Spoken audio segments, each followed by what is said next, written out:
Garlips, and I live inside the big box in front of you. And today I'm going to be playing some Death's Door. I'm muted. Oh, okay. I was coughing. No worries. Yes. Hi. My name is Garlips. I live inside the big box in front of you, and my computer is already taking the piss and fucking with my stream. Who knew? Who knew that it would take mere moments for the computer to strike? Well, listen here, Mr. Computer. I'm gonna kick you in the fucking motherboard. That's what I'm going to do. Welcome on in, Mr. My Internet. Welcome anybody else who may be watching either live or on the VOD. We are going to be playing Death's Door today. I was going to be playing it yesterday, but I woke up with a splitting headache that didn't go away for hours. So I drank lots of water, took painkillers, and tried to just kind of be quiet for a bit, and eventually it wore off. Then I played some Ratchet and Clank. I'm playing it again, the 2016 remaster for the PS4 because I'm working on the platinum. I got the platinum for Assassin's Creed Revelations. It I wouldn't say that it was easy per se, but it wasn't stupid hard either. Like most of the game is you do it. It's just busy work, and I kind of like that busy work because I can put on a podcast, listen to it, and fucking get on with some busy work. It's like a satisfying gameplay loop. But there were a couple of trophies at the end that were like a bit annoying. There was one where I literally had to wait around randomly for a thing to happen, and it took ages. It took about 2 hours for me to just wait for this random thing to happen. What else? Yeah, there was also some tricky ones in the DLC for Assassin's Creed Revelations, which is included as part of the Ezio collection in the Assassin's Creed Revelations trophy list. And they are for what's it called? The Lost Archive, I think is the name. It's concerning Subject 16. Anyway, it's first person platforming, which is like not the best thing in the world ever to begin with. And then they require some finesse of you in completing some levels without dying. Luckily, one of them you can glitch. You can use this glitch to push yourself out of bounds and then make a path to the end of the level, which was quite good and saved me a lot of time. So thank you, people of the internet, for discovering that. What else? Got The Last of Us remake arriving tomorrow, hopefully, touch wood. We're going to be playing that tomorrow evening. We're going to start up straight on grounded mode. Grease up a snake and turn it into a magical journey of self-discovery. What, as in discovering things about yourself, that you like things in places that they shouldn't be. Interesting. Is there any other channel news? Not really. I mean, like, the one thing I will say is that I've got so many things I want to do and just no time to create them. So, like, unfortunately, even though I've got new ideas for visuals, for new stream layouts, etc., I'm not going to sit here and promise them to you because I did that once before and I didn't meet my deadline. So, just know that I'm trying to work on them and I have ideas. It's just finding the time. I've still got to go back to doing the podcast remasters. I'm way behind on those. So, excuse me. I had to tune a sandwich. Excuse me. So I've got to find time to do all of this shit. I also need to submit for marathons as well, so prepare for disappointment in The Last of Us 1 remake. I won't be disappointed because I enjoyed the original, so even if it played and looked exactly like the original, I wouldn't be disappointed. And that was ultimately the decision to get it. I really just want to play it again, and I really want a new platinum trophy list. I don't buy many new games a year at the moment, especially because I'm not actually in employment at this moment in time. So money, we're not, we don't not eat, but we have to choose what we spend our money on. I have a leisure budget, and I wanted The Last of Us remaster, remake, re. So I factored that into my budget. Yes, exactly the same. This is why I tend not to announce. Well, I tend to announce projects and then fucking like I've got this one group of friends. They do their own podcasts, and I said, "Oh, I'll make you a best of episode, like the highlights of the first 20 or 25 episodes of your podcast." I'm gonna make a best of. That was in fucking 2019, and they will not let me fucking forget about it ever. So, um, really. Well, it's going to be interesting to see all the changes. I've avoided them on purpose so that I can just experience the thing as is tomorrow. Um, but we've got some things coming up in the next few months. We've got Resident Evil 8 DLC coming. We've got Callisto Protocol. Got Resident Evil 4 remake in March. We've got there was something else. There are a couple of other things that I can't remember now. Something in February. Something in February, but I can't remember what it is. Um, Dead Space remake as well is coming. So yeah, there's us horror fans. We're gonna eat just fine. But the problem is problem is finding the time to play all the things I want to play. Anyway, I've rambled on far too much. But the point is, I've got ideas. I've got stuff I want to do. It's just finding the time to get it fucking done. But in the meantime, let's sit down and play some Death's Door. So, switch over. Make sure the game is unmuted. There we go.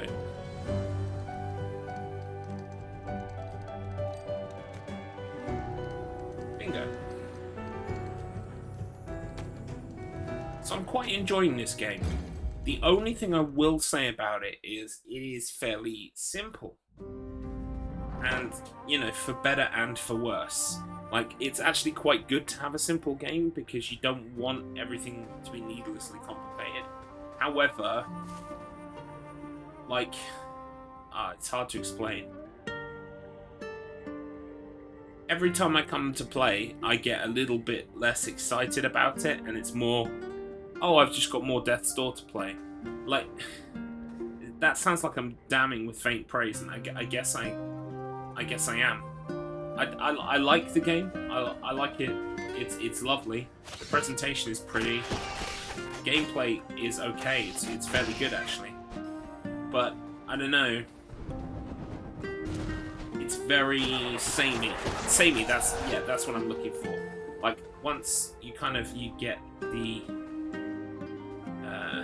beginning of the game happen, it carries on in that vein for the whole game. Which is, again, it's what you expect, isn't it, right? It sounds like... What am I talking about? I don't know. Oh, we can break magical walls now by ourselves. I completely forgot about that. Okay. So that's going to dictate where we go now.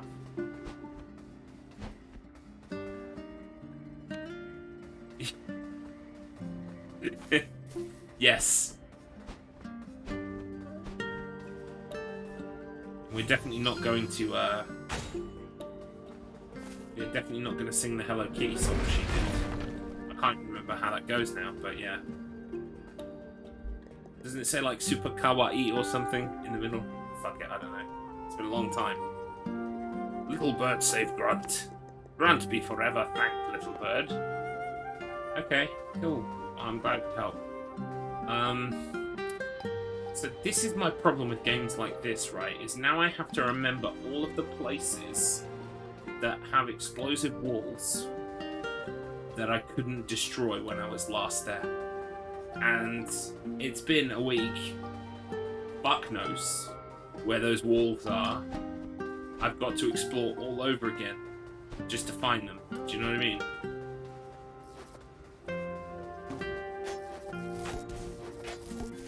Definitely not in here.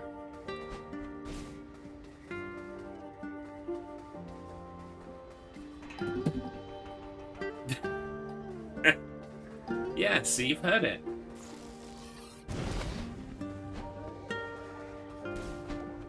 Oh, crap. I suppose I could grab that.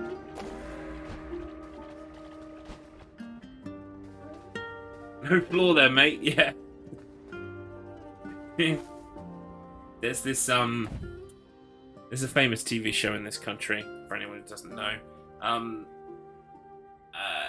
the maker of, well, one of the co-makers of the show is notoriously strange, angry transphobe now, Graham Linehan, but he co-created several really good, actually, sitcoms in this country. One was Father Ted. That was the most famous one, I would say. Although the IT Crowd is also very famous. Black Books, however, like, they're all good, but Black Books is probably, well, I don't know, maybe Father Ted's my favourite. But anyway, Black Books stars Bill Bailey, the comedian, and Dylan Moran, the comedian, and Tamsin Greig, the actress / comedian. Anyway, Father Ted and Black Books are great, but that's because he had a light touch on Black Books. Ah, well, that figures. Yeah, because I really like those two. Like, the IT Crowd is okay, but I think the IT Crowd is largely carried by Richard Ayoade. Even though, you know, they're not writing, they're performing the characters, I feel like he carries it a lot. But anyway, point I'm getting to is, there's an episode in Black Books. Yeah, Chris Morris was also great in it, yeah, that's true. There's an episode in Black Books, season 1, called, I can't remember what the episode's called, actually. But the premise is that this guy, Bill Bailey, he has, his character's called Manny.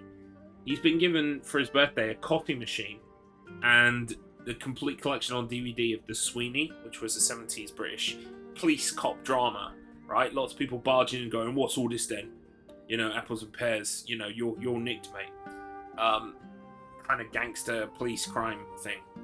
And so he kind of, like, gets mistaken for a police cop on the street and gets taken into a real police station.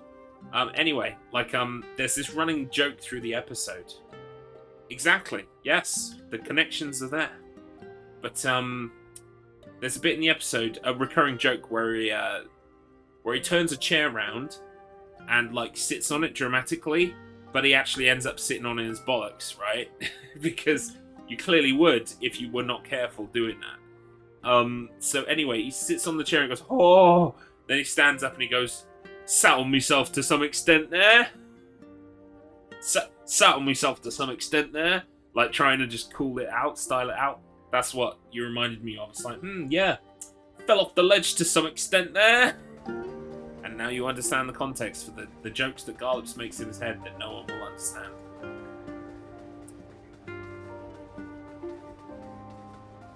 No floor there, mate. Yeah, fell off the floor to some extent there.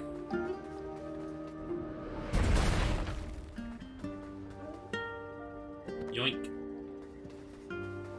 So this is new. Wait. That door was open, so I could have gone this way. Interesting. Okay, well, at least the wall's broken now. Yes, Matt Berry is great in everything as well. We need to go back to Toast of London. We started watching Toast of London because we'd never seen it before. That's pretty good. And I also want to get around to watching What We Do in the Shadows, because obviously I see clips of that on Twitter all the time. The most famous recent one being very funny. I haven't even watched the episode, but just the clip out of context is amazing.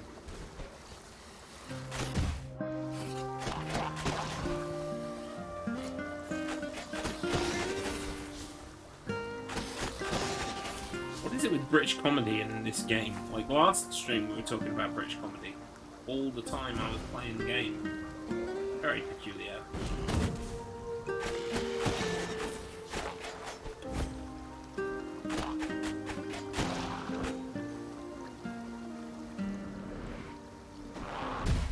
Ow.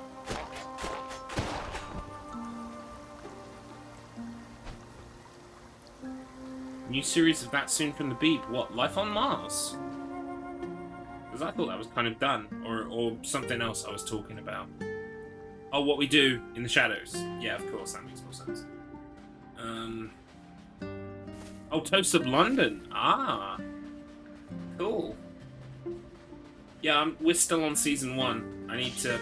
But I really like the fact that there are random musical numbers in the episodes. That's really cool.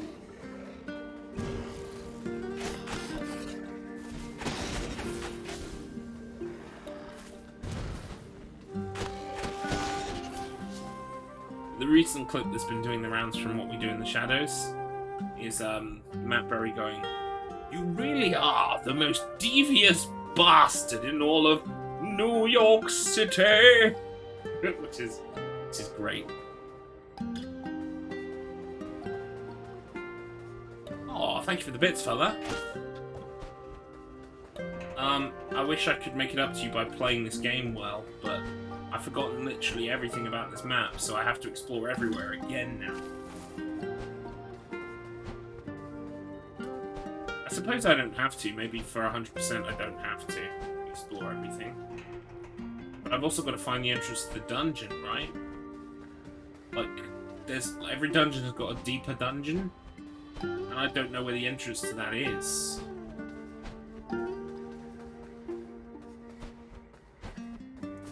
Presumably behind some explosive wall of some kind, but like...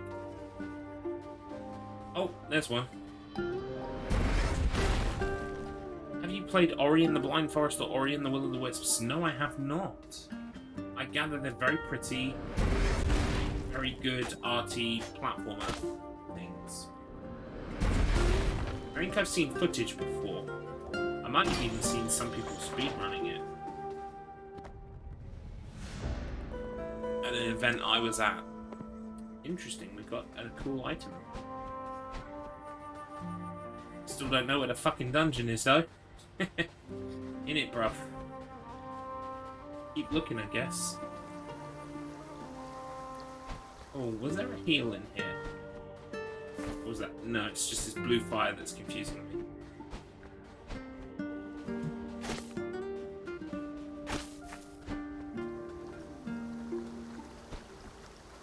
But yeah, y'all don't know how much of a sacrifice I'm making today, because I've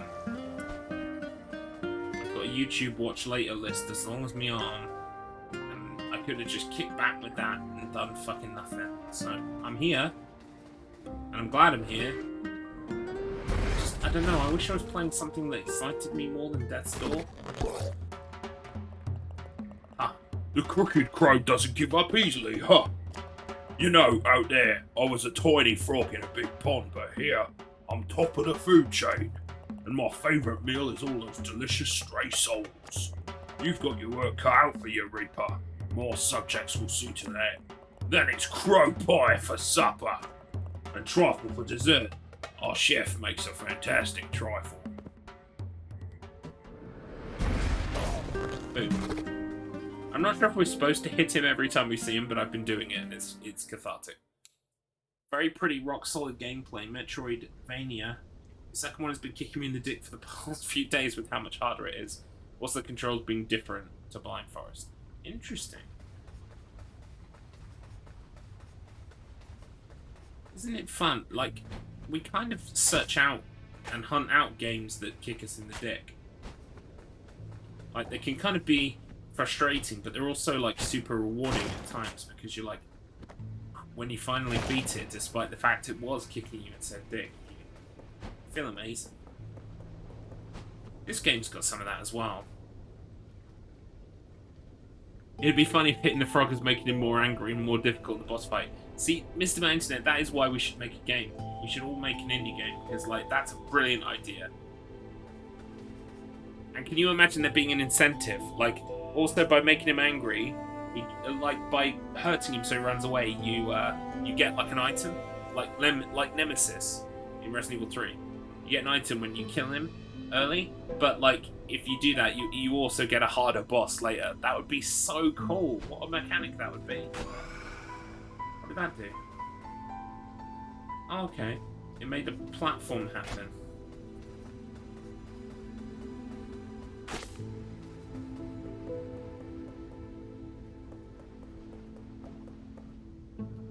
Oh my god, yeah.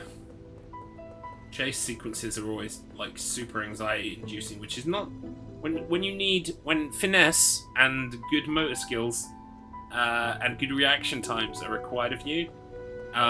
Being anxious doesn't help with that at all, actually.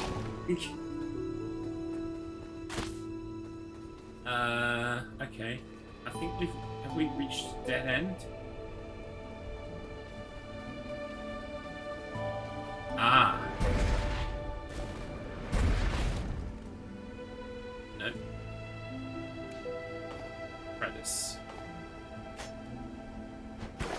Whoops. What's fucking use it again? Oh my god. Oh, I don't have any magic, that's why it's not working. Whoa.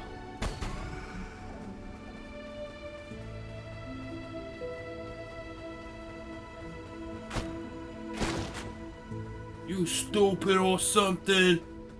Yes, actually. Yes. Me dumb.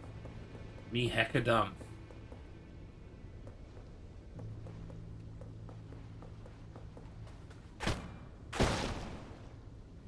I was thinking, Mr. Matt Internet, of getting a t-shirt with the words "Fingers are blasting" on it in the Thunderbirds font. I'm wondering if I would get shut down for making a t-shirt like that. Would Jerry Anderson come back from the dead to sue me? Or his estate in much more likeliness? I don't know. But I kind of want one. It might be covered by parody laws. Yeah, I was thinking that. Plus, I mean, it might just be that, you know, it's close enough, but it's, like, not close enough. Because, like, the Thunderbirds font, I think, doesn't actually belong to Thunderbirds. I think it might have already been a font. I'm not sure. I might just be talking out my ass with that, to be honest. Is this the way I've got to go? Because I don't want to go the way I've got to go. I want to go the way... I want to go the optional way. Yeah, this is the optional way. Because we're going to grab this. Nice.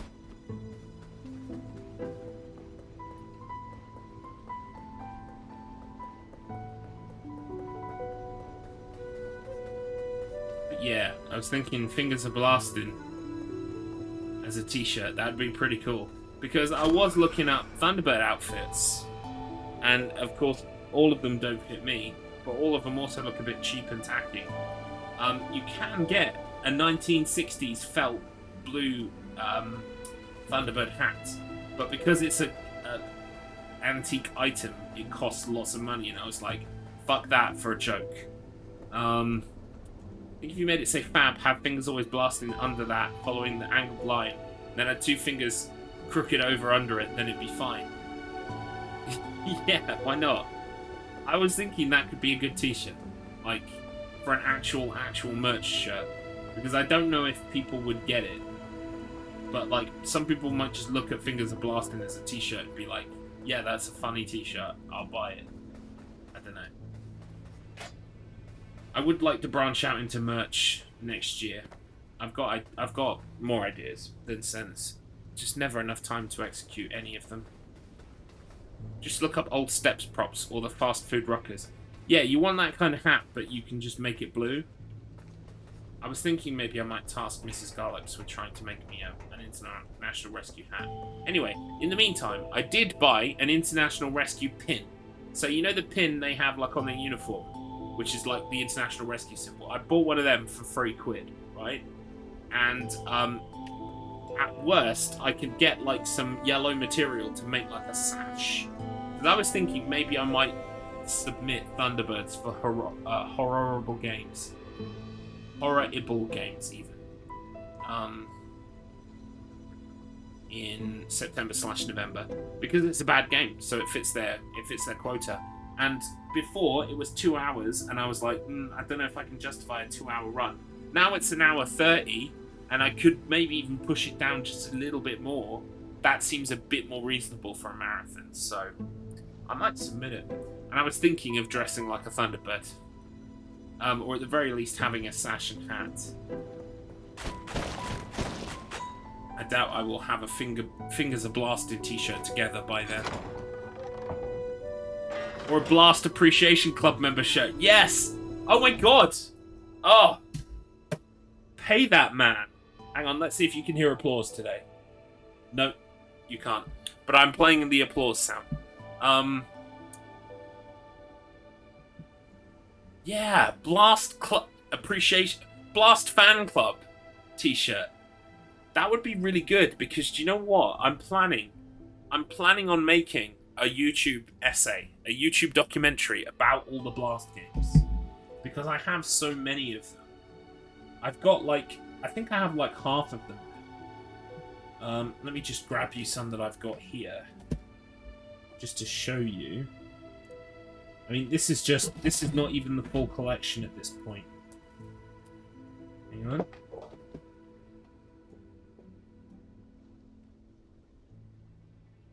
I was thinking, do a documentary about Blast, like the company, explain why they could create games so cheaply, because there was a thing that happened, I think, like PS2 production used to be expensive, and then that Sony like lowered the cost at some point, and that is when you got this explosion of shovelware, because it cost a lot less to publish on the PS2. And as such, Blast were like, this is our time, baby, and stepped up. So I've got like 1, 2, 3, 4, 5 games. I've also got Casper Scare School for the Wii, which was also developed by Blast. I've also not pictured here. I've definitely got Captain Scarlet, and I've definitely got Captain Scarlet, and I've definitely got Babe somewhere. I don't think I have Postman Pat. So Postman Pat's next on the list. But, oh, by the way, I played the first 2 minutes of Dr. Dolittle. Dr. Dolittle might be one of the worst games I've ever played. Thunderbirds, in comparison, looks like War and Peace. Do you know what I mean? It's, wow. Yeah, Dr. Dolittle. It's, incidentally, that folder I shared with you, Mr. Matt, with Thunderbirds in it, you can also go in there, and Dr. Dolittle is there. Try Dr. Dolittle. I couldn't even stand more than 2 minutes. I turned it off. I might return at some point, because it would be funny to have like excellent. I will be ripping more as I unearth more games. Like, I kind of want to run a website that just like has all the old PS2 games on it that I have in my collection. Just every time I get a new one, rip it. But Sony would fuck my ass, so I'm not going to do that. But I'm kind of majorly tempted to, because there's so many just amazingly shit games for PS2 that haven't, like, if you go to a CD ISO website to download PS2 games, you get all the usual suspects. You don't get Dr. Dolittle. You don't get these Blast games. So I'm filling a gap. I'm filling a niche. Anyway, I am gonna do a YouTube documentary. I was thinking, talk about why Blast could publish so cheaply, then talk about Blast the company, research as much as I can, talk to people from Blast if I can, ex-members, ex-employees, and then review all of their games, like all of the entire put out of the studio, because there's a Wikipedia page that lists all of the games that they ever published. And like I said, I've got half of them now. Just a bit more, and I'll have the rest.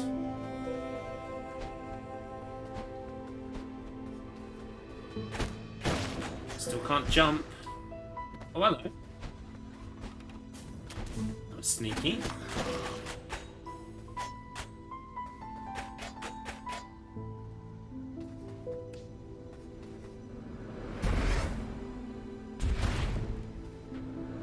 Maybe I might be able to blow up that box. I can.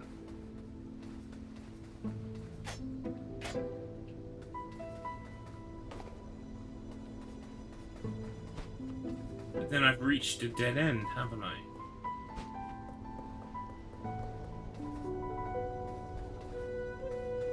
Oh, here we go.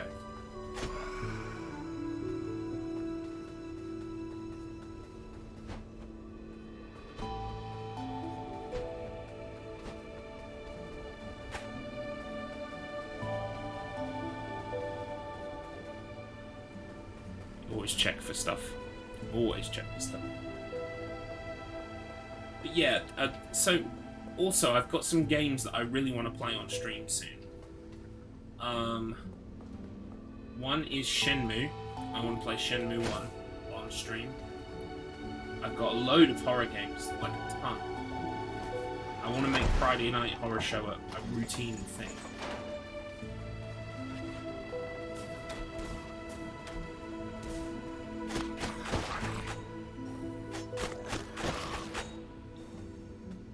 got so many ideas, mate, and just no time. I also need to submit Thunderbirds to Horrible Games. I was gonna try and pick up Tormented Souls and submit that. I've not got a lot of time to do these submissions, and I need to fucking pull my finger out. Also, I really, for next year, I want to go to one of these in-person events. Even if I can't leave the country, if it has to be one of the UK speedrun events, I want to go to one. So, it's looking into those and submitting and stuff as well. It's just, I've got too much stuff to do. Oh, hello. An intruder, and they're intruding. You'll regret this flagrant trespass. You're done now, little bird. You're gonna get crushed. Uh-oh. You are certainly persistent, Crooked Crow. Do you like my armor? It was a size too small, but I think I'll make it work. Can you believe I found it just lying around on a nearby corpse? You are just another bleeding heart standing in the way of progress. This is the natural order. The strong survive. Hop on, small fry. You heard him, hop on. I sure hope I don't end up between those chubby green cheeks. Okay.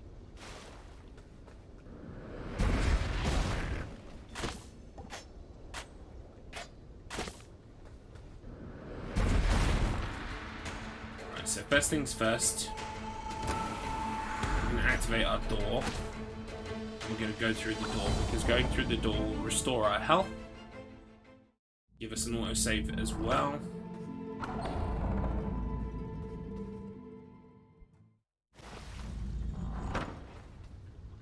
I hope there's a speed pissing meet soon, where people compete for the fastest piss. Last year's winner, Laura Felcham, was able to get up to 7 miles per hour. Hey, I tell you what, I wouldn't go for the fastest piss category. I would go for the longest piss category and try and piss as slowly as possible with the biggest bladder, the fullest bladder. Like, I reckon I could do a minute. I reckon I could do it. Like, my wife has been like, I've been going to the toilet before and pissing, and like about 20 seconds in, 30 seconds in, my wife is like I can hear her from the other room or something go like, really? Really? Because like it's still going. Like in Austin Powers. Sigma 2, welcome on in. Ah, the Frog King. A lovely chat, really. How are we doing today, Garlips? I'm doing very well, thank you. Welcome in. This is my first time through the game. Yes. The Frog King just crushed this poor guy. This guy's respawned, but he's forgotten I'm here. I'm quite enjoying the game. It's charming. It's fun. It's just a bit like, I don't know. It does a couple of things that don't like annoy me, but just kind of like, I wish there was a map, because I don't have the kind of head for the map in this game. Like when it's 2D, the 2D Metroidvania is almost easier for me. A 3D one, and especially when the areas look very samey, I start to get confused and mixed up as to where I am. That's really a small complaint.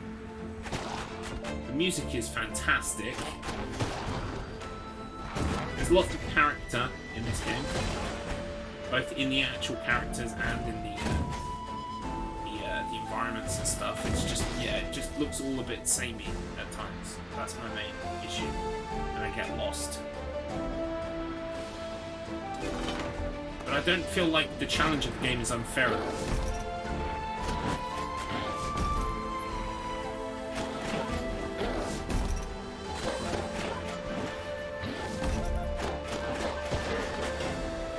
That was a piece of piss, though. There's an ultra-competitive category. The extension category of strongest is heating up now. Yeah, see, I don't have the strength that I used to. Like, one time I could have broken ice with my stream, but now I've got to go for longest. The lack of map can get frustrating at times. I absolutely love this game. I always check out streams when I can. You're welcome. Thank you for checking me out. I play all kinds of stuff. mostly horror games, actually, so this is kind of like a nice little break. Although this has got its own kind of, like, dark little edge to it that I really appreciate. Come on in.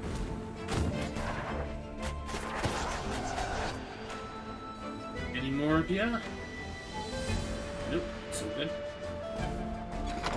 Yeah, even if there was just some kind of, like, small mini-map or something giving me the hint of an idea of where to go. Because in the forest section, the swampy forest section especially, I just got really confused. But again, not to the point where I wasn't enjoying myself. I do like that when I die in combat, it's always my fault. There's no cheap shit. You know?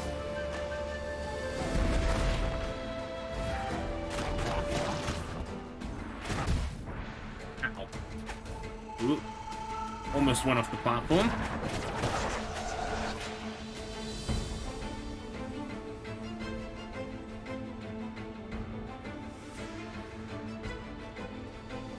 Yeah.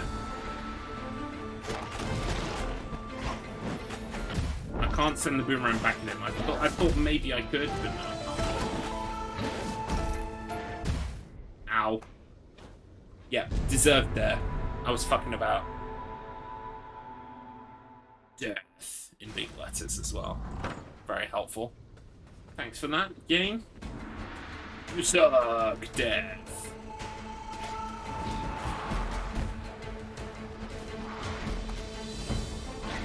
We're not bothering with all this shit this time. We're just going to deal with the things over here.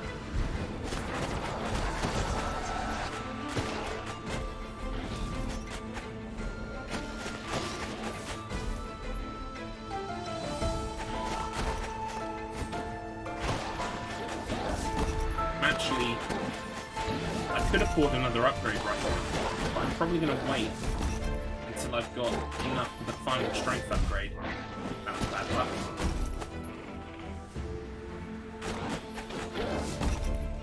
Oh, I'm surprised I didn't get hit there.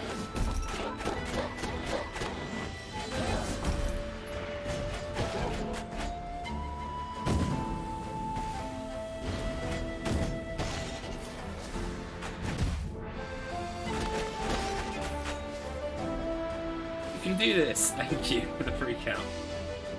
The forest is 100% the worst area for finding a way around. I will say I never felt lost in it. Yeah, that's fair. I agree. It was mainly the forest area. I'm glad it's not just me that felt that much. Oh dear.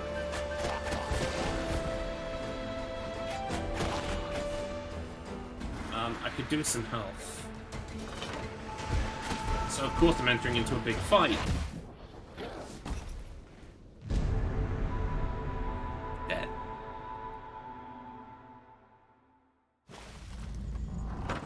That's okay though. Yeah, so how many things do I have actually? 720. I think I need 1500 for the last upgrade. Yeah, thank you. Hang on, let me just pop one of those in chat for myself. We have our own special F mote. There it is.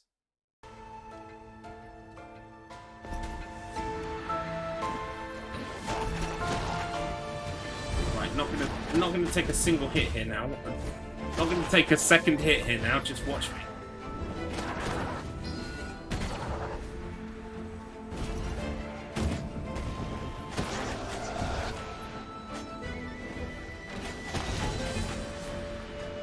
Yeah, that was pretty. I just need to stop opening my mouth, don't I?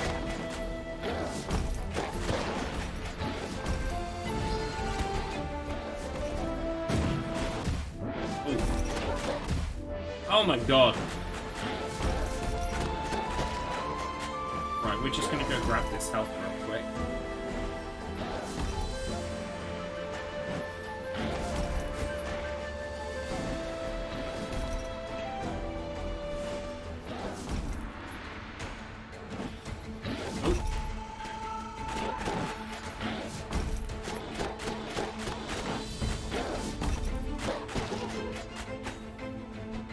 Right, a bit more prepared this time. Oh, fuck.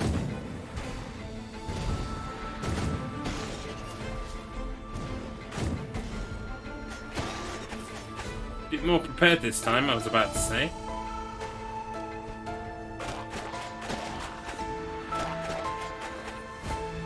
Oh god, why?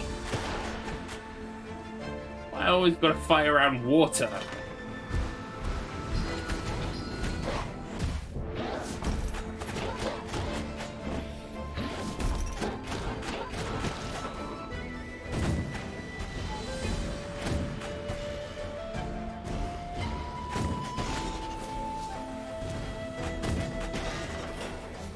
Alright, it's gotta be more, right? Is that it? Oh, okay. Felt sure more were gonna spawn in there. What did that actually change? Nope.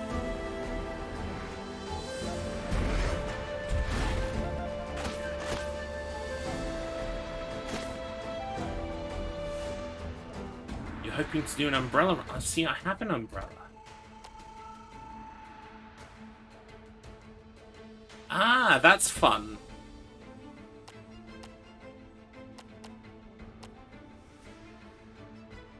So obviously much harder because the damage is not as strong.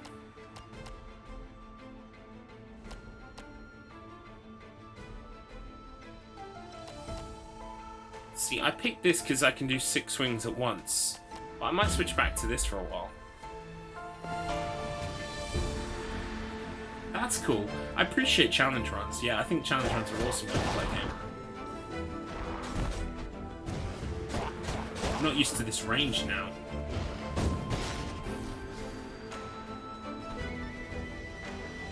The idea of killing stuff much quicker is seems appealing to me right now.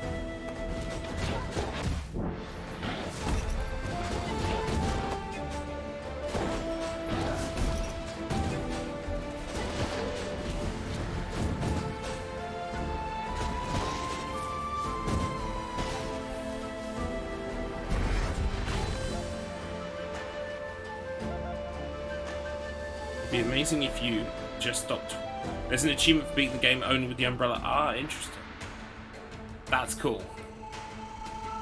Be amazing if you just stopped waterfalls and removed the super pathway.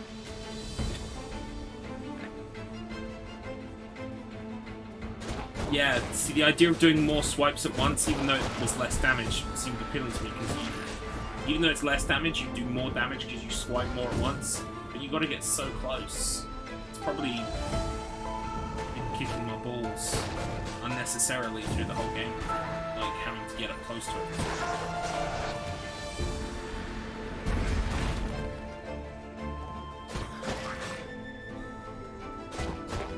Try this out for a while.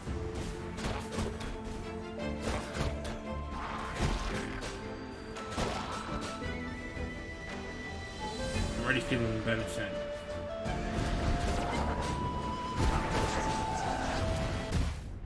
Uh-oh. Bonk. I could have been more efficient there, or I could have gone back and found a heal. Like, every time I make an error, it's definitely my error. Red. Oh, what's this? Did I flip this already? Oh, of course, yeah, it must have opened the door.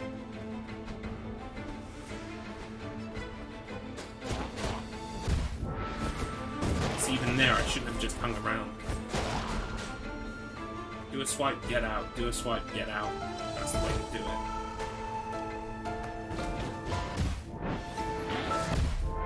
Oh my goodness.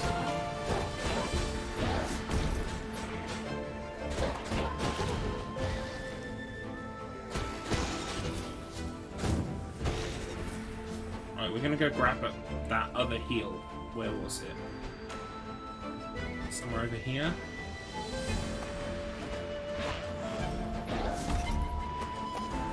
There we go.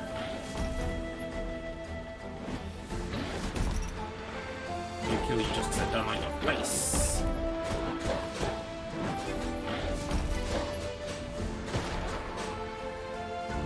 It's all currency for upgrades, isn't it? It's all upgrade points, so may as well. Right. Do this more carefully. Here we go.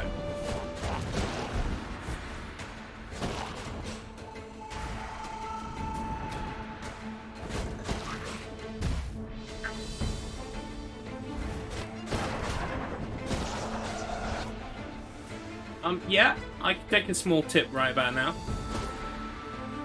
I trust your judgment. Ow.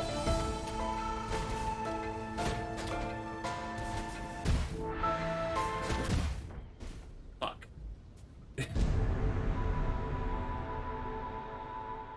You guys can't hear it, but every time I press the death counter, it plays the oof from Roblox. Oof.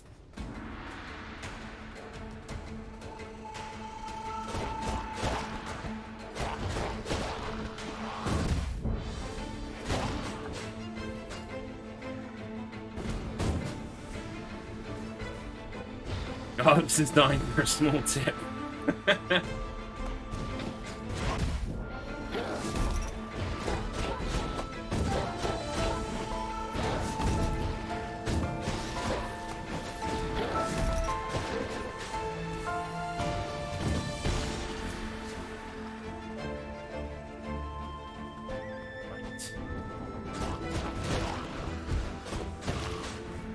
Get rid of you.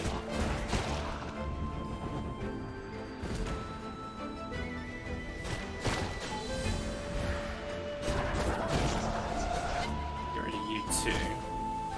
Right, we're gonna play this bit smart.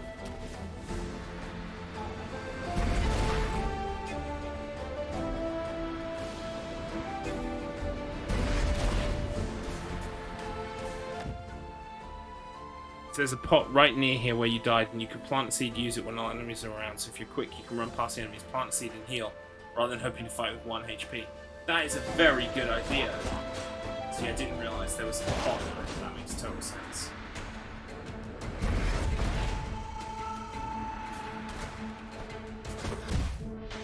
Yeah, we're going for the pot. We're going for the pot. There it is. Good shout. Very good shout.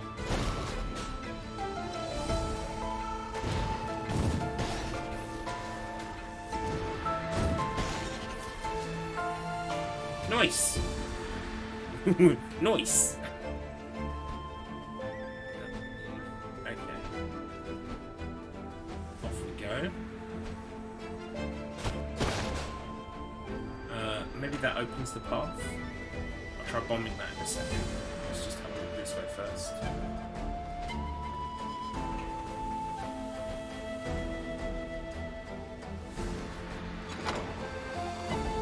Oh no, I think it opens a way back, because I think even if I get my bomb in the right place, it's not going to activate this switch. Yeah. We'll get it on the way back. Like, that will open the route, so we can get back quickly. So archers with the tan jackets are twats, they fire much faster than the others. Yes. I think I encountered one before in the, yeah, so this is the way back there. I think it was one of those challenge rooms where it says avarice. You know, it goes avarice, and it's like you're lit by the light through the keyhole. I like those sections, those are fun. They're very challenging. So when you do beat them, you feel incredible. Whoa! I forgot these guys throw bombs.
Slowly but surely.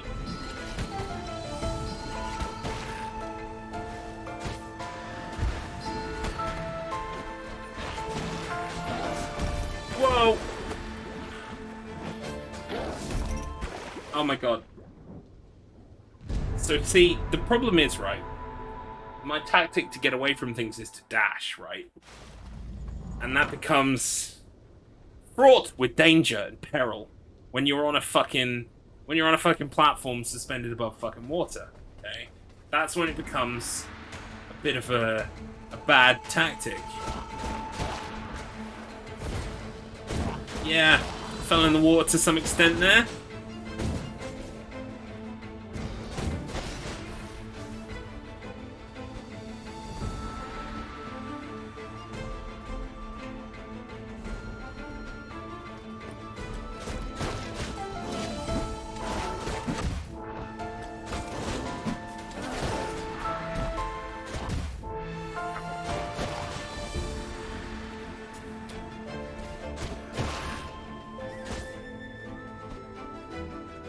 Don't we have a heal back here somewhere? I think it would be most prudent to go grab that heal.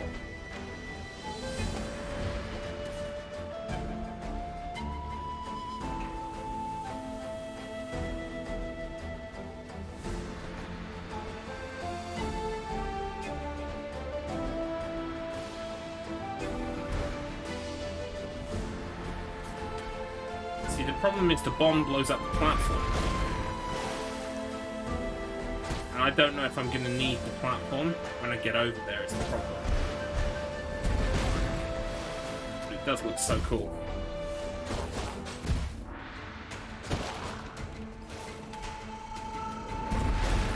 I'm just going to assume I won't need the platform. Also going to need this again.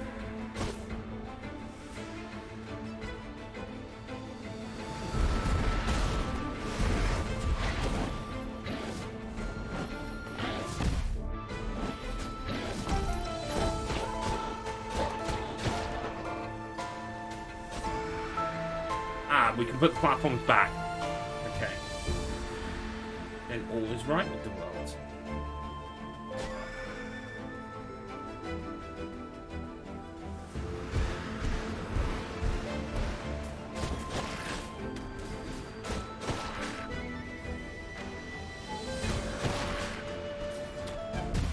Wow, still walked into it. Genius! This whistly music, though, is very beautiful. I like it a lot.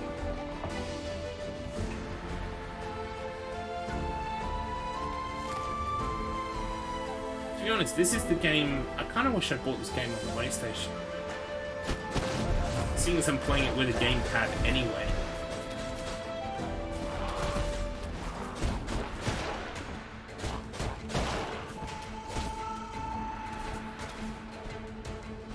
Then I'd have to do an umbrella run, right? Maybe not.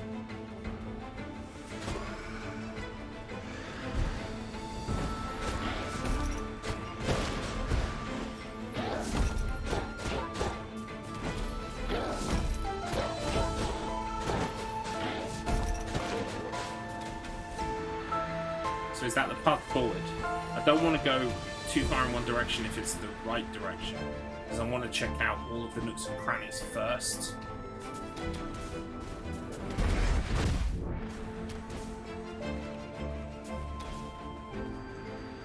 Hello, hello! Welcome in, Nemesis. How you doing, buddy? I'm playing Death's Door and sucking again. That one's still growing back. I think I've bought more, eaten all the flowers around here. Maybe the one back here is still here? I think it might be. I think I've died since then. Yeah, there it is. It's Nemi! Sure is.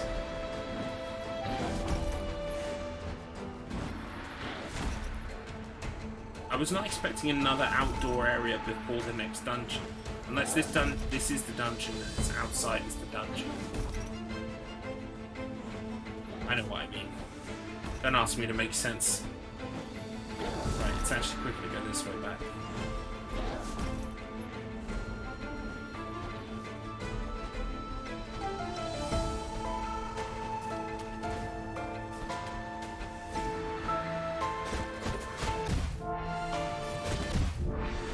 Fuck!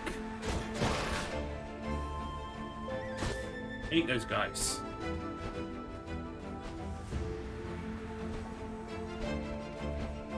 First seed. Oh well. At least I can say now that that route is exhausted.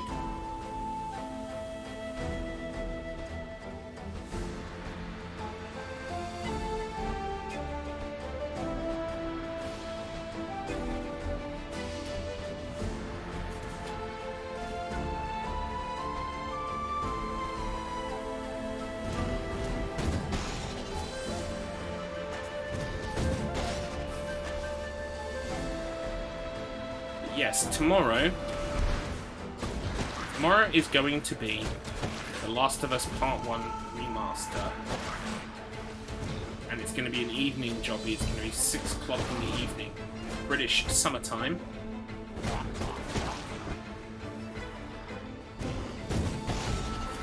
Still late. Till something like 12 maybe. And I'm going to be playing it on grounded mode. From the off. Because Mama didn't raise no wuss. Yeah, that was always going to happen. Bye-bye 69. 3-hour Matt Hazard. So, should we just... Can we confirm, Mr. Matt? Is Matt Hazard the one you want me to run? Seeing as we're doing the exchange program. You're doing Thunderbirds. Do you want me to do Mr. Matt... to do Matt Hazard's? Because I've never actually played that game all the way through.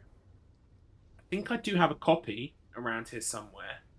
But then the question becomes, are you playing on Xbox Series X and how much speed is increased because you're playing it kind of like remastered / emulated on better hardware? I mean, because all I've got is an Xbox 360 Elite. So, yeah, I definitely have a copy. It's just the problem is, right, all of my stuff is in storage, which is in like big plastic boxes, really, really hard plastic. So it's like safe to the elements, like completely watertight, airtight, right? Series X is a huge boost. The load times are so much lower. Yeah, so that's the thing. I think I it's not that I wouldn't want to learn it to like obviously I'm not trying to beat you, but at the same time it's friendly competition. So obviously I am kind of trying to beat you. If like I have tools that clearly will mean I'm always going to be slower than you. Like, I don't know if I could handle that. Like, I would like a Series X, but oh boy, I don't need money. Money. So, I don't know. I think, isn't there an Xbox 360 emulator now? I'm sure my brother uses something along those lines. It might have only been a live arcade emulator, I'm not sure. He used it to play that GoldenEye build that leaked last year. So I mean I could play it emulated. I don't know if that would give like a boost in terms of speed. But anyway, yeah, I'm prepared to pick up anything you want me to. So it can be that or it could be something new. It's up to you. Yeah. But what was this? So all of my stuff is in like super airtight, watertight boxes in the shed, and the problem is like when I packed them, they were just like I would pack them whenever I would go to a boot fair. I would pack what I bought in the like latest box, right? So those boxes are DVDs, games, figures, toys, props, everything, books, Stephen King hardbacks, like every CDs as well. Every box is like a mix. It's like a huge mix of stuff. So I need to go through like all of those boxes, and I swear to God, no lie, massive boxes. I have about like at least 10, if not 15 to 20. So I need to go through like now that we've got a nice house, and I'm going to be getting a few bookcases and stuff for the other room. we might be able to put some of them on the bookcases, which means I get to go through the boxes. And what I will do when I go through the boxes is I'll catalog everything that I've got so that I have a complete list of my collection. And I'm also going to number the boxes so that I can write the number down of, each itinerary. I can write what box it's in. So if, I'm not going to have enough room to display everything.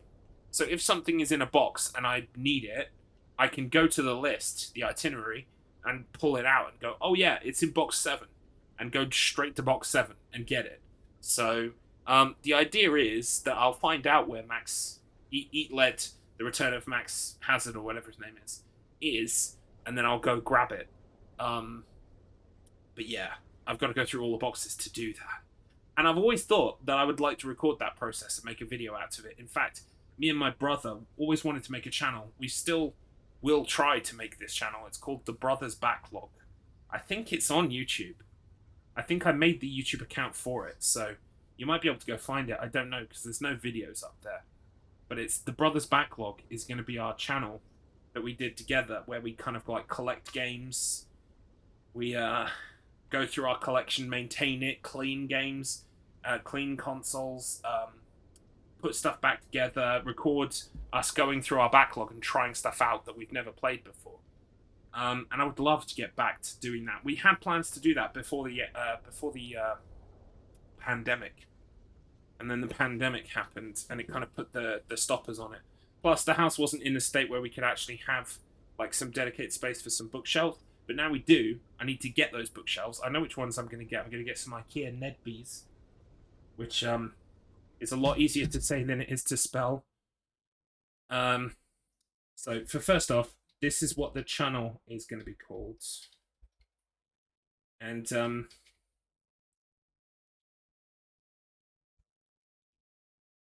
that's the name of the IKEA thing that I'm going to get. They're like Billy bookcases, but they're a bit more shallow, because the room that they're in, it's a bit like I've not got a lot of room to put a bookcase in, so I can't get a massive thick bookcase. But it's certainly, the Nedbys are thick enough for DVD cases and Blu-ray cases. So, hell, it would take normal hardback books. They just might like be flushed to the edge or push out of the edge slightly. So I'm going to be getting some of those at some point soon, hopefully. And it would be nice to film, oh look, here's silly little fat troll Garlips making his bookcases. Oh look, he's put the LEDs in them, he's made it look all nice. That kind of thing. I can't get a massive hard bookcase. No, I can't. I ain't got room for it. I ain't got room for that massive hard bookcase. To have a journey of self-discovery with it. This is the new term now I'm going to use forever. Journey of self-discovery with eggplant emoji. A little hard bookcase slides right in, exactly.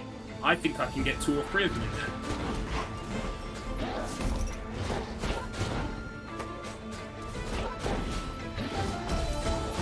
Did I need to come this way? I can't even remember now.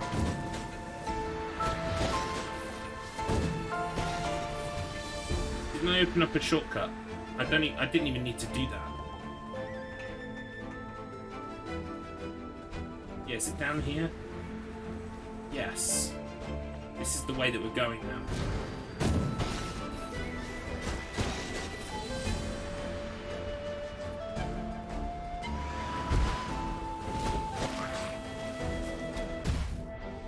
Walked right into that.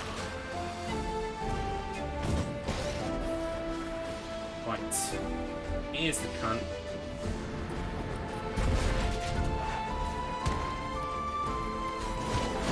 I can get you separated from everyone else. Oh, nice! Nice, nice, nice! I've got him to commit suicide by jumping in the water. Nice. Result.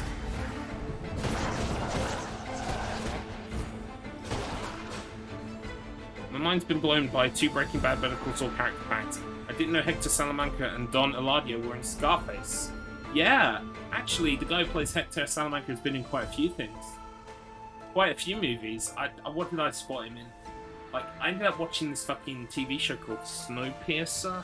Like, we watched a few episodes. It wasn't really that great, but he was in that. He's been in movies for like years, apparently. His name is something Margolis. I think his surname is Margolis. Margolis. I know setting up bookshelves and getting them all stocked is what made our apartment come together and feel like home. So I'm excited for you when it's all done. Thank you. Yeah, it does. It really kind of, fills the space, makes it look nice. Makes it, and it's a nice place to display things. Like, I've got so many nice things to display, and I've just got no, like, I usually don't buy figures and things, but like when I saw this U2's figure, I kind of had to. I got Banjo and Kazooie because Banjo Kazooie is my like childhood, right? And this thing's awesome. And right now it just sits on my desk, which is cool. But like, I would like to have like a little shelf display. Don't get me on show and tell. I'll be here all day. So I recently finished paying. Like, literally, the last payment just went out for the First for Figures Red Pyramid thing statue. Let me just show you real quick. Hang on, First for Figures. Now, this thing was far too expensive, and I'm never buying anything like this ever again. Because it was legitimately, it was like 400 quid, right? Which is a piss take, and you shouldn't pay that for a statue ever in your life. But I did because I'm an idiot, and because I don't have like a nice big pyramid head statue. And I was like, fuck it, I'm gonna have this one nice thing for myself.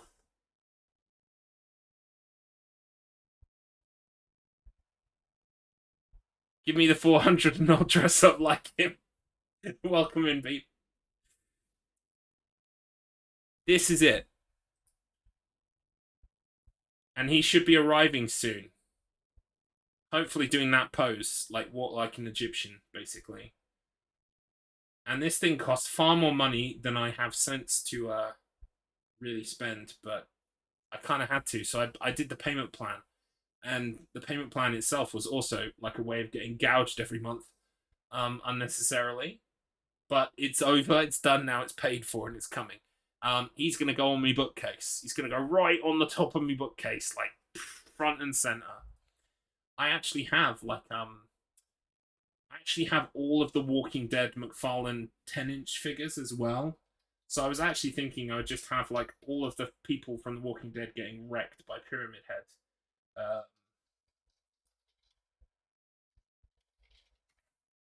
Actually have all of these.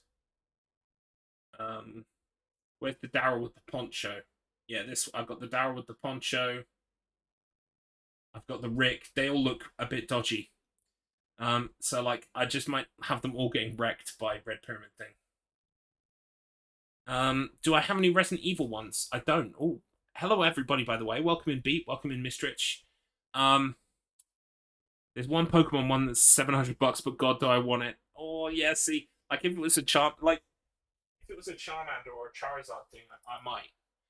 Like, we're doing show and tell right now, apparently, so that's what it's turned into, show and tell. But I've got a little Charmander dude. He rocks out behind me as well. What else do I have? One sec. I also have L from Death Note, just kind of like sat in his chair being all moody and weird. Yes. Logically, it must dictate that the killer must have done this. It's the only way it could make logical sense. And I've got like one of the smaller Red Pyramid things. The gecko. I think is it gecko? No, Figma. Figma. And I've got a bubble nurse as well. Bubblehead nurse down there as well.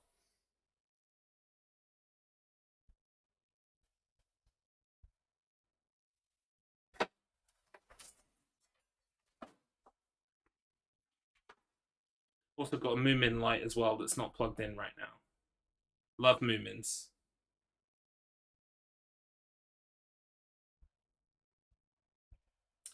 Oh dear, I'm in trouble.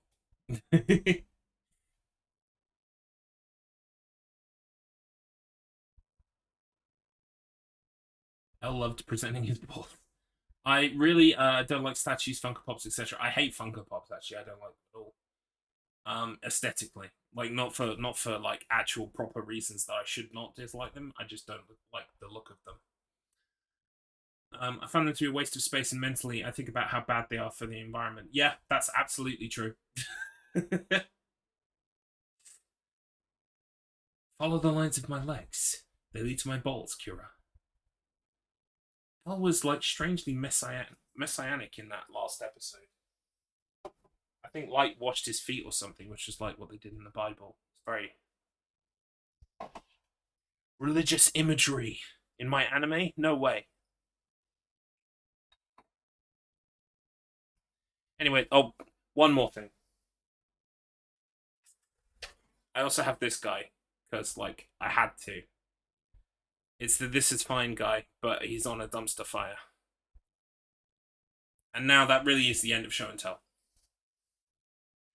He holds up my fairy lights over here, so they don't fall off the windowsill. Um.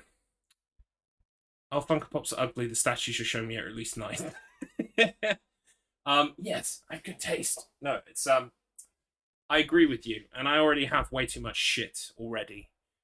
So I don't need to buy more shit and covet more shit. But apparently, that's what I've been doing. So yeah, Red Pyramid thing was probably the last one, the last big thing. Now, unless something amazing happens, like they bring out a Walter Sullivan figurine or some shit like that, I'm walking away from the whole idea because I can't do any more. Um, right. My husband's grandpa's living room was full of collector's memorabilia, and when he died, much like everything, it was found all to be worthless. Yeah, that's probably going to be the same for me, to be honest. Um, yeah, there's a part of me that hopes that maybe by the time I do cop it, hopefully a very long time from now, that I don't know, my PS2 collection will be infamous enough that like a museum would like it or something. Maybe I don't know. I have a Sonic Funko that was made before Funko went mad. It looks so much better than the others that I thought it wasn't a Funko Pop. Yeah, for instance, there's like the best Funko Pop I've seen. Again, I'm fucking getting off on a tangent now. But if you like Labyrinth, the movie Labyrinth, the Ludo Funko Pop almost doesn't look like a Funko Pop. And I mean, that's what a Funko Pop needs to do for me to actually like the look of it. See, I could just about maybe get behind this because it doesn't look like a Funko Pop to me, if that makes sense. But yeah, let me just check your reply real quick.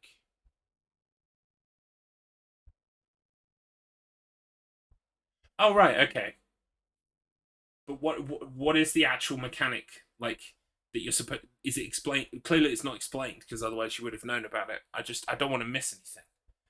Mustn't miss anything for a game I haven't even bought yet. A liquor statue would be badass. I think there is one, Nemesis. I think they recently. Who was it who made it recently? There was a liquor statue. I forget the brand now. Um, it's this one.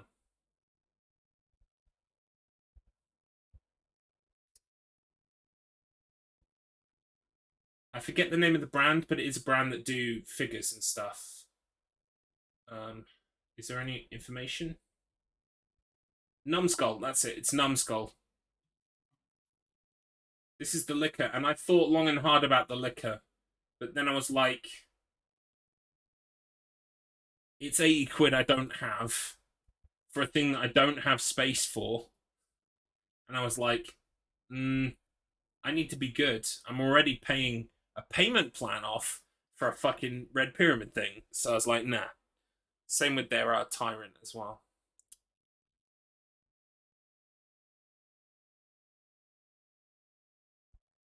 Also, small complaint, I got a pumpkin scone from Starbucks, and it's not a scone, and I need to complain about complain about a British person about it. Why was it not a scone or scone? What was wrong with it? It was just a pumpkin bun. It was just a little pumpkin bread thing.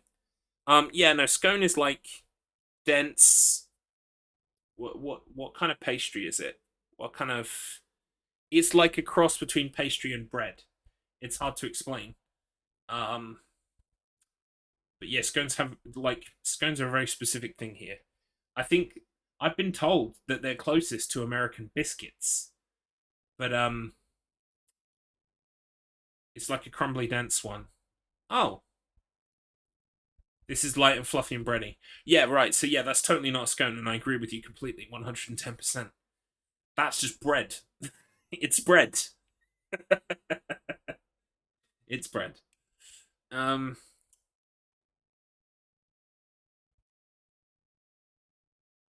They just added liquor into Spider-Man's on the PC. Didn't they also add Kermit the Frog?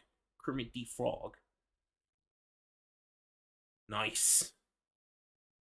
Okay, I think I'm more or less caught up with chat, and I can actually get back to the art of playing a fucking game. But yeah, I will show off the Red Pyramid thing when it arrives, because I've fucking paid for it, so my god, I'm going to show it off. But that's it after that. Unless some incredible Walter Sullivan figurine comes out, I'm just not going to bother. Oh, thank you for the follow, Sigma 2. Let me shoot you one of those back, because I definitely want to see. I'm not sure if you're a streamer, but if you are, I want to see that umbrella run at some point. So let me follow you back. Excellent.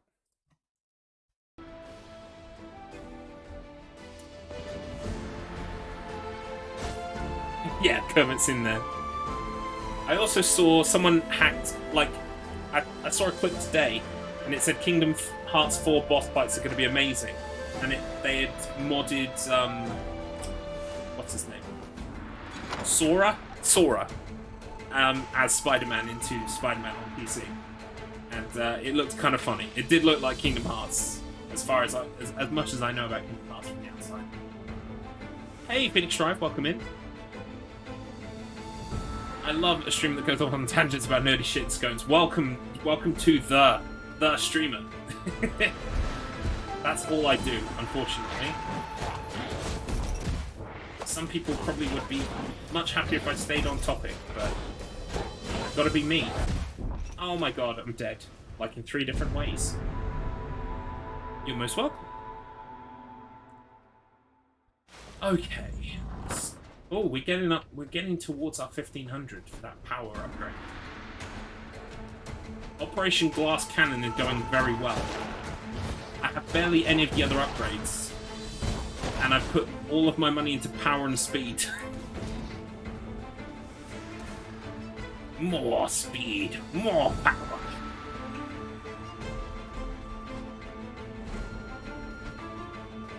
Went a bit Eggman there. Accidental Eggman. Full systems. Full power.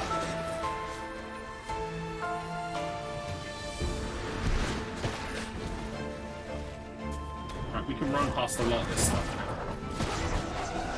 This is what I like about this game, is that the first time through an area, you kind of take your time and you kill everything, but when you come through again, you can just kind of run past shit, which is good.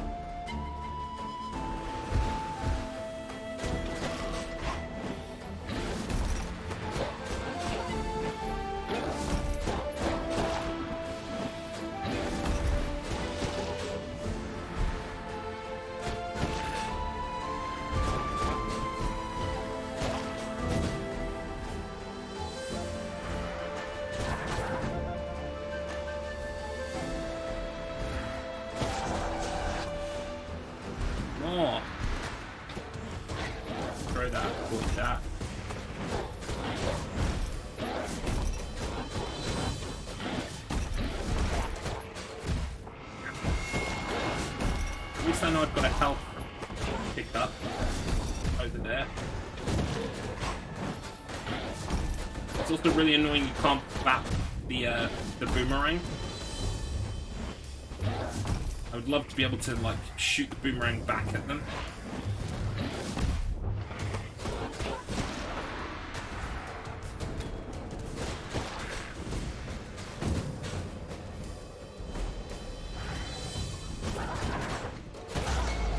Yeah, we did it. And only one death. The gods of death won't be happy.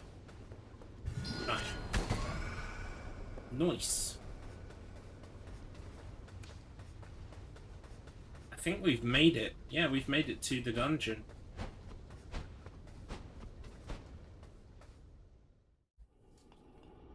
Here we go. Oops. There we go. I'm kind of tempted to go back and get, like, speed or something, but no, I must save up for power, because I want that final power upgrade. Here he is. Crooked Crow! Clearly my grunts have failed to teach you a lesson, so I'll have to do it myself. After I'm done with you, I'll use your feathers to buff my armor and make it all shiny. I'll be the most handsome creature under the shadow of the door. Alright, squishy time! Oh, so that was the dungeon and this is the boss. King of the swamp, guardian of the flood fortress. Lord of his domain, ruler of all who survives, champion of the people, keeper of 5 earths, first of his name, second of the other name, who is within the middle of earth. That's awesome. That's so good. Uh-oh. No, don't destroy the platforms, I need those.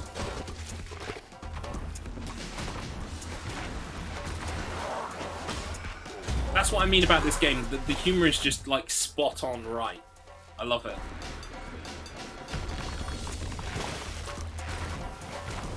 Mentally, I was thinking, wow, could his name get any longer? And then it did.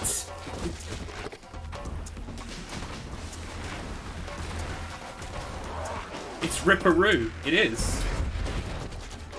Am I actually doing any damage to him? Oh. Do I need to, get the thing off his back? Yeah, I need to attack his armor, right?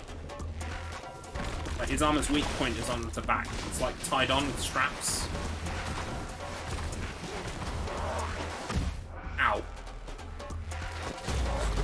There it goes. But I'm about to die, so... we'll at least learn for the next time. Whoa!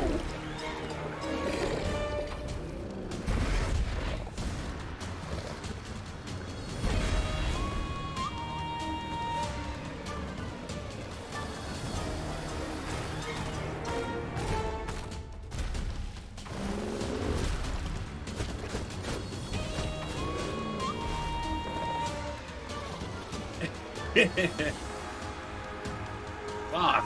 It's got blood in his mouth.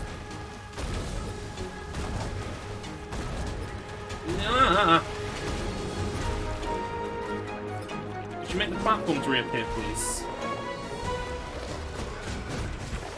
Oh, well, okay. Wow.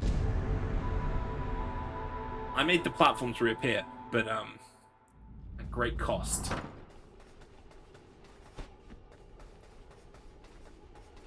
Now I know what I'm doing a bit more, at least. So, I also love that it knows you've seen the intro. So it doesn't need to show it to you again. Right, so we shouldn't take any hits on this first kind of cycle.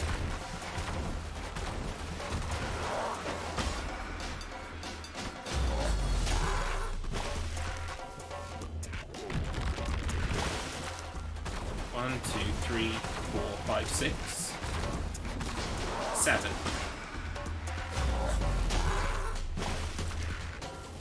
Right, here he comes. Here comes Big Boy.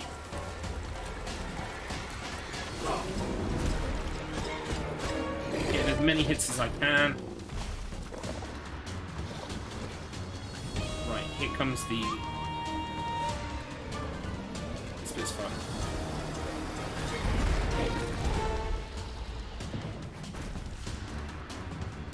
Yes! I knew that getting the bomb in his mouth would be a tactic. That's so awesome. I got a trophy for it.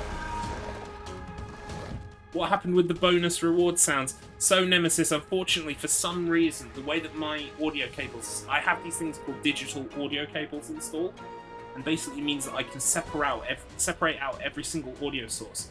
Like, as standard, all of the audio gets, like, compressed into one thing called system audio. But with digital cables installed, I can have, like, a cable A, cable B, cable C, cable D, and I can tell programs to go on whatever cable I want. So what I was using cable B for all of my game sound. So whether I'm using an emulator, PC game, whatever, I send it through B. That was game sound.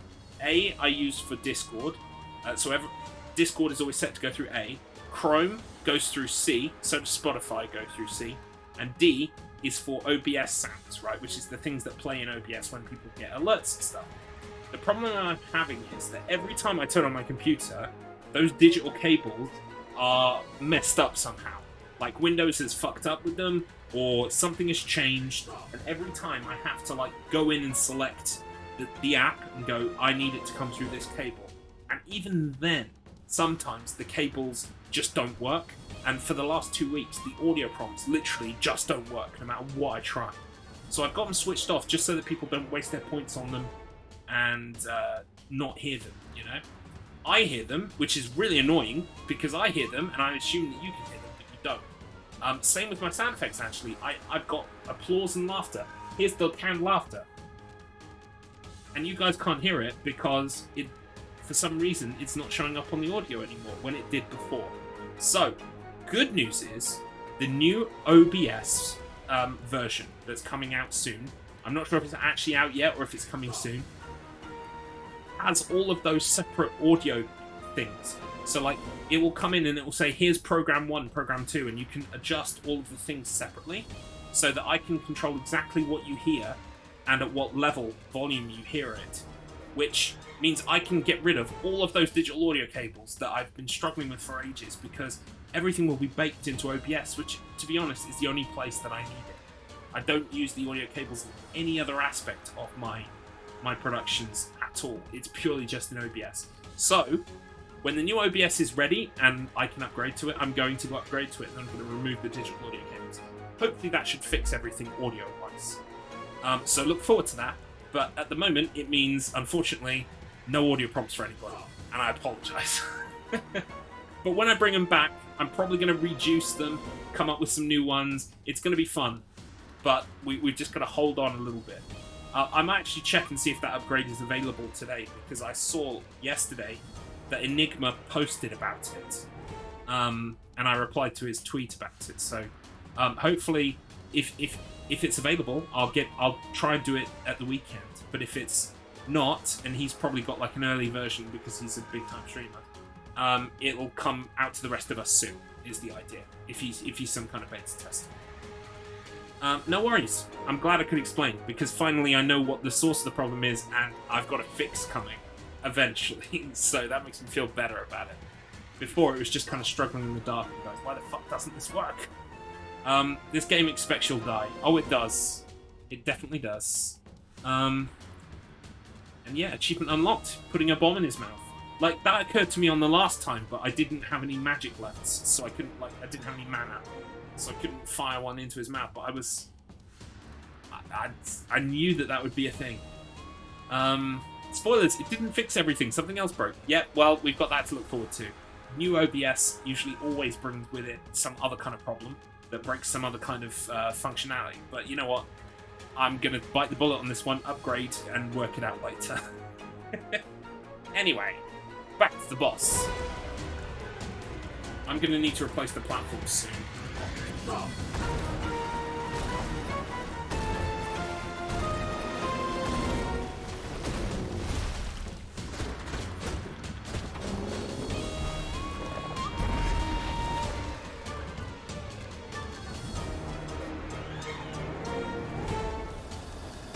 I almost walked off the edge then.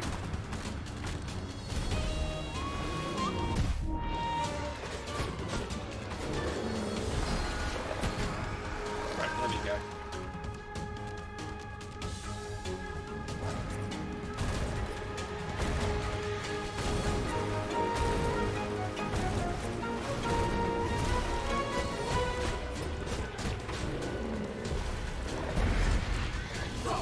should really save that so that I can replenish the platforms.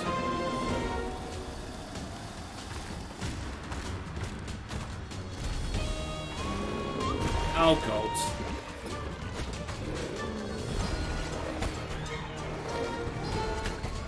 There it goes. Oof. But now I need... Can't send those back at him. I get them back by hitting him. Okay.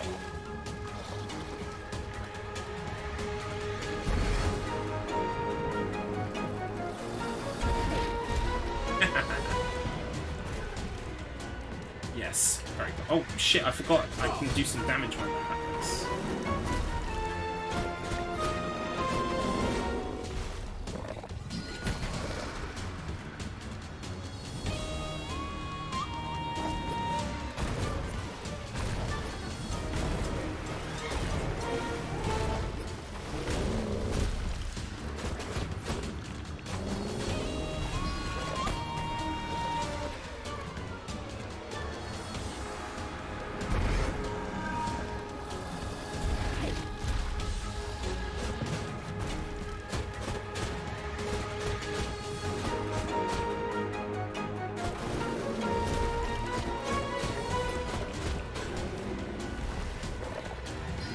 Don't even need to replace the platforms. None are gone yet. Okay, here we go.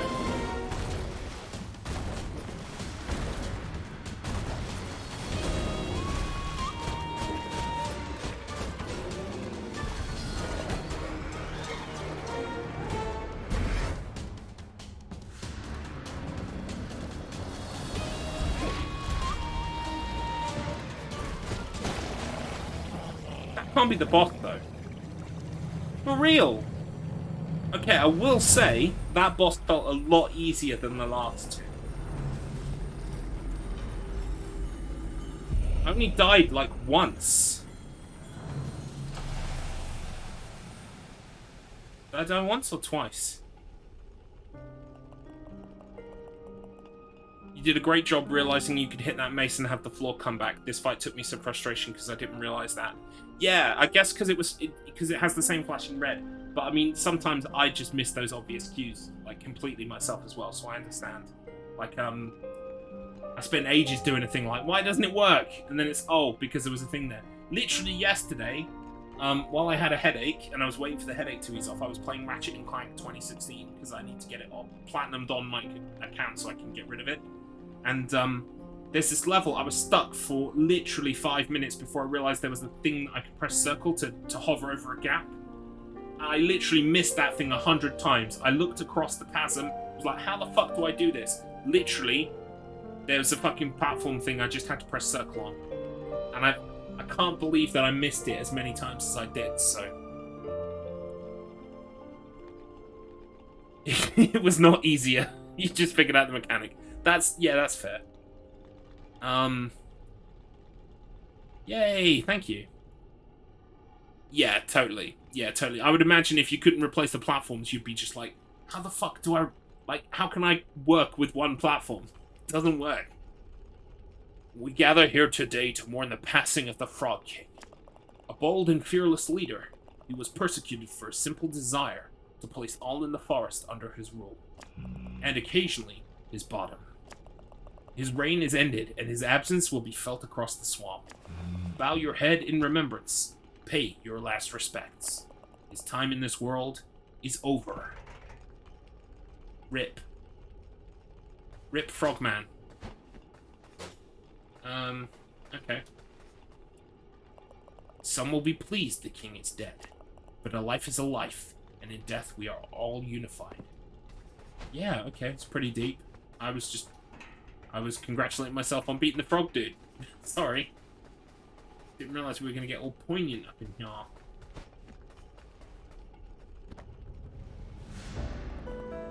You found a giant arrowhead.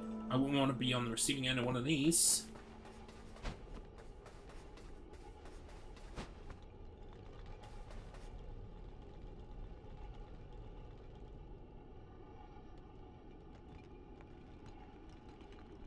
Has it ever happened to you that you stop playing a game because you got stuck, go to bed, and then you get an idea with a new strategy to try and turn on the console again? Yeah, that does happen to me occasionally. Absolutely. It's like, how do I get past this thing? How do I get past this thing? And then you go away and process it, and you go, oh yeah, it was that thing. And then you try it, and you boot it up. Like Mortuary Assistant. I was like, I got 3 endings, and I was like, the 4th ending is like, I know I need to use this fucking... I need to pick... I know I'm missing something in the building or whatever. What was it? The key. Yeah, the key to the basement. I got all the way to the basement, and then I was like, I know I need a key to unlock this door. Where is it? And then, I came to the conclusion, oh, it must be in this box thing. And I looked, and there it was. So, it does happen. Have you met Jefferson yet, Gar? Presumably. Who's Jefferson again? Is Jefferson... Who's Jefferson? Like, I think I have, but I'm not sure. I don't remember. Also, I've just made myself bleed. Don't mind me. I have, like, a spot thing, and I'm just, like, it annoys me. And so I pick it, and then, like, then I bleed. I bleed for you guys. I bleed for my art. You would know if you had. He's very unique. But see, that's the thing. The problem is, I've only played, like, I've done 4 streams of this game so far. This is the 4th stream. But the problem is that, like, unfortunately, I've only been doing, like, 1 a week and they've been spaced out. So I probably have. I just don't remember. I have met some very interesting characters in this game. Like the one that's being controlled by the octopus. That's not Jefferson, is it? Like, the one that's like, I'm clearly an alive human. The stream is switching to a gore stream. Well, it was, but I had some toilet paper, it's fine.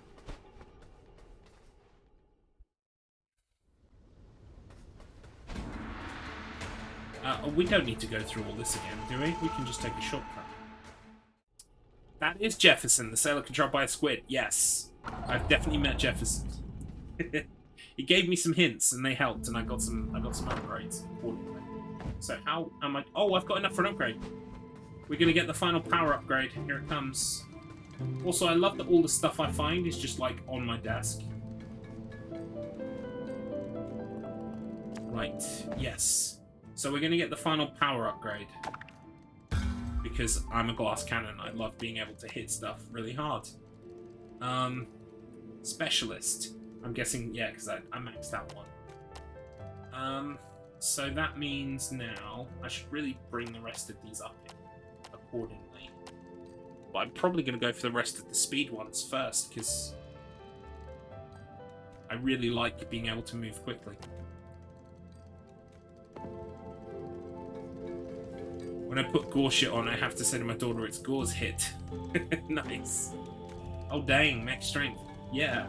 I really like, I don't really play RPGs that much anymore, but like I'm always the kind of guy who will go, I want to hit things hard as possible. And that's like my #1 strategy. The best defense is offense and all that nonsense. So, hang on, I'm still bleeding. I'm still bleeding. Why hit many times when one does the trick? Exactly. In and out. I want to one-shot everything. Like, I think it goes in general for me when it comes to games. Like, the best strategy for me is, like, the more time I have to spend doing a thing, the greater the chance of me fucking it up and failing. So, like, there is definitely with me, there's kind of like I want this level to be over as quickly as possible because then there's less chance of me fucking it up. What games are there like that I really kind of do that strategy with? Like, I can't remember.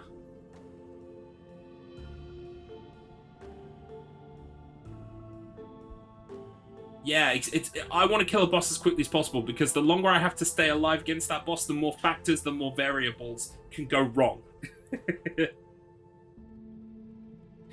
Yeah, exactly. Like, at the moment, I hold the world record in this stupid game called Thunderbirds, which is really bad, and you should definitely play it. I can provide you with an ISO. you should play it.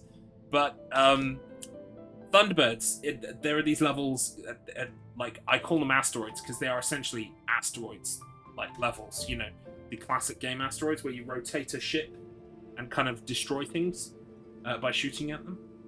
There are two types, one in space and one underwater. And like I know that the longer I spend in that level, the more chance I have of dying. So I try and just like complete them as quickly as possible. And so it's that kind of strategy, basically.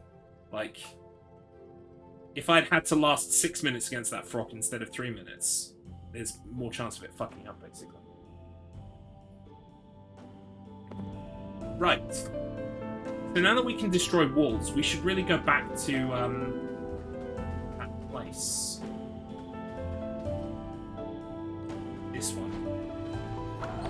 Because there are some walls and stuff we can destroy now. I don't think I'm going to be able to 100% this game on this playthrough.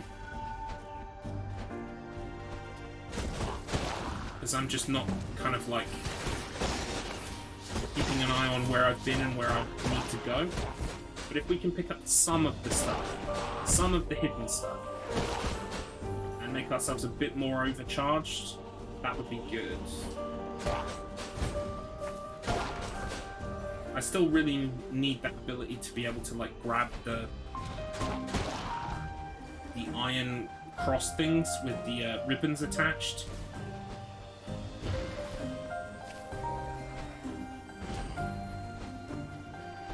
How do I get up there then?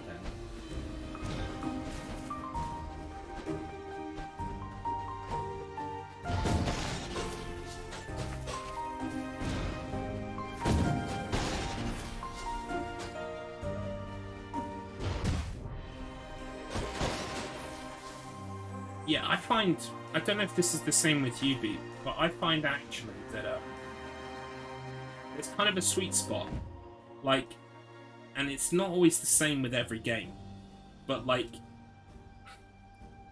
the more I play it, the better I get, okay? But there reaches a point definitely where I get frustrated because I'm not good enough and I'm not getting further, or sometimes I'm even getting less far than I was on previous attempts. Say, for instance, Resident Evil 2 Remake has got this DLC mode called No Way Out, where you have to survive as the sheriff in the convenience store at the start of the game. And you've got to beat 100 zombies, right? Now, I still don't have that fucking trophy, because it's fucking hard. It's the only trophy I don't have in Resident Evil Remake. But aside from that mode, right, I was getting like 90 zombies, 89 zombies, like getting super far. And then as I got frustrated, I was getting to 30 zombies, 25 zombies. Because I was getting frustrated, I was getting impatient. And I find actually when I reach that kind of barrier, that's when I have to go away and come back. Like, it's like, I could sit there another 4 hours and grind it out, but I actually find that I kind of like process my skills a bit better and like bring them into like my repertoire if I go away a bit, do something else, and then come back. But it's hard to know where that line is because there's always kind of like a, oh, I'm close. If I just stick at this a little bit longer, just a few more tries, and I've got this. And it's very frustrating when like you do that, you dedicate that time and effort, and you still aren't getting where you need to get.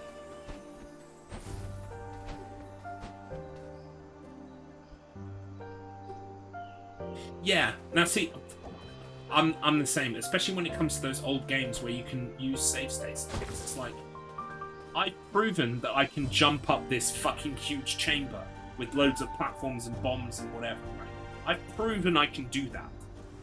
But I get sent back to the bottom of it every time I die at this boss. So I'm gonna make a save state at the top of the chamber just before the boss. And people will say to me, oh, that means you didn't beat Super Metroid, or you didn't beat it properly.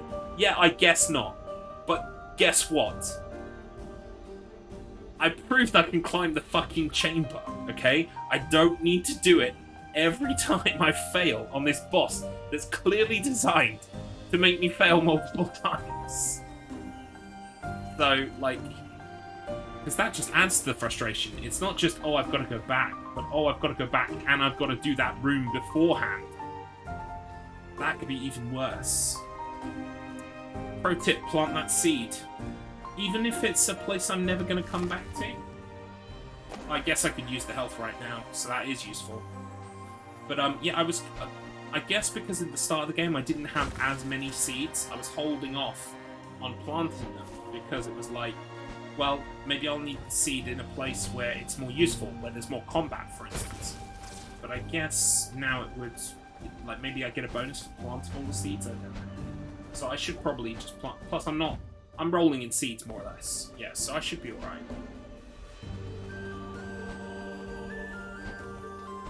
Yeah, I'm looking for walls that I can break. And, oh, I guess I could come back and talk to the villagers now that I've solved the village problem. Maybe they'll talk to me.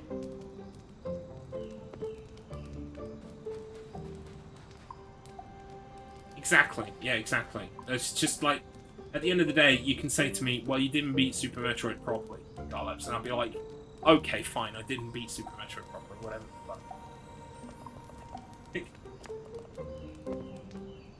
Like, case in point, right? It makes me angry. So, I don't even know if I have the Evil Within to hand, because I have it digitally on my PlayStation as well. Yes, this game. This fucking game. I've only got one trophy left to get in the Evil Within, right? And it is a DLC mode. It's in the Executioner DLC. It is the hardest challenge room, which is challenge room 18, I think. Garlips 2022, yeah. It's in the Executioner DLC. I still have this trophy to get. Now, the problem is, right, that the controls, especially in the Evil Within, especially in the Executioner DLC, because they are first-person controls, not the third person of the game, like, that you know from the game, right? So they're extra clunky. You have to fight through waves and waves and waves of enemies just to get to the final wave. The final wave is, spoilers, it's Sebastian and Joseph. So you're playing as the big box head guy. I guess he's called the Executioner. And you have to fight Sebastian and Joseph. Now, they are cheap as fuck, can kill you in 2 shots. You have to be behind cover, and you have to, like, fucking try super hard to kill them. I've been close before, but then I die, right? And the problem is, you got to do that whole room without dying, right? Now, I've proven I can get to Joseph and Sebastian. I've proven that I can get to Joseph and Sebastian. Give me a fucking checkpoint when they're about to walk in, right? Because they wreck my day. And the problem is, it takes 15 minutes to get to that, only to be killed in 10 seconds because they walked in and you weren't fully behind a bus, so you couldn't hide, right? Because they also spawn in, like, after a certain amount of time, but after you've killed, like, a thing. So you kind of have to play some traps and get the fuck out of the way in about 10 seconds, right? So, literally, I have to play 15 minutes just to get a chance at 10 seconds. Now, you're probably saying, Garlips, you're a speedrunner. You should be used to the idea that you play through an extended amount of the game only to then have chance dictate whether you get, like, a good time or whatever. But no, this is just for a trophy to complete the game, right? I don't even, like, I have the platinum, but I don't have the 100% because of this one trophy. And there are no checkpoints in that room at all. Like, it's like, oh, you need to do the whole challenge room in one. Which is fine, right? But not when you've got, like, an insta-kill enemy that spawns in. 2 insta-kill enemies that spawn in. And you've got to take on after 15 minutes of combat. And so I have to go and do that 15 minutes of combat again. If I want a chance at that 10 seconds. And one day I'll do it and I'll get it. Right? But I was on stream for like 4 or 5 hours trying that fucking room. And then I gave up and I walked away. If I could just save state as they're about to walk in the room, I would feel like, I know it's supposed to be a challenge, but like, I've proven I can do that bit. I've proven I can do that little bit with the 15 minutes of the other waves of enemies, right? Don't make me It's just frustrating. It's just frustrating. I hate bad checkpointing. When I played Halo for the first time this year, it was my biggest complaint. There's a difference between a challenge and hard for no reason. Yes, there is. Yes, and this is what you put the nail on the head there, because that is exactly what I'm finding. I am gonna play tomorrow The Last of Us Part 1 remake, and I'm gonna be playing on grounded mode, right? Now, grounded mode, I played grounded mode on the first game, I played grounded mode on the second game, I will play grounded mode on the remake, and I'll play grounded mode on probably 2 remake, and 3 whenever that appears. That challenge is hard, but it's not hard for no reason, okay? Because you checkpoint, you make progress, you might be stuck on a checkpoint for 2 hours. That happened to me in The Last of Us Part 2. But every time I died, I felt like it was earned. I earned my death. And when I beat it, I sure as fuck earned that victory. When it comes to that challenge room in The Evil Within, I don't feel like I will have earned that victory. I feel like I will have got lucky. Does that make sense? I feel like I will have just rolled the dice, and this time I was in the right place in the right time. I managed to pull it off against the odds. And I will feel a huge endorphin rush, I'm sure, because, you know, shiny trophy. When I beat it, I sure as fuck knew. Yes, exactly. I'm talking specifically about the checkpoint in The Last of Us Part 2. Where you play as Abby, and at the end of day 1, there's a bit where you have to hold out for, I think it's Lev and... What is Lev's sister's name? Is it Yara? You have to hold out for them. They're coming through an ambulance to, like, open the door for you so you can get out of this area. And you have to fight, like, in a very cramped, very small area. And I counted. It took me 138 attempts to get that. And it took me over 2 hours. The euphoria. The euphoria when I got it. I mean, I don't do drugs, but I'm imagining that's kind of close to what it feels like. Like, I felt so proud of myself. Do I mean with Joel at the beginning? What?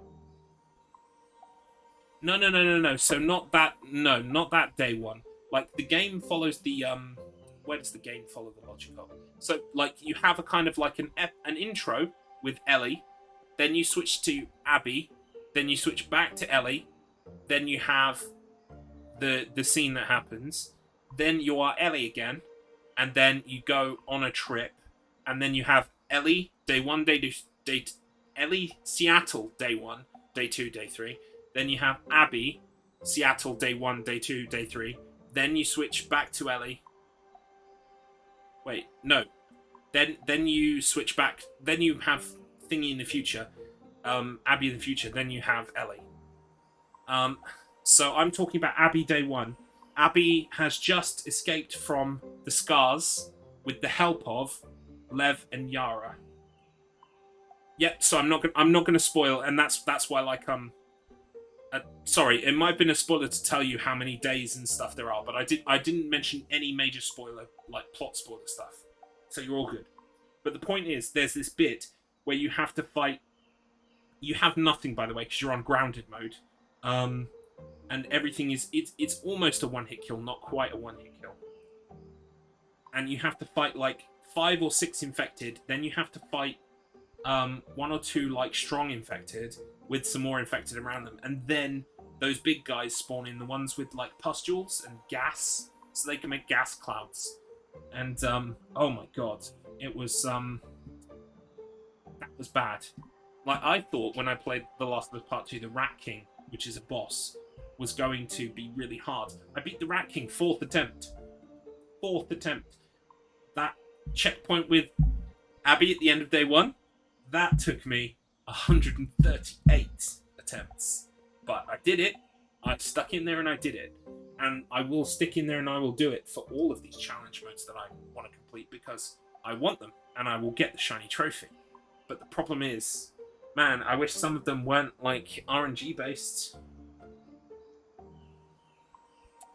I haven't played any of The Last of Us. The first one broke your PS3. Literally turned it in, put it on a yellow light of death. Fuck. Rip Mr. Matt Internet's PS3.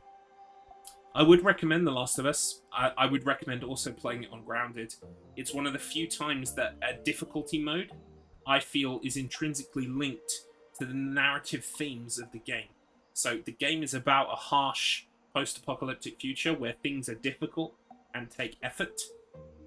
That's what Grounded feels like. Although there is some cheesing you can do.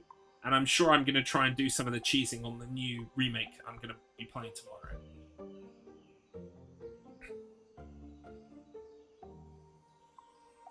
It is. It's great. Last of Us 2 specifically is one of the best stealth action games I've ever played. The controls are so incredibly fine-tuned and lovely. I'm really looking forward to a part 3. I don't care what they do with the plot, to be honest. The gameplay is so good. Right, see, the problem I have now is, it's just like, I don't know where any of these walls are that I can break. And I can't be asked looking for them, because it's a waste of time. So I think what I'm going to do is I'm going to go back to some of the other sections from the start of the game, where there were obvious walls I could break, etc. But for now, I'm not going to bother with all this stuff, because otherwise it's just wasting your time, it's wasting my time. I'd rather kind of push on with the story a little bit, and maybe do a little bit of exploring in the first area, which was this way. Oh, there was some in the not the Mushroom Village, the old lady's gardens. Maybe I could detour quickly to the old lady's, the Urn Witch's gardens.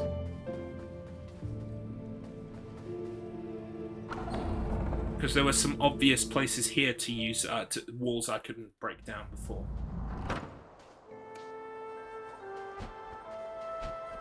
Hopefully I'll find them super quick.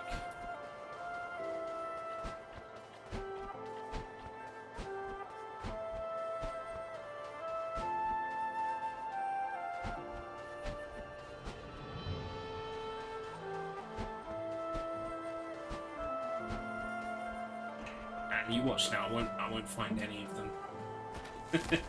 Not one.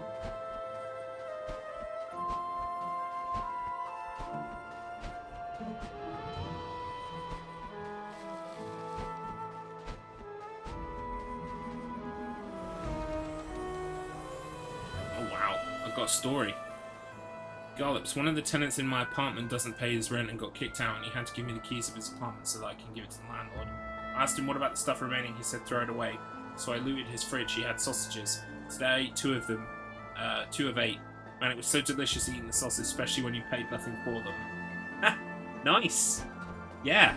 I mean, always be dubious of the free sausage because you don't know what's in the free sausage. But in general, free sausages, yeah, good time. Good times.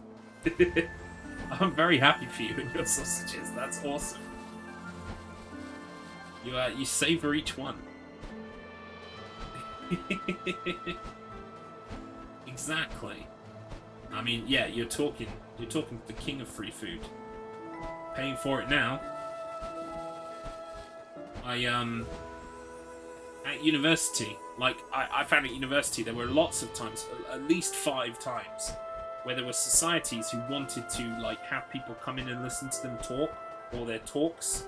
Like, they would put on lectures and stuff. And so there were always people outside saying, do you want a free lunch? Do you want a free lunch? If you come in here and listen to our talk, you'll get a free lunch. Garlips listened to a lot of talks.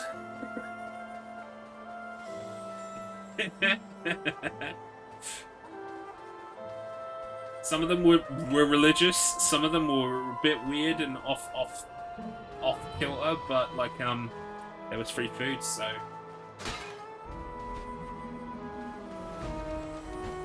it's so bizarre. It's like they know what they need to do to get bums on seats. Like, that's a phrase in this country, bums on seats. It basically just means like we need bodies to fill these chairs. Yeah. Here's one. Knew it was worth coming back. And so, they know the way to a student's heart is like, oh, you've spent all your money on alcohol and going outside with your friends. Come and have a free lunch. But I mean, and maybe Like, I'm not sure what the statute of limitations is, if there is even a statute of limitations in this country, right? But there was a vending machine in my computer science department that I was... our department actually, even though I didn't do computer science, I did multimedia. There were these vending machines, and there was this one that was cylindrical in nature, yeah? So, like, it was a big tower, and it was cylinder-shaped, and each one had, like, a window you could open, and you could rotate. So there were 4 items on each tier, and you could rotate the tower to the window that you required, and then you could open the window, right?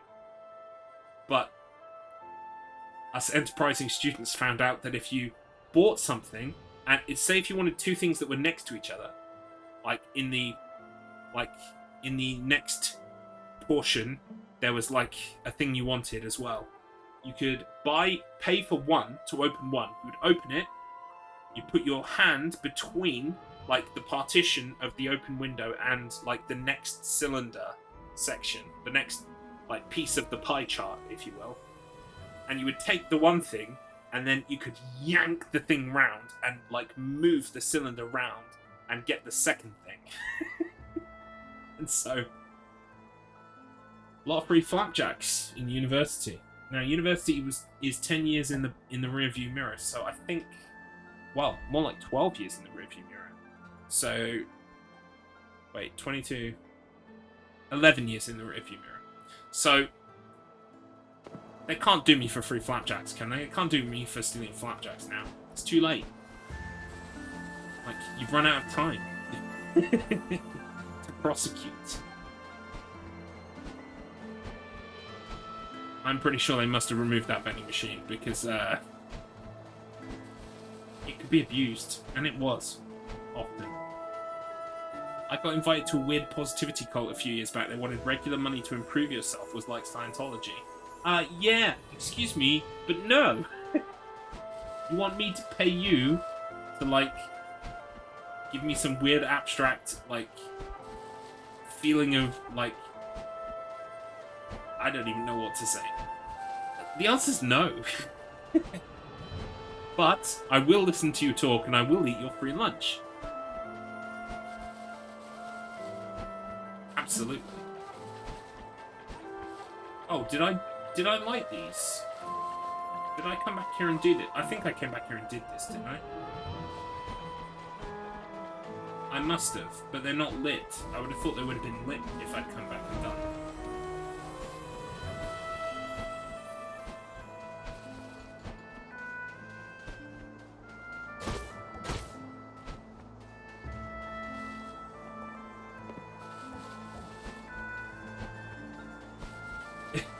Yes. I will help you improve yourself. Just send me $599 US.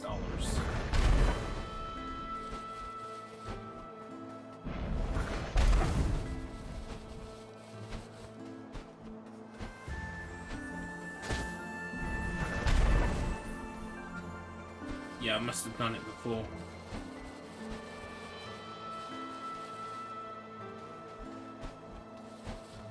Never mind.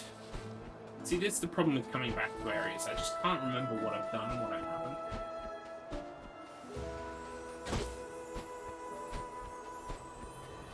I was kind of looking for obvious walls that I could break. I haven't seen any.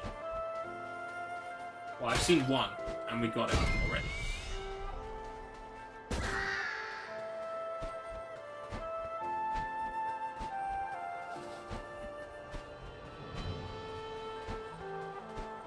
We're going to use the warp. We're going to go back to the main first area.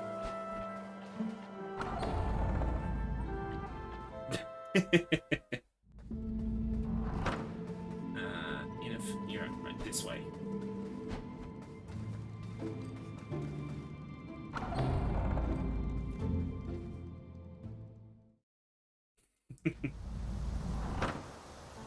Bringing people together.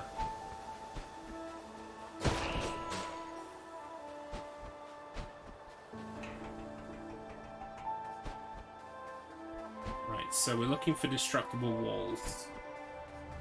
I'm sure I saw a few of them in my time back here.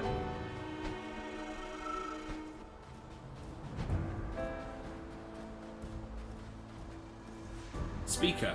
Listen to our talk and we'll give you free lunch. Garlips goes to the talk, sits there, gets his Game Boy out of his pocket, playing games and doesn't listen, and then just always... Yeah, I never got to the point where I took the... Well, it would have been a phone at the time. I never got to the point where I took the old phone out and started playing it. But I was at least that respectful. But yeah, might have clocked out like mentally when I was listening to them for sure. We were actually finishing our final year project at the time, so I was probably thinking about the final year project. I've still got it knocking around on a hard drive somewhere. I need to go through my shed and find my final year project and show it to you all. It's bad. Like, obviously it was students who made it, so it wasn't great. But like, I kind of have a soft spot for it because I made it, along with some others. It was like a movie. It was like a 10-minute film, and the guy was falling asleep. And whenever he went to sleep, he woke up in a kind of like an alternate world, like Silent Hill. Like he was in a dirty, rusty hospital. There were like, you know, things on the floor and photographs and stuff. And he was like, at the end of the video, he was like taking sleeping pills so that he would fall asleep, so he would go back to the dream world again and again. There was no dialogue in this film, by the way. It was completely experimental. 10-minute long. And so we made like a 3D hospital in Maya, and we made it look all grungy and Silent Hilly. And then and do you want to know something extra special cool about that movie? If any of you know Atticus Finch, it's Atticus Finch of Clock Tower fame and other places. Spoilers of the Damned as well, of course. Atticus Finch was the star of that video. Because Atticus Finch, I know from university. We did the same course, sort of. And his was a year below me. I think he was on the same year as me, but then he took a year out to do something else. I think he switched course, actually, to a dramatic arts mix of the course we did with dramatic arts as well. Anyway, the point is, he was the year below me, so he did his final year project with me, and he was in my final year project as the main star of the video. And then, in his final year, he worked with my in-real-life brother, and they made like a Twin Peaks-inspired detective 3D game thing. I don't know if they still have that, actually. I have to check with my brother, see if he's still got it. But yeah. Isn't that cool?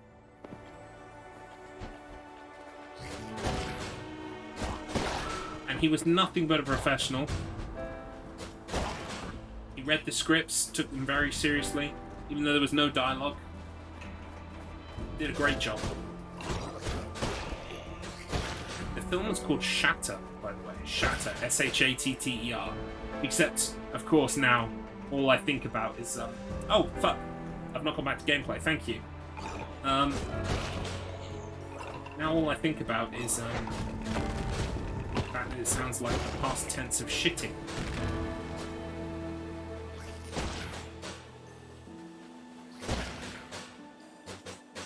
Oh, do you know the trick with the signs in this game? No. Please do fill me in. Sorry, I was wrapped up in a story about university there. What is the trick with the signs with this game? You can let me know. The Sigma knowledge. Yes. Please provide the Sigma knowledge. There's one of them walls. Nice.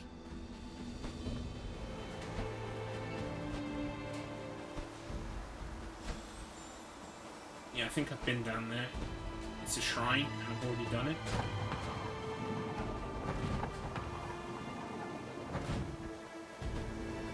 When you get to one, read the sign, attack it, and read it again. Oh!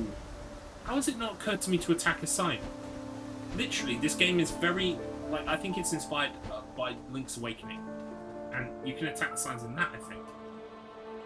This way to the summit.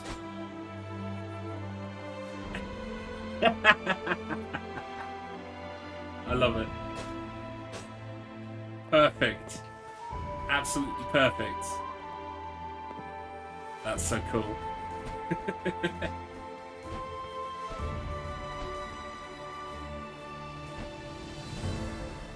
It's the little touches, you know?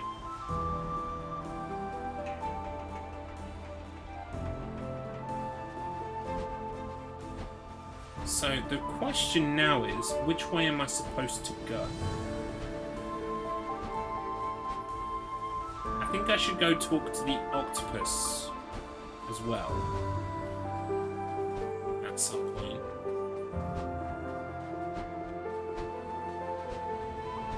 Oh, here's another one.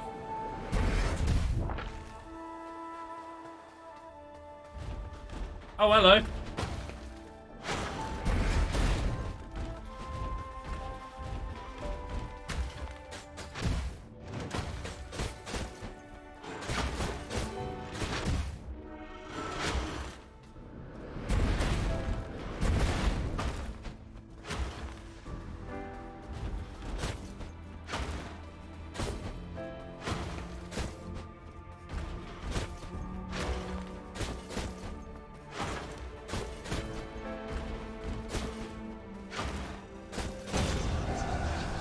Well, I wasn't going to do that for a second.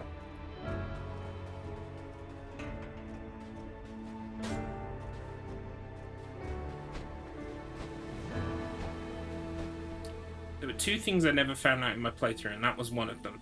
I couldn't believe I never hit sign, even accidentally at some point. Same. Yeah, I can't believe that isn't something I tried. It's a very me thing to do. I'm sure it's a very you thing to do as well.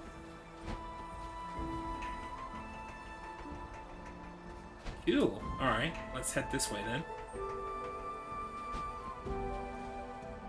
Ah! We've got another shrine.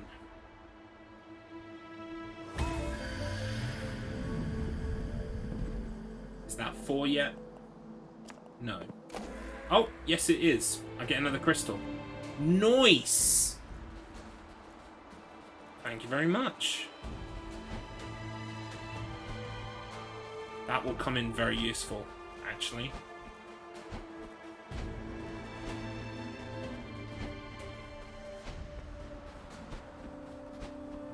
Do absolutely need to find some health, though. I'm sure we'll run into some in a second.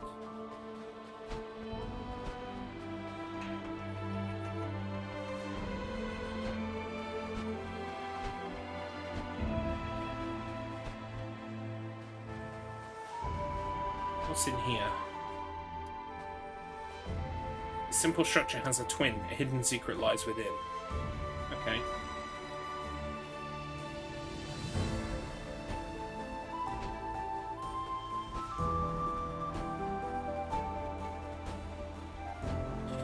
Alright, let's go this way.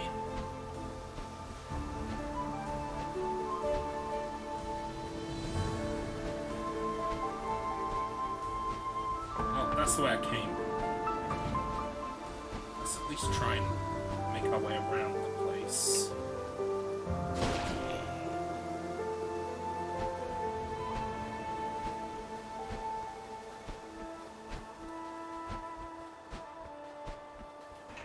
I think that might be all for secret walls for now.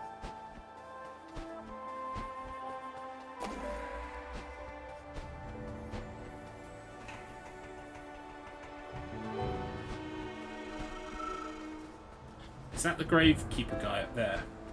Because sometimes he gives hints about the direction to go. You've certainly been keeping me busy.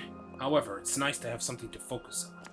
Sending the dead on their journey may seem like a depressing task, but it gives me a sense of purpose. Okay. I'm glad to be of assistance. But what way am I supposed to go?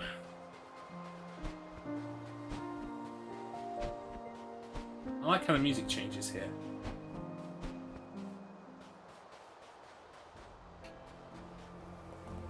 Here lies a guardian of the door, a preserver of order, and a home to stray souls. Interesting.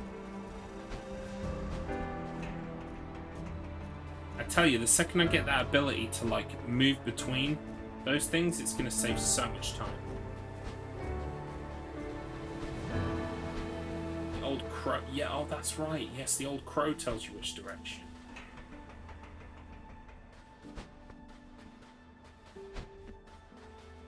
And he's kind of up here somewhere, isn't he? Ooh.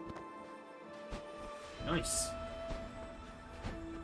See, it is, like, I am bumbling around enough to find the cool hidden things that I can grab this time around.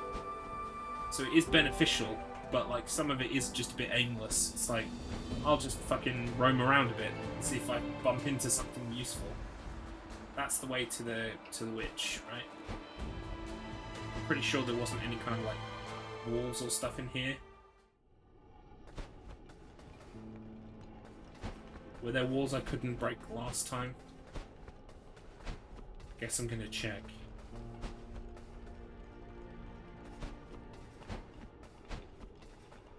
I'm sure I had fire by that point, didn't I? Nope. So let's do that. What's this? Uh-oh!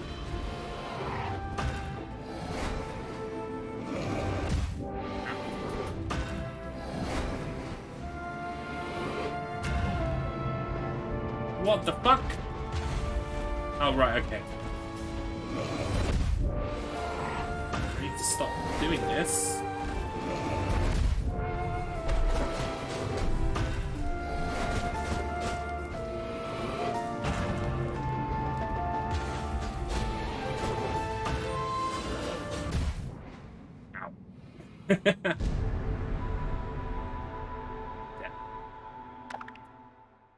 Ow. Yes, I'm going to retry. I can kill this guy. I'm sure I can. The Lord of the Rings show starts tomorrow. Oh, does it? Might have to try that out. I mean, I'm not the world's biggest Lord of the Rings fan, but I do like them. I like the movies and stuff. But I've never read... I've read The Hobbit. I've never read the actual Lord of the Rings, and I've never read...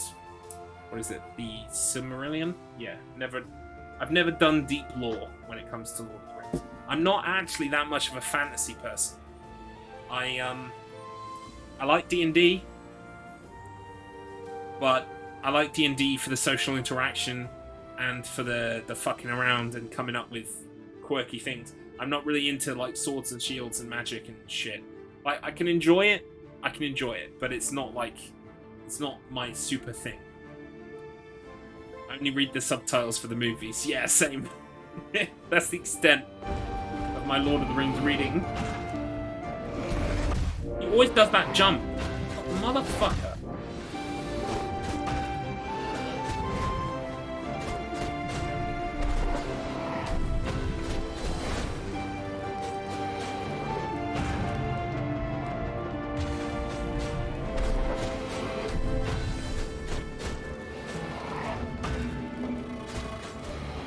Whoops. That's me off the side there. There we go. That's what I wanted to do. Oh, I baited him.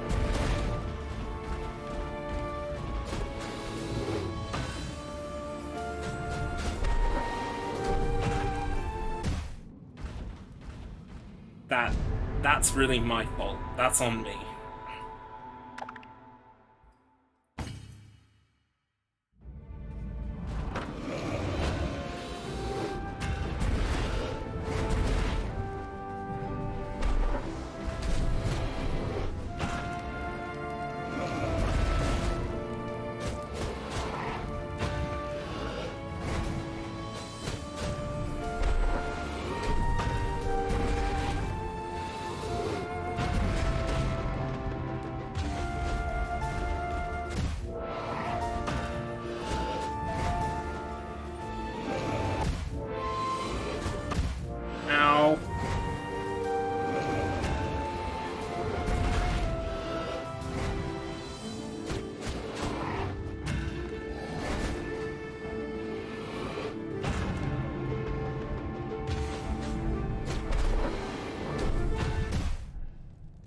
Fuck.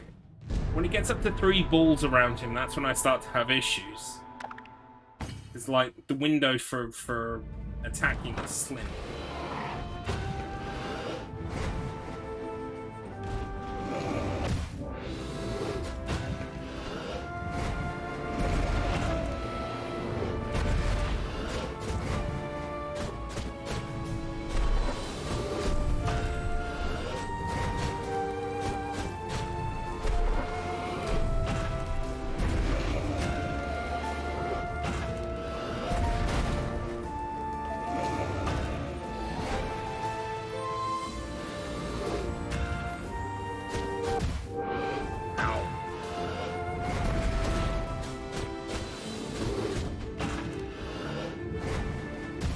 Oh my god, the fireballs!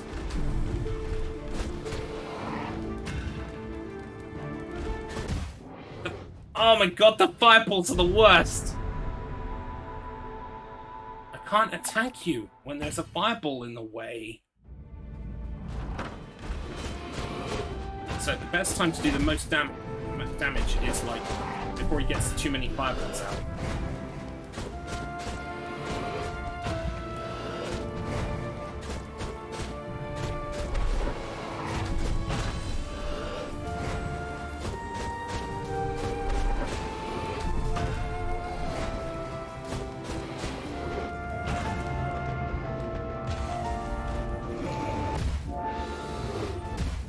Oh my god. Yes! Ah!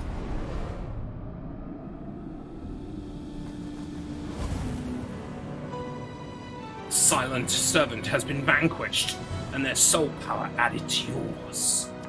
Your fireball spell now burns enemies for extra damage over time.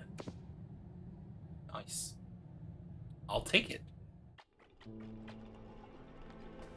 And yeah, I also need this now pretty badly. Is that the show where the elves get to their 500th birthday and thus need to have prostate exams? So Lord of the Rings appears. You know my laugh button doesn't work. Otherwise I would have pressed it. We don't need to go that way. I kind of want to go and talk to the crow, right? So it was worth it to come in for that extra special magic fire room. But now we can leave.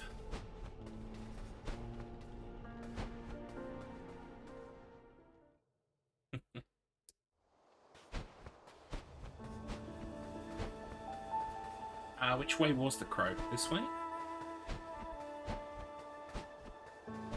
Nope, I need a key for that.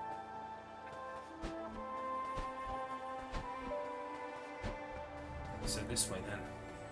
It's kind of up here and out to the top of it. This way? Yeah, here we go. This is it. I think this is me in the future. That's my honest guess. I think this is us from further down the way. Interacting with our kind of younger self. Another astounding victory. I am impressed by your courage and vigor, fledgling. Once again, I reiterate, I have been stuck here for such a long time and accomplished so little in comparison to you. You have given this old crow hope for the first time in many, many years. Just one more giant soul, and we can open Death's door. I suggest you head west. Atop the mountain, you will meet an ancient beast of untold years. Only 5 more years, Garlips, and we get our letters. Looking forward to the MOT, to be honest. Yeah. Well, wait. Well, like, I've never had a prostate exam. I have had an endoscopy. Is it endoscopy or lap? What is? I've had a colonostomy. I've had one of those, and that was not fun. Good news was there was nothing wrong. But oh boy, that was an experience. Garlips, do you think this game is that bad? That's like the most cliche story they could do. True. Well, then I'll be proven wrong and be delightfully surprised, won't I?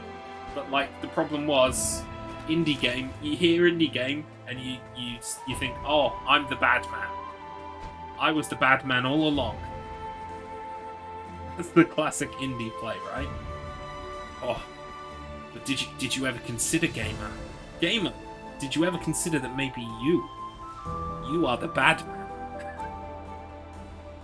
That's Silent Hill as well. Yeah, I mean, that's where I think most infamously began. Like, Silent Hill 2 is incredible because no one was expecting that twist. But ever since then, that has been the de facto twist for the horror indie game. To be perfectly honest with you, like, maybe not so much nowadays, but like certainly there was a while where it was just like, oh, don't you see? You are the bad man. And it's like, kind of gets exhausting. Right, so how do I go west? And go west. Maybe up here? This looks like it's the right kind of region.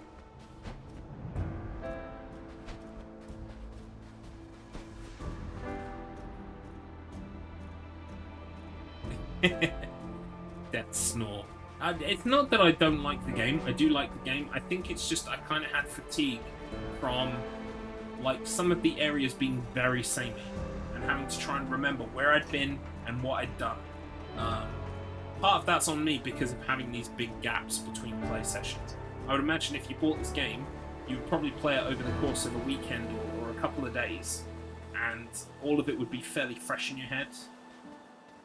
And of course I'm not doing that, so I think that would have helped. I also think a map definitely would have helped, even if it was just a kind of like an overworld map that you have to consult every once in a while, or if there was a mini map when it came to like a dungeon, where like you can kind of like, you know, they borrow so much from Zelda, why not just borrow that little bit more and have a mini map, you know? You've touched on it and we've talked about it, but my biggest complaint is the enemy waves are just samey over and over. Yeah, that's the other problem with the game. It's a good thing and a bad thing. The combat is so simple that anyone can grab it and get to grips with it and be fairly competent at it. The problem is that means you can only build so much variance or nuance into that system. And I think we'd reached most of that by, what, like the 5th or 6th enemy? And ever since then, it's just been, how do we make it harder? Spawn more enemies at the same time. Which can be a bit tiresome. But on the whole, I am enjoying the game a lot. I don't have a problem with it. Apart from maybe the addition of a map, and maybe doing something more variable with the environments and the enemies. Like, maybe mixing it up a bit more, having, like, wildly different things. But overall, yeah, enjoying it a lot. Do like the music, love the presentation. So no real complaints. Just some patch notes, like I was talking about last night with Thunderbirds. Just a few patch notes. Things to consider for next time. Ah, here we are. Yes, let's go talk to Jefferson, shall we? Seeing as we're in this area. Is he in this one? Yes, there he is.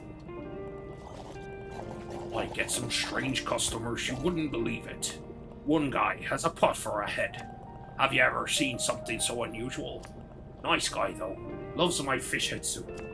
Would you like to try any of my freshly prepared delicacies today? Great! One delicious meal coming right up. I sure do love preparing food with my multi-digited mammal hands. That's a good point, Miss Mountain. I will look into the tools to do that. Can you imagine if we could program a turbo button for shooting that you just hold down? I mean, obviously we couldn't have like mods on the leaderboards, but just having a turbo button would save so much like hassle. Now let me tell you a little something while you ingest nutrients. There's a lot going on in the witch's basement, even before you reach the inner furnace. Oh, I've already had this in. A stray bull carriage may grant you access to its secrets. You look like a sprightly young biped. I'm sure you could get down through a sewer grate, right? I've heard there's a secret through a sewer pipe in the overgrown ruins. I heard there's a cracked wall in some dank dungeons with a secret behind. Perhaps applying a large force to that wall might open a path. That's all I have for you now.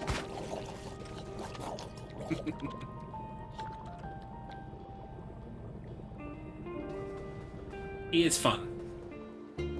But yeah, that was those two of those hints I'd already had before. I'd just forgotten them. I guess I should go looking for that sewer, but like, who's got the time for that when I can just play the game? Ooh, this is the guy we freed, right? Yes. Hello again, little bird. Me come far and wide, see many thing. World outside very beautiful. Love, laugh, live. That all Grunt want.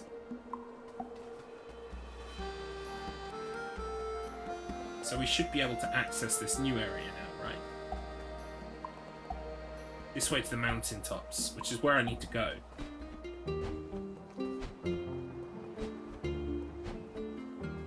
Ah, here we go. I mean, we could do that in Emu, but a boost function would be amazing to slash it in. Like, press circle to boost in Thunderbird 1. That would be awesome. I also want to check for any hidden information. I very much doubt that anything was cut, because I feel like that game, like, someone made it in an afternoon, and they would just, like, get it out the fucking door. But if there is cut content, it would be nice to see. Love, laugh, lacerate. I want a neon sign, but, like, I haven't got the money for that kind of budget, right? But I am gonna get, like, on Etsy, you can get people who do, like, street signs. And I'm gonna get a street sign and gonna put it on the wall over there. I'm gonna get Bad Decision Street because I always feel like that is the place I'm at when I'm playing these games. Bad Decision Street is where I live, so it would be great to get Bad Decision Street on the wall. But I'm toying with the idea of trying to get a green screen working because I kind of want a layout. I like this layout. I like what I've had and how it looks. But I would like to move to a green screen at some point, if I can, because it just opens up so many more options for me. And it also means that, you know, on different screens I can have me in different locations, different locales, which would be really fun. I would like to experiment with that. So, we'll see how it goes. Because I don't have a lot of room in this room, and having a green screen... I do have a green screen, like a... what should I call it? I have the Elgato stand-up green screen. Where is it? It's this thing. This big box here. That's the Elgato stand-up green screen. The problem is it needs quite a big floor footprint to... You can get a green screen for your chair, but I find that not only is the Garlips incredibly girthsome, the Garlips is incredibly girthsome, if you can believe it, that he requireth a biggeth throness, and the biggeth throness doesn't necessarily mean that a good green screen would work very well. There's also not a lot of room to move in here, and I feel like it would be bumping up against things all the time. And also, I'm just not sure the results will be what I need them to be. So I haven't bothered at this point to look into the chair ones. It remains an option in the future. I'm actually thinking about ways to utilize the ceiling.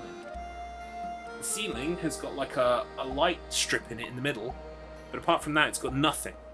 So I was thinking if I could create some kind of solution that is literally like a pull down thing, I can have the Hannah Montana quote unquote best of both worlds by having a green screen that I could just yank down and use, and then up it goes when I need it to go up. This thing could work for that, but mounting it on the ceiling seems like a fucking massive headache. And also, I need to think about the fact that I kind of live in an L shape. I've got the one wall and then the other wall. Like, I can't really move this computer over anymore, so that I just have a flat wall behind me. Like, just so I can have a nice flat curtain. I need to consider the L shape. It might be that I like create like a rail, like a curtain rail, that is like L-shaped on the ceiling, so I could just pull the curtain around. That could work. I'm looking at options, basically. I would like to, even though I like the room, and I like having stuff in the room, I would like the option of the green screen for certain types of streaming. So, anyway, I've just realised I need the bathroom, so I'll be right back. Hannah Montana, yes. Gotta get the Hannah Montana references in. So I will be back in just a moment. Oh, there goes the game audio. I'll be back in just a moment. Sorry about this. Be right back.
No, no, no, Mr. Matt Internet. The partnership with Pudo fell through. I had to have mine surgically removed, which was not fun, let me tell you. So yeah, actually, the Pudo, the whole cross brand promotion is off, completely off. Uh, yeah, turns out that company full of shit. They didn't deliver half of what they promised. Um, Sigma 2. Oh yeah, you could get like a half circle rod to hang it on. Yeah, that's what I was kind of thinking. Yeah, like look, Garlips is the son of an engineer. My dad is like very logical brain, very kind of like, oh, you need to make a bookshelf out of these bits of wood that you've got lying around. Fine, I will do that. And it might not look pretty, but it will work.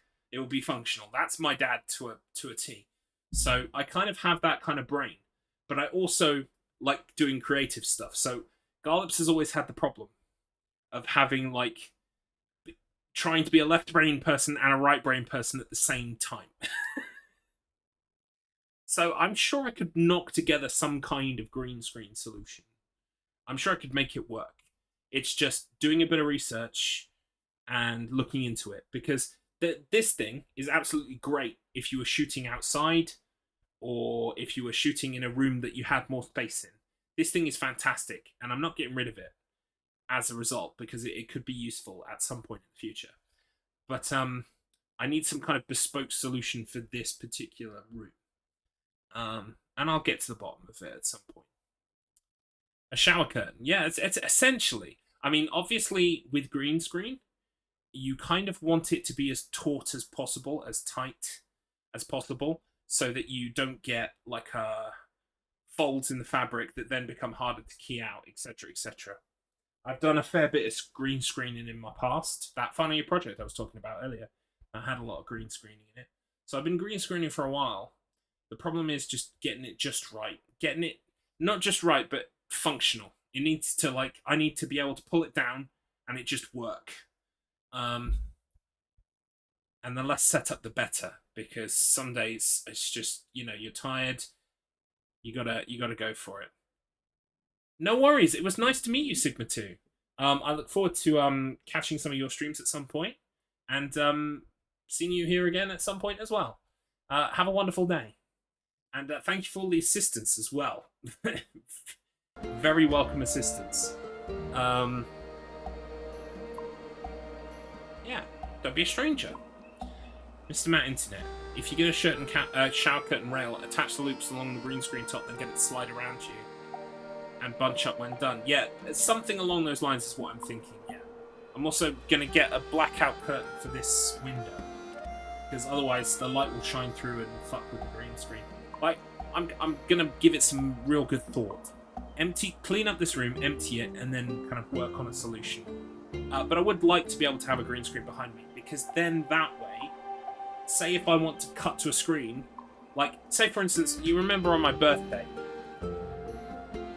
I performed that Automaton classic, Africa, Toto's Africa. And even though I used a karaoke MIDI, it still got copyright striked by fucking Toto. So, god damn it. You can't even get away with using like a MIDI sounding cover. They will know it's Africa, which sucks. Or maybe my Automaton playing was just so wonderful that it sounded just like the vocal, and that's why it got picked up. Anyway, my point being, when I perform an Automaton song, I was thinking it would be lovely if I was on stage, like with like an orchestra behind me, and like curtains, everything. So that becomes possible with green screen. The amount of stuff that I could do with green screen is insane. I could be sat in like an office or a school or a tunnel, like anything I want basically. And in fact, the original idea, back before I was even a streamer, when I was going to do a YouTube series, yeah, the sky's the limit. Back when I was going to be a YouTuber, and I might still be a YouTuber, but this is like, I'm talking 2012, I was going to be a YouTuber, right? My idea was I was going to be a guy who thought that the world was going to... He was a prepper, right? Prepper. You know what a prepper is? Someone who like stores the goods, the canned goods, and has all the equipment necessary, has a bug out bag, has a place where they can go when the world ends, right? I was going to have this character who is such a prepper, and something random set off his alarm. Like, I don't know, some kids were eating ice cream on his lawn or something, and it set off an alarm, and he thought, shit, this is it, this is D-Day, this is the end of the world. And he fucked off down to his bunker, right? And so I was going to be like this guy who, like, plays video games from his bunker thinking the world has ended, and he's recording broadcasts to, like, whoever's still alive, right? He's like, oh, some of you saw my last video. How is it on the surface? How are you doing up there? You surviving? Anyway, I'm down here in my bunker with like 1 million cans of green beans. I'm going to be fine. And here's me playing, I don't know, Mario Kart 64. Right, that was going to be the premise of my web series. And it's still a nice premise. I still like it. I think it could be good. But, I was going to use a green screen so that I could just, like, put, like, this bunker behind me with canned goods on the walls, and, you know, all kinds of stuff.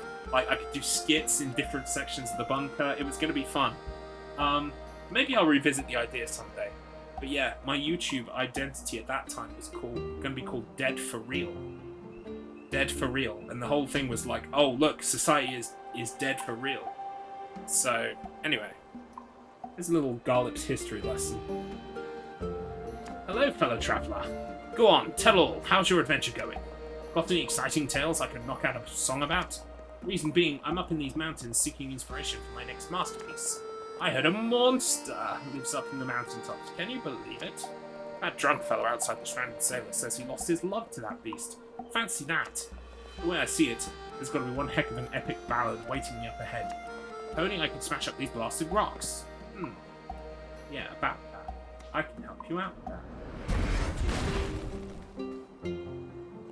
Look at that, mate. You smashed it. You're a legend. You might even be the inspiration for my next big tune. Yeah, if it's all the same to you, I might just tag along on your adventure. See you around. Alright. Anyway, new area. Nice new area. How long am I going to play for? It's 10 to 4 in terms of time here in the United Kingdom. I think I'll probably stream till 5 my time, which is another hour or so. Hour and change, as some would say. Tomorrow is going to be The Last of Us Part 1 remake, and it's going to be at 6 PM BST. So it's going to be an evening stream, a nighttime stream for me. Hopefully you can join me.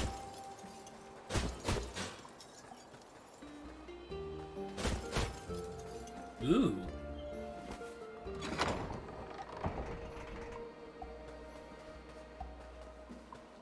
Okay, that's that.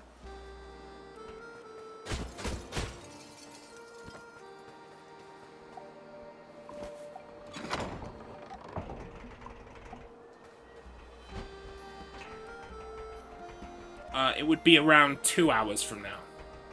I'm going to end the stream an hour from now, but tomorrow's stream would start 2 hours from now, yeah. 6 PM BST. I've got a little clock up in the top right. Should help you, like, convert your current time zone to whatever the fuck time zone I'm on. Which, yes, BST, British Summertime. It is still summertime, even though it's a bit cold now. Yeah, I'm actually thankful. I'm glad it's finally, the temperature's coming down. Looking forward to autumn. It's one of my favourite times of year.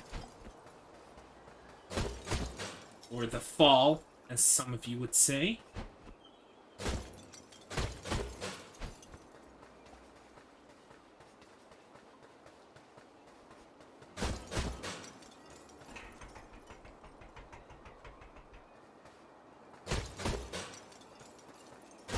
Ooh. Wait, is there anything I missed? Anything obvious I missed? 11 AM here then. Cool. Looking forward to tomorrow. Yeah, it's going to be fun. So I'm going to be playing The Last of Us Part 1 on grounded difficulty. I won't be skipping any of the cutscenes. I have completed grounded mode once before, so I know what to expect. I know I can do it. It definitely is tricky. I'm kind of looking forward to it. Not gonna lie.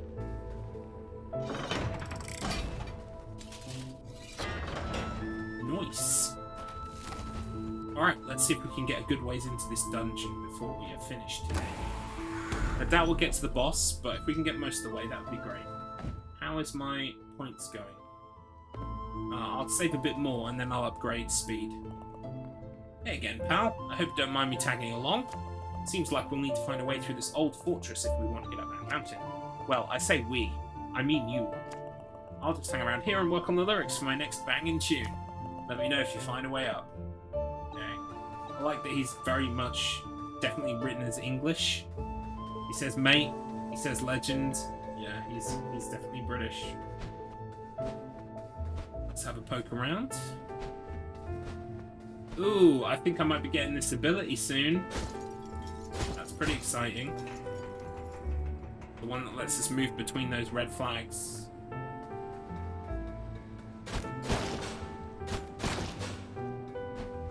Ooh.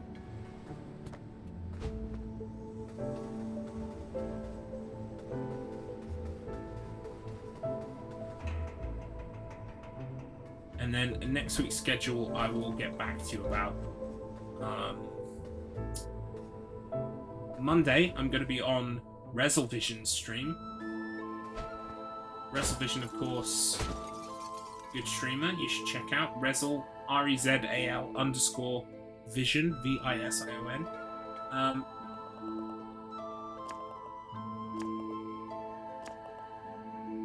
Ooh, we're getting lore. He has a very interesting show where he talks to people for half an hour, does kind of like a podcast. And then, wrong button. Then they play Sonic 1 and try and get a high score. So I'm looking forward to that. See if I can beat my good friend Mr. Matt Internet's high score. That's on Monday evening. I think around 9 o'clock BST on his channel. So yeah, look forward to that. And then the rest of the week I will do an ordinary schedule. Probably a lot more Last of Us next week. I might just marathon The Last of Us till it's done. Gonna be good to see you in the hot seat being asked questions. Oh, it wouldn't be the first time. I did a podcast earlier this year where someone essentially interviewed me. If you know of any more that I can blag my way onto, let me know. But yeah, let me just if you just can't get enough of your old pal Garlips, let me find you.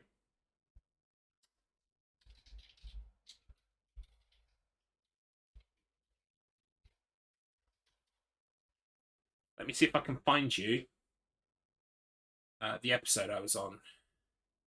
Nope. That's helpful. Am I subscribed on this channel? There we go. Videos. Bingo, there it is. I understand. That's me. That is definitely me. Anyway. If you ever feel like listening to a podcast, I talk about some of my past, some of the things I've been doing, things I'm into. Feel free to check it out. That's me, Garlips. And that's Kamikaze Kitten. Would be nice to be on more podcasts. So yeah, if you know of any other podcasts I can blag my way onto, please do let me know. Because I would love to be on every podcast in existence, basically. That would be good. Do I have a rap battle? No, we don't have a rap battle on that particular podcast. But I'm open to rap battle podcasts. So again, not a barrier to entry. I will literally consider any podcast. Do you know what I was thinking of doing? I mean, the only problem with these podcasts is I don't have the time and the energy to put into making all of them. But I have ideas for podcasts literally every day. And I was thinking of... you want me to start a new series on my channel called Sofa Chatting? Fuck yeah. I'll be the first guest if you'll have me. For sure. We can talk about anything. Nothing's really off the table. I mean, obviously, I'd like to stray away from, bigoted shit. But obviously, I don't expect that from you. And so, I'm not worried. I expect silliness, but... yeah, why not? Why don't you call your podcast So Far So Good? Like this. Hang on. Why don't you call it the So Far So Good podcast? Like this. Just a suggestion. When you get affiliate, I'll get that started. Excellent. What do we need to what do we need to get you over affiliate? Is it just the average viewer count, Mr. Matt? Because we can make that happen for you. If you just let me know whenever you're streaming, we can wink, wink, nudge, nudge. We can make sure you've got 3 viewers every time you stream. Okay? So let me know. We can make that happen. Because I remember the grind for affiliate was really annoying at the beginning. Because it's like, oh, I've got to jump through all these hoops just so I can get cool things like emotes and shit, you know? Just average viewers waiting for the last few old streams to fall off and then it should hit it. Excellent. Yes, just let me know when you're streaming. I mean, I have like things, like, I have a pop-up thing for you anyway, but it doesn't always on my phone, doesn't always pop up and say, but I do have notifications on for you. I follow a lot of people. I don't have a lot of people on follow notifications, so you know you're doing good. You know you're doing good. Yes! Stupidity! Yes! But, what was I going to say? Oh, yeah, so I had an idea for a podcast. I thought, wouldn't it be great? Because everyone, like, on podcasts, the people who appear on the podcast are often to talk about the very specific subject that they're on the podcast for. So, say, for instance, I don't know, I'm doing a podcast with someone who's in esports, who plays games at esports, right? You'd have them on the podcast. You'd be thinking, let's ask them all about their esports, right? What they do, what they play, what being on a team is like, etc., etc., etc. I thought, why not have a podcast where literally you talk about anything but the thing that person does or is famously known or for being into, right? And call it the Everything Else podcast, right? So, like, because I find it endlessly fascinating when I find out that someone I'm totally into for something that they do, say, for instance, a musician, I find out that that musician is also into, like, Civil War history or, I don't know, making origami. Like, I'm struggling for examples, right? But, like, finding out that the person that you know for a certain thing is, like, totally into something weird and different, that's interesting to me. So I was thinking, why not have the Everything Else podcast? Where, like, Tiger Woods comes on the podcast, and instead of asking him for the 150,000th time about golf, we ask him, hey, what are you into? Do you like making, like, arts and crafts? Do you like doing models and stuff? And he's like, actually, I really like Subbuteo. I'm a big fan of Subbuteo, and I collect all of the players from Subbuteo. I'd be like, wow, that's interesting. That's something I didn't know about you. So that would be a good idea for a podcast, wouldn't it? But I don't have the time or the effort to make more podcasts. I'm already neglecting the one that I do run. But I also want to do... There's one other podcast that's very close to becoming a reality.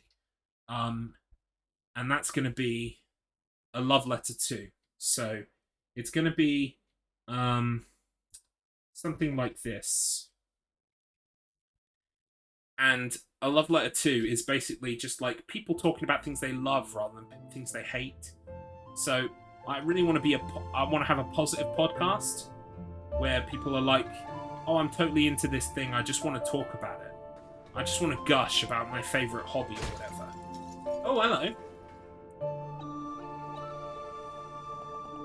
This is the resting place of we, the Lord of Doors. I am Lord Loxton, for whom this crypt was named. We Lords of Doors were an anomaly.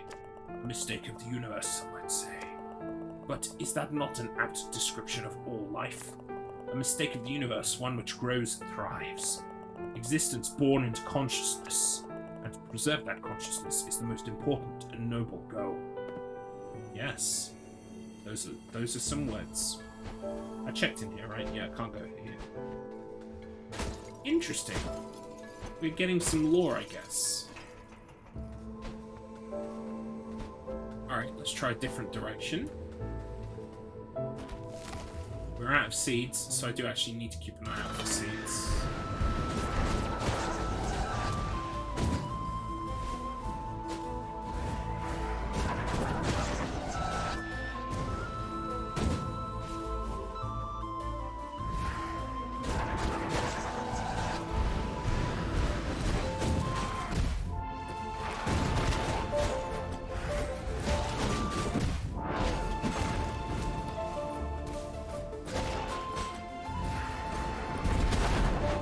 Oh, I caught 3 things in that attack. That was pretty good.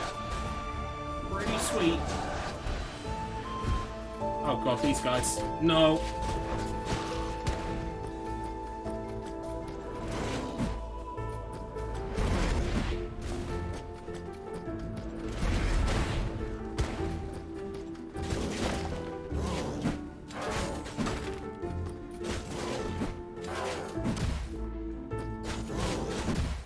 Ow.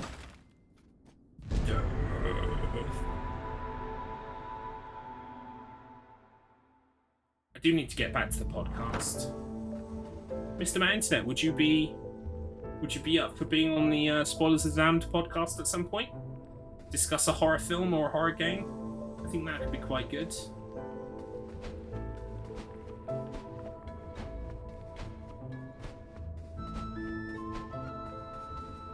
Don't know if you're aware of my podcast. Oh, sound like I'm so up my own arsehole. Don't know if you're aware of my podcast. Might have listened to a few of the episodes now. Some of the more popular ones that the kids have downloaded. Beep! I want you on the podcast. I want you on the podcast.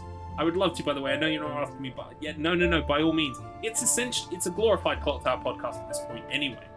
I was thinking for the mortuary assistant, but like any time that you're free and you want to do it. I mean, it'll just be a matter of when our schedules align.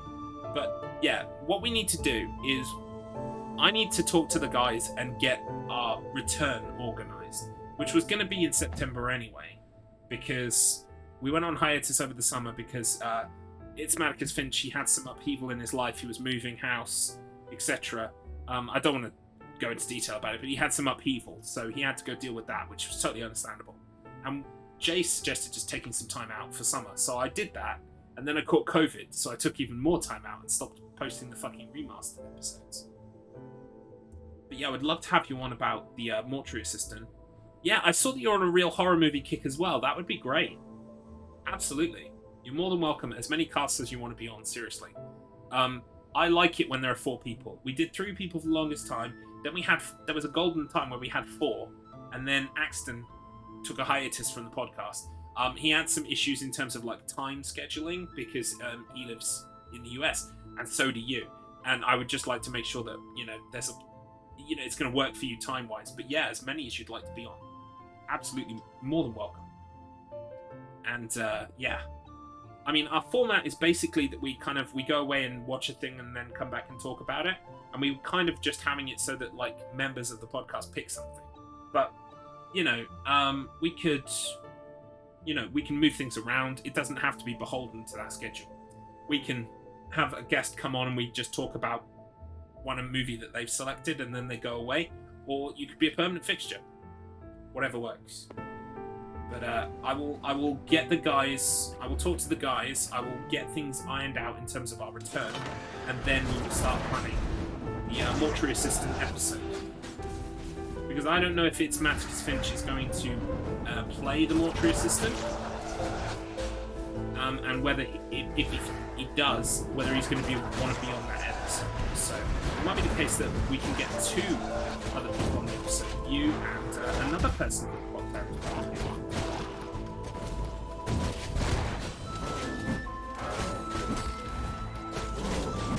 Ow.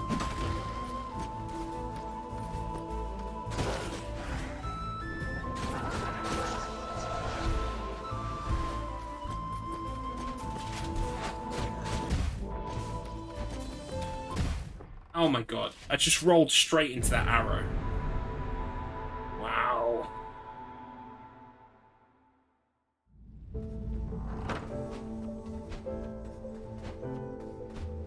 Can we go a different way at all? Or is this the only way we can go right now? If so, that's fine, but I might just explore, see if there are other things first. We're definitely gonna get this power up soon, which is exciting.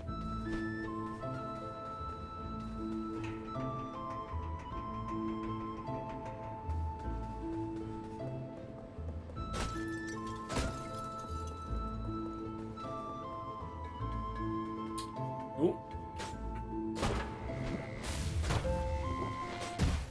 Ow. Interesting. Okay. Wait, maybe we can do this.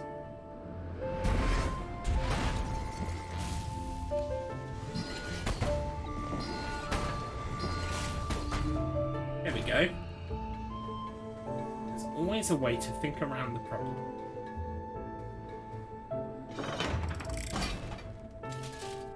We have a key.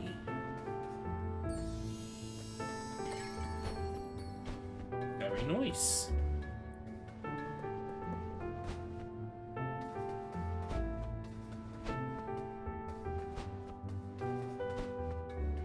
Let's try this way.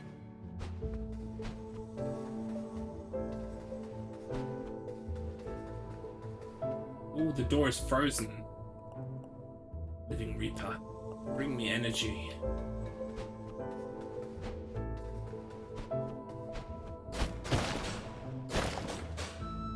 Oink. I will have that, thank you very much.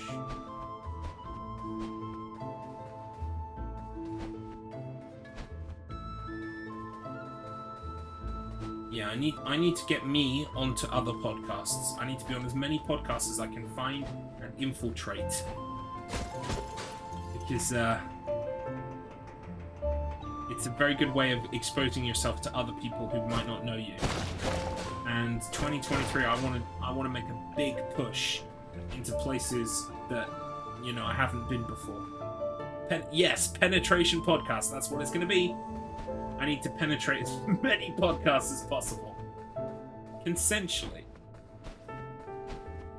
They have to invite me on.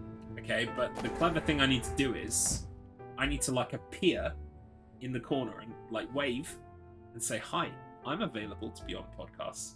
And then they'll go, "Would you like to be on the podcast?" And I'll be like, "Great idea I had." I mean, great idea you had. Yes, I will be on your podcast, actually. Oh, me? Oh, how wonderful.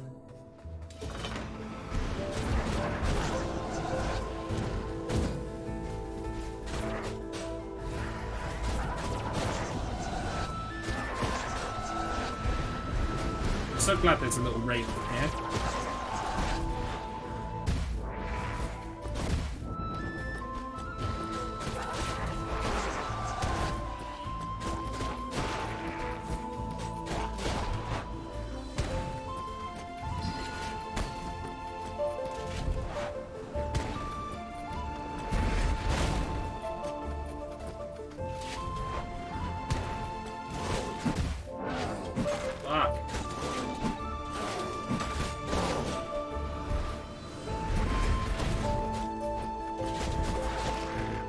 Right, okay. That's the... Now I've just got to do this without getting hit.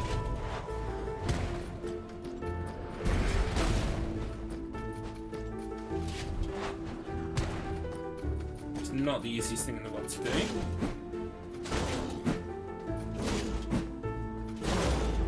Oi! We did it. And after that, you get a free lunch. Hell yeah! Oh, you mean on other... Yeah. I'll be on your podcast. Is there a free lunch involved? I made my family disappear. Sorry. I'm feeling kind of zany today. I also wasn't expecting to survive that fight, so that's nice.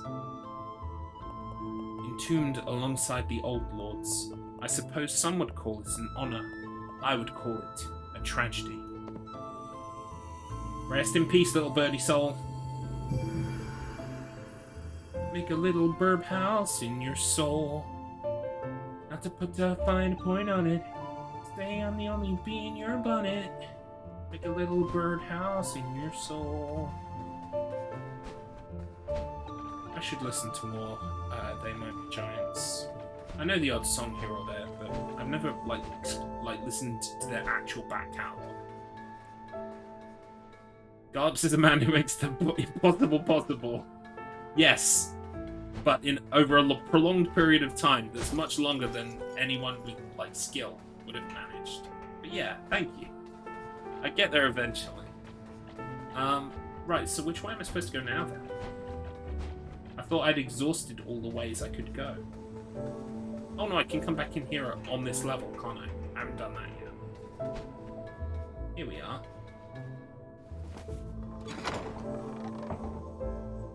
What did that do? Ooh.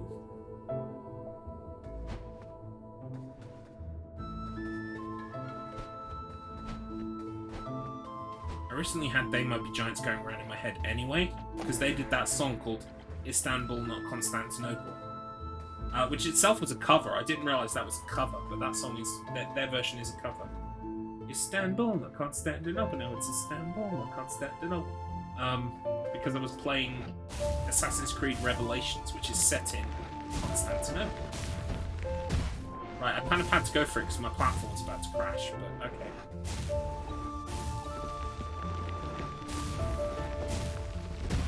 Fuck. Fuck. Try again.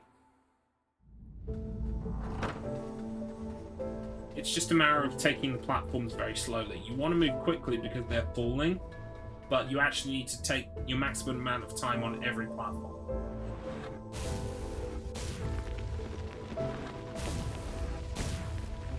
Like that.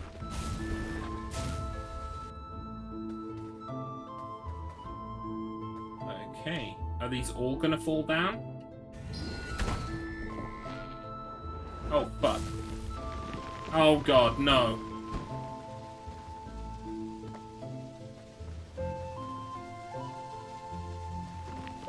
At least they stay, like, knocked down.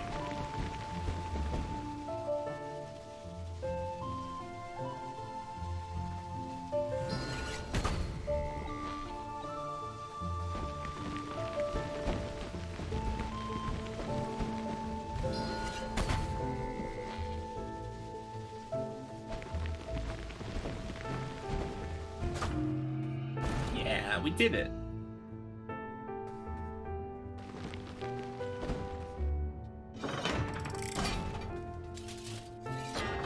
I kind of feel bad what I said about the start of the stream now about this game.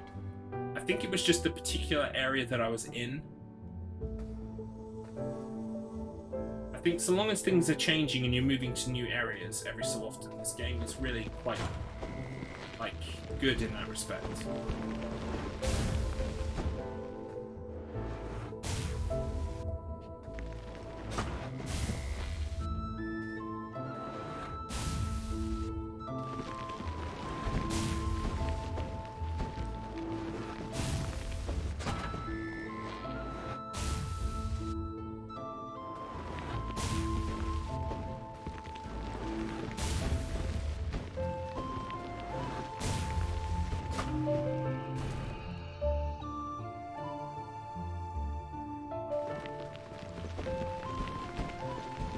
Oh, I did it.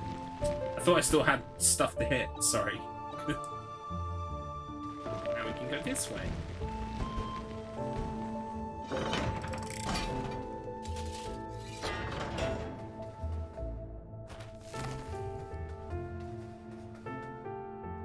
This looks like an arena. Hate it when I'm right. Oh, hello, you're new. Oof.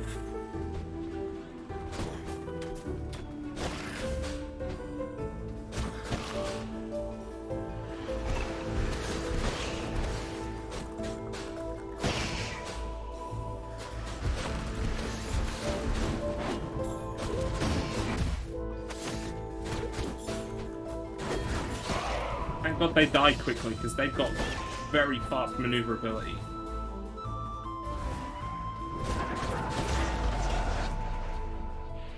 There we go. All sorted. Here lies Lord Theodore. See what you did there. The first successor in the lineage of lords. Their transition to power was smooth and their reign egalitarian.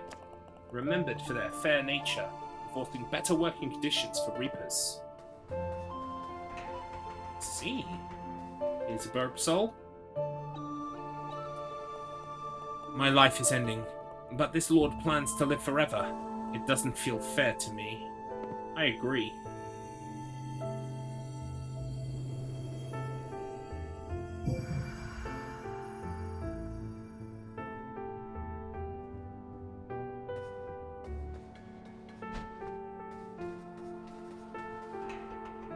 Alright. Before we head up there, we're just going to check around here for goodies. No? Okay, fair enough.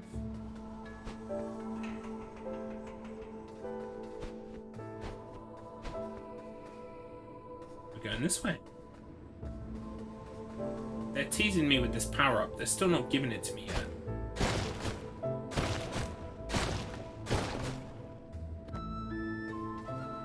See, this is where I'm supposed to use the power-up, right? But I can't.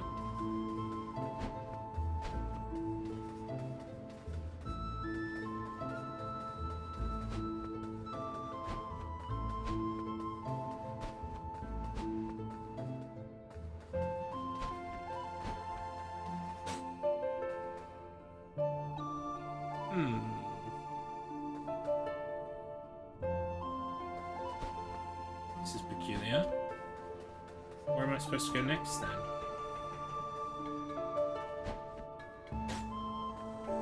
Is this a doorway? No. Thank you for the freak out, Mr. My Internet. But yeah. I'd be well up for a podcast.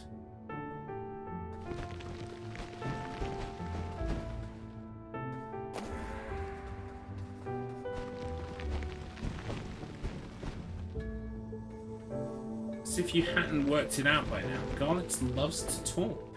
He loves the sound of his own voice so much. Oops.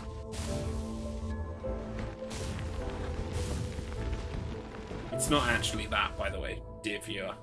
I don't love myself at all, actually. Well, I do a little bit, but not enough. No, it's more that I really, really like talking to other people. Especially about things that I care about. I hate small talk and I hate pointless talk that's all just kind of like vacuous and like skin deep.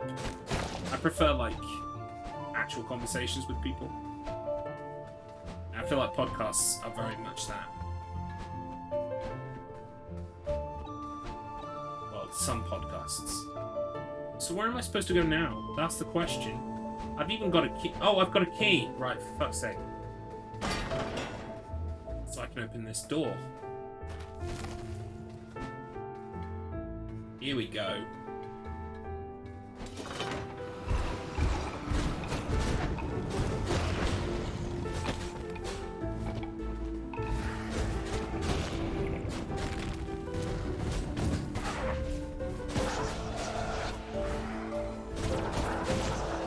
One of them big bird fuckers? Yeah, there he is.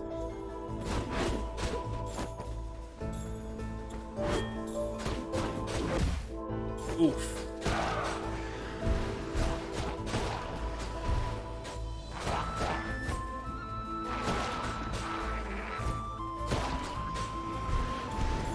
Oh fuck, I am fucked.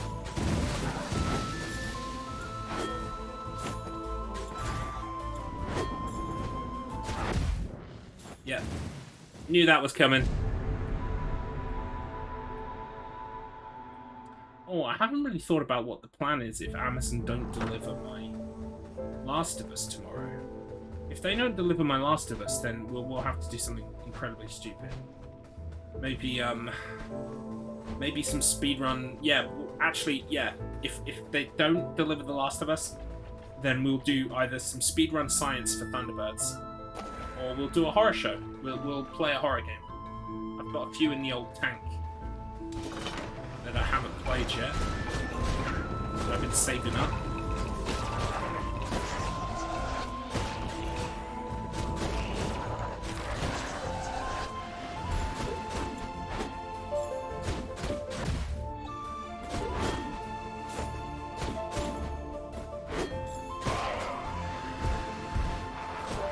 This is a bit of a stronger position.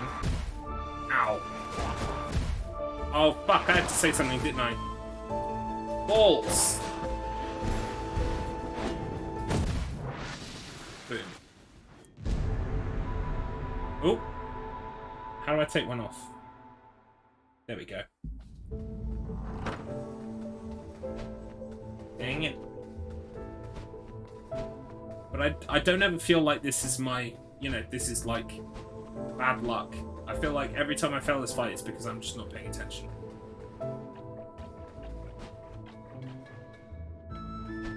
Right, let's do this.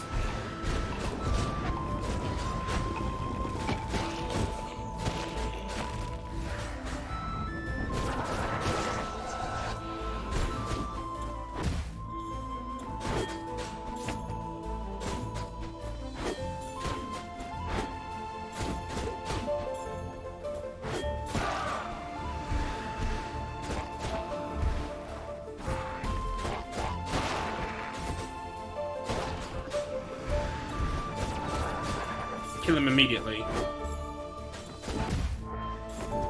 You dickhead! No!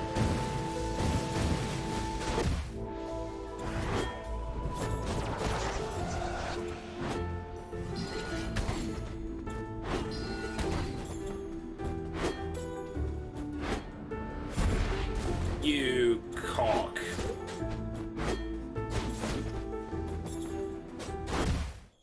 Damn it! I was close! Ooh, yes. Some Thunder Theories. Thunder Theory 1. Do the pickups respawn in between lives after pickup? Hang on, let me think about this, because I might be able to answer some of these. Do the pickups respawn in between lives after pickup? Right, so you pick up a pickup in the level, you die, then you start your next life, have the pickups respawned. That's a good question. Don't know. I want to say no, but we need to do the Thunder science, don't we? Thunder Theory number 2. Is there a speed difference between Thunderbird 1 and Thunderbird 2? I don't think there is. I feel like they go the exact same speed. But again, something we can test. Thunder Theory 3. Do the asteroids seaweed always spawn in the same initial pattern on each instance of them? I have reason to believe that this is true. Because there was an asteroids level last stream that I was on and failed and died. And then started again. No, wait, no. Not failed and died. Because if I died, they would be in the exact same place. I would just respawn. It must have been that on that level, there were 2 lots of asteroids. And the first lot of asteroids, when I started, looked remarkably similar to the second lot of asteroids in that level. But they definitely also look different to another level's asteroids. So it might be that the asteroids start in the same place every time on all the instances of asteroids in a level. I think that's what's going to prove to be true. But that's just a hunch. We need to do the science, prove it. Put your money where your mouth is. Well, okay. I'm not sure eating the money is going to help anybody, though.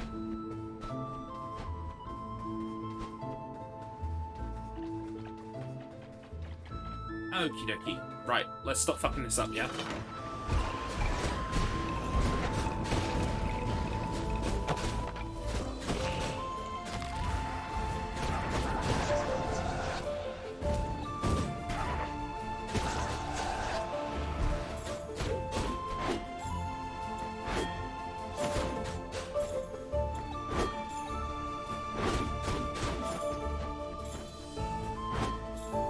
Second swipe. Oh, he had another swipe right after. He was pretty good with that. They put real good effort in the soundtrack of this game. I agree complete. The soundtrack is one of the best things about the game. Very Nier-like. It sounds a lot like Nier Replicant's soundtrack. Thunder. Whoa. Theory. Whoa. Nice.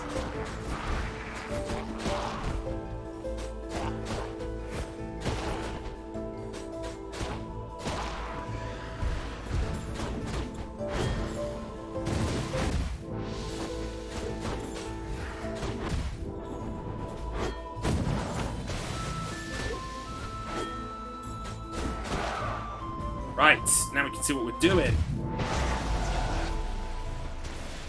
Okay, we did it. It was touch and go there for a second, but we managed it.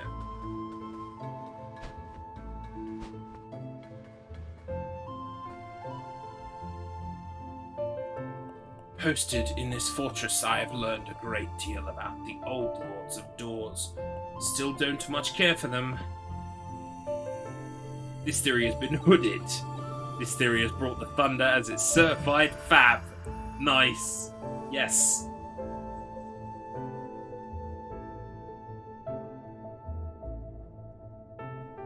Oh, right, okay. So, you know what we're going to do when we do the Thunderbird science stream, right?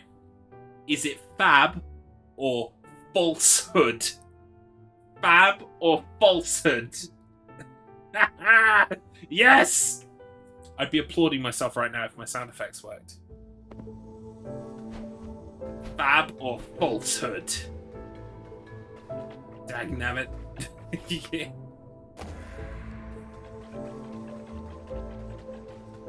That was a team effort. That was definitely a team effort. I wouldn't have been able to. You set up the pitch. I threw the ball. I fucking hit it or whatever. We knocked it out of the park, but it was a team effort. Wait. So I've done. Yeah. So I've unlocked the door. Let's go to the door, shall we?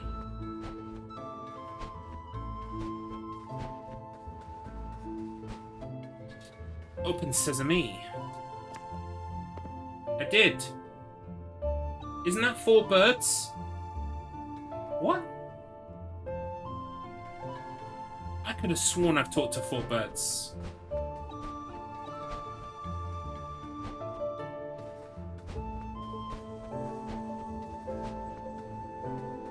I'm missing one. Okay. Alright. Yeah, there are only 3 lights on the door, but I could have sworn I've talked to 4 birds. I must be wrong. As much as it pains me to say. Right, so was there a bird here? No, this was a key.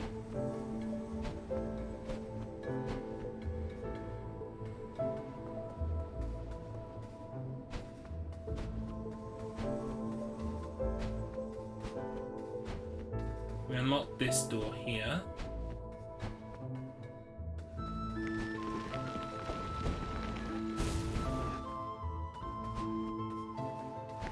We unlocked this door here.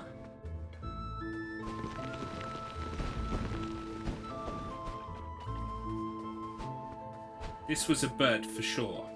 Yeah, it was up here. We got that one. So 1, 2. And we checked out what was up here, right?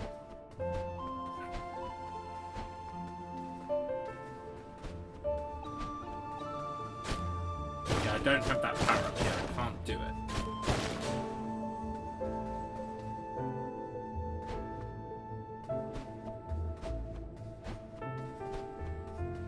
See, this is where a mini-map would absolutely come into its own and transform the experience of playing this game dramatically. I'm not asking for a handout. I'm not asking for the game to be made super easy. Just asking for like a simple mini-map just to point me in the right direction. This is new. Yeah, this is alright, okay, I found it. This is new. Shit.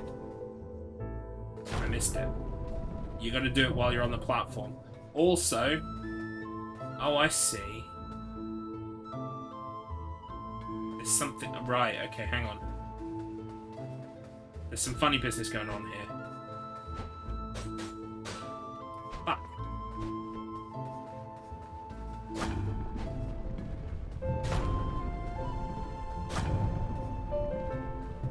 Right, here we go.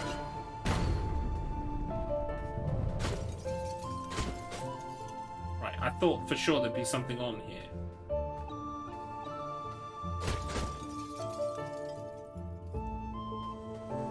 Really? Nothing.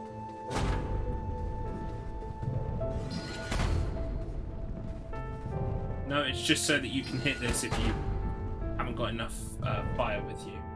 Oh, I can't get in there anyway. Nice. So we're going this way. What about the 3 seashells? Have you found out how to use those? Ah, that is a cunning reference to Demolition Man, the movie. No, I haven't. No one has. It is a riddle indeed. Right, so we've got 4 things in here. Is the central platform going to rotate? Yes, it is. I thought it might.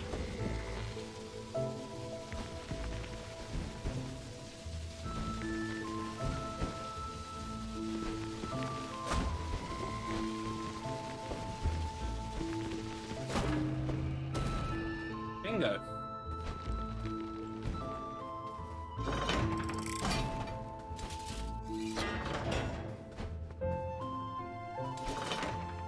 Oh, here we go.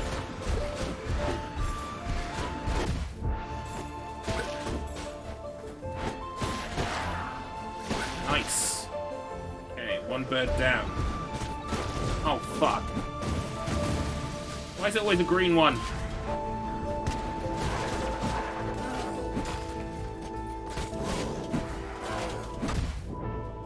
Fuck!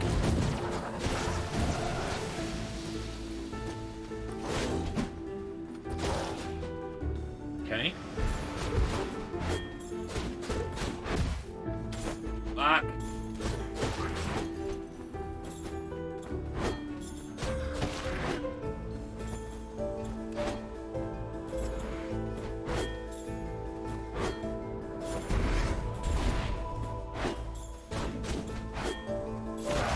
Oh, that was close. So since it didn't happen to you, I was stuck here on one of these for hours that I couldn't find. I agree about the mini-map because of that. Yeah. It's what the game's missing, which is bizarre to me, because this game is very heavily influenced by Legend of Zelda. Specifically, I think, Link's Awakening, right? The Switch version, the remake Switch version, and the Game Boy original, right?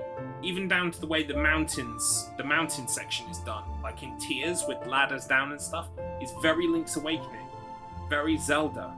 So if those are your core influences, and I feel them in the dungeon design, in all that kind of stuff, why would you not have a mini-map? Why? Even Link's Awakening had a mini-map. It seems bizarre to me. Bit of an oversight. I guess maybe they're not holding, like, they're holding us as the audience, you know, they're not treating us with contempt. They're like, the audience is smart enough, they can remember the places to go. And I mostly can. But the times when I can't, a mini-map would just give me the little nudge in the right direction that I need, you know? It's a glaring oversight to me that there isn't in this kind of game. It's so cold. Jeez. Way to put a downer on everything, Mr. Bird Soul. I'm so cold. It's so cold and dark. Can we go this way? Yes, we can. Oh, we've been here. Oh, this loops us back round. Excellent. Okay. Right, let's go through the big door then. Wait, doesn't that mean we have to play an Avarice room when we go through the big door? Is that when the Avarice room happens? Be careful.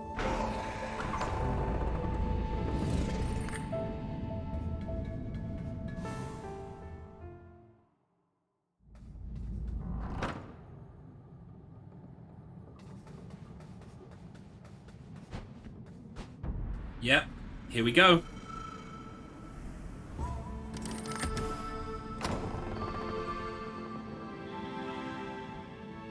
He's doing a little limber stretch to get ready. It's like he knows what's coming. Here we go. Right, so these are the things I'm usually stuck on for hours. Let's do it.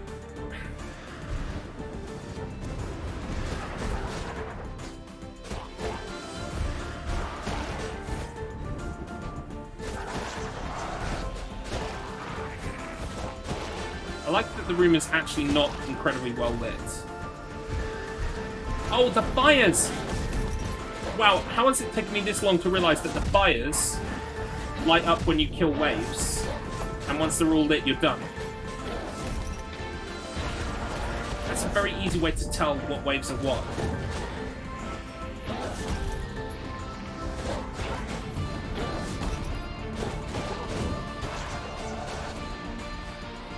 No, I had not realised that. I'm dumbass. Dumbass in the corner over here.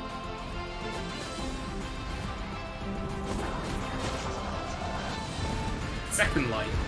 Oh, it's so obvious now. And I knew that was coming. That's okay. So that means there are 4 spawns? Or 5? There are 4 lights, right? There are 4 lights! But maybe there might be a final spawn after you get the 4 lights. I don't know. Either way, that was not bad for a first attempt.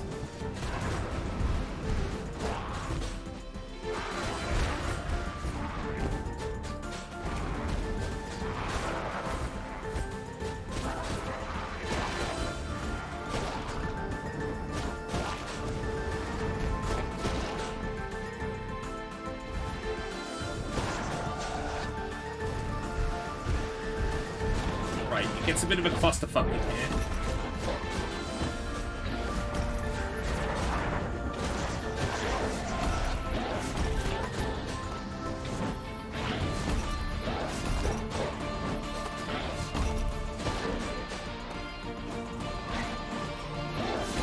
Ow. Hang on a second.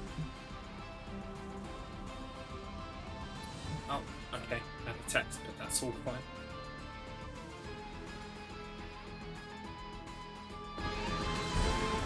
Right.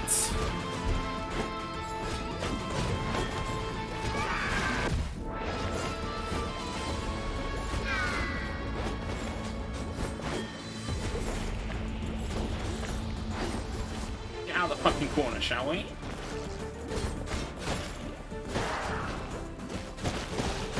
Right. There's no excuse if I die on those. Oh, fuck. Oh my god. The reach on that guy. But it is good that it's just one guy. Less to avoid with one guy.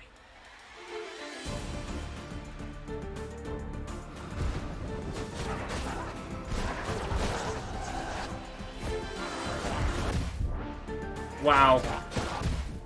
Wow. Just kill me.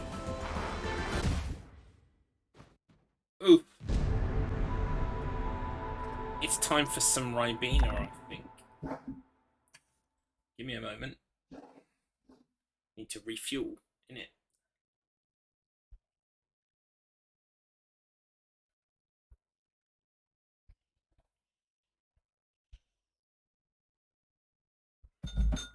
I might try to get this room done before 5. And that would be a good time to stop. Once I get the ability, which will be the moving between the flags thing. It's crazy how Americans don't realize that Ribena is filled with beans. It's true. Apparently, something I didn't know is that beans in America, baked beans, don't come in tomato sauce. They come in a different kind of sauce. So maybe, like, all the Americans going, oh, what's this beans on toast you guys talk about? I'll try some from the store. When you sit down and you make beans on toast, I'm sure it's alright, but it won't taste like our beans on toast, because the beans here are in, like, a sweeter tomato sauce, while apparently in the US, they're not. It's barbecue sauce, yeah. Which might still be alright, to be honest. Barbecue beans on toast sounds just as good as tomato beans on sauce. That's beans on toast. But, like, I can also imagine an American going to the store and like, oh my god, this is absolutely foul and disgusting. Which is how you all speak. I can't believe they eat beans on toast. Disgusting. Branston tomato baked beans. That rich sauce. I've not had Branston tomato baked beans. That sounds pretty good, because I do like Branston pickle quite a lot. Branston pickle's nice. Yeah, you can't beat some beans on toast. I like cheese as well. Diced onion on top as well, why not? Fucking treat ourselves. Gourmet chef over here. Ow! Right, this attempt's gonna bite the dust, I think.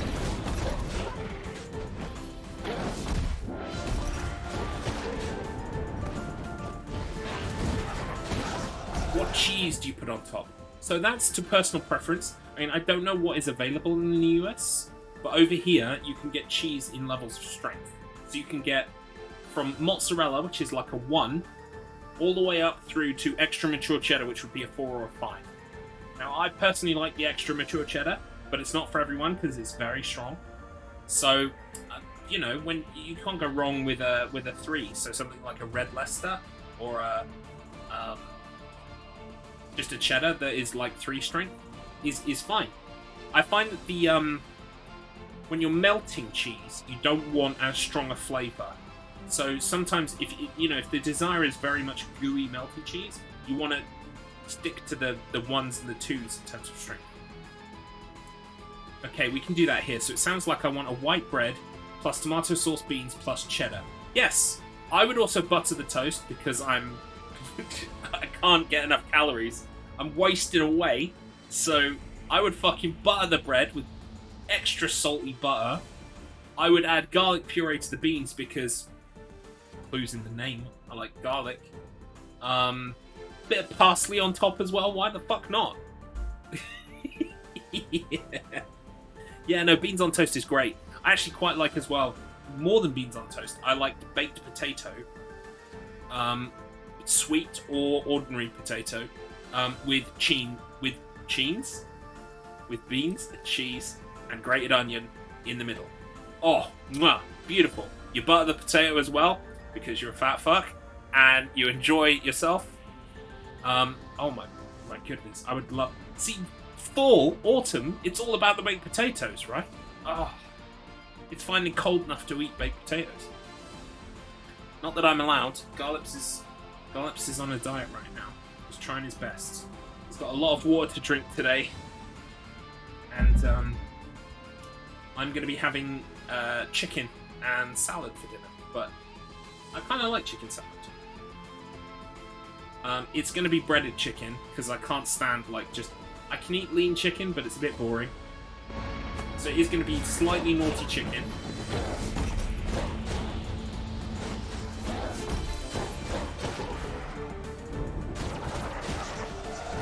With a lot of salad.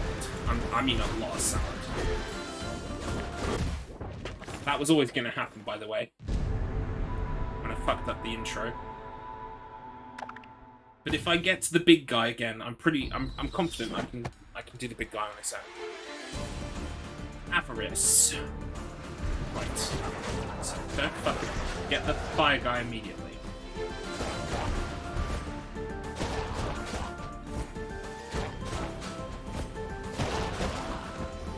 Yes, that's good.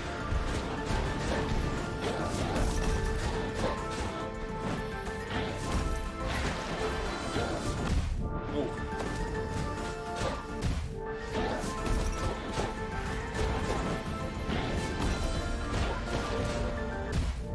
Wow, I walked straight into that one.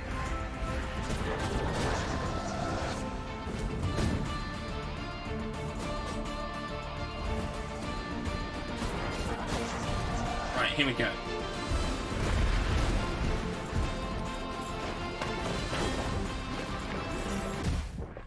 There's big green balls flying straight at me.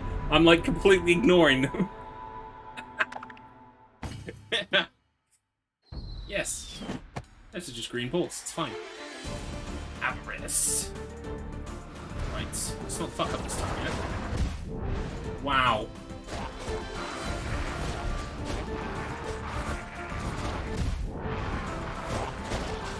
But I am also, I can't lie, I'm enjoying the stream a lot, but I'm looking forward to getting off the stream. Because, a YouTuber I really like called GeoWizard, who, aside from playing that game, is it GeoGuessr? Yeah, GeoGuessr. He also does these missions where he's tried to walk in a straight line across the country and stuff. Anyway, he's recently tried to go across the entire width of England, dribbling a football. And I'm on to part 2. I've got part 2 to watch tonight. Now, I actually get more excited now about YouTubers who make content I like than actual fucking television, which is fucking stupid. But yeah, I'm looking forward to watching that. I can't wait.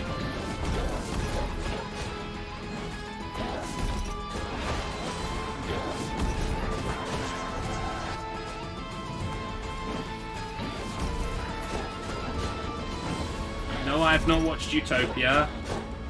At some point, I'm sure. I've still got Sandman to watch as well. I've not watched the Sandman thing yet.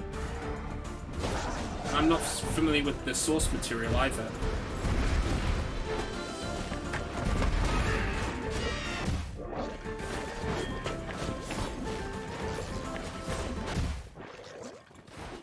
Dead.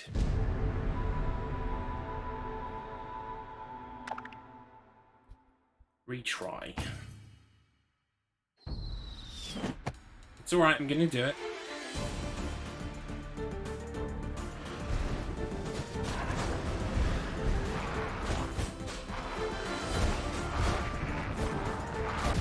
I must say, it's not a big thing. One of the things I did think this game was gonna do was like each one of these would be a different colour.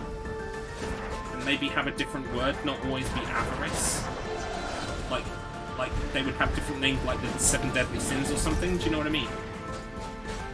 I'm kind of expecting them to change names, change name, change colour. It's not really a big thing, but it would have made them more distinct, I think.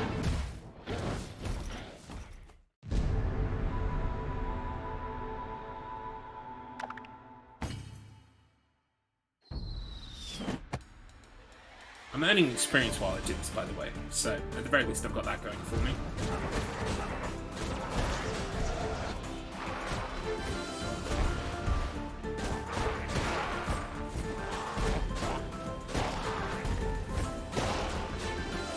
Right, good. First phase without getting hit.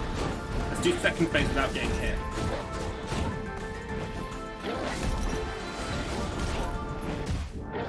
Alright, got hit once.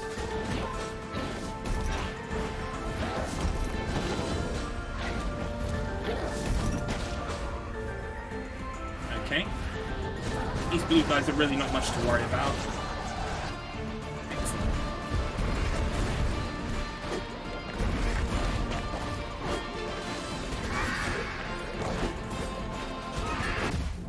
Oh, come on, that was enough to kill the fucking bird guy.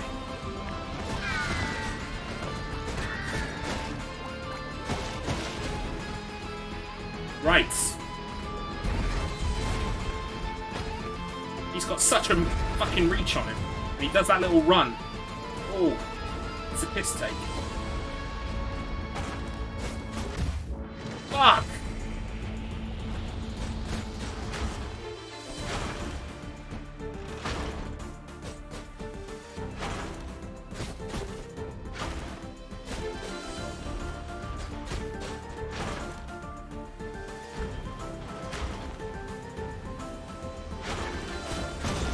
There we go.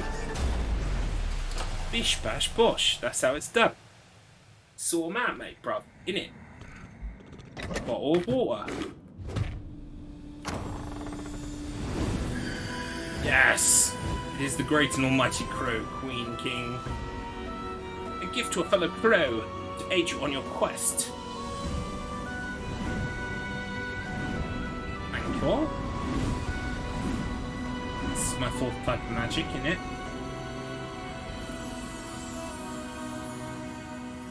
What do I get? I love the way the head moves, just like a bird. Hook shot! Wow, it's even called the hook shot. You see what I mean? It's Zelda. We're playing Zelda.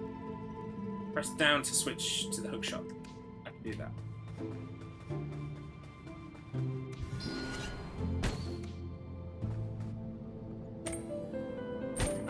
Oh, wow. Yes. This is good.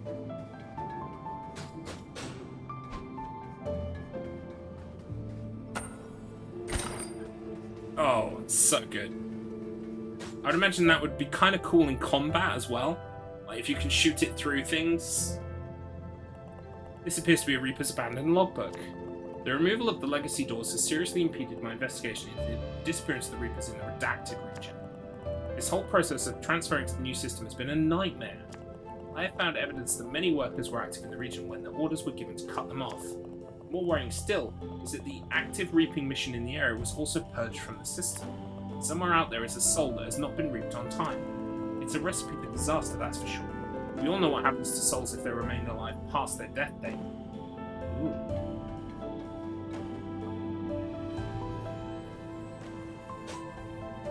No worries, Nemesis. Thank you for stopping by. Thank you for spending all this time with me.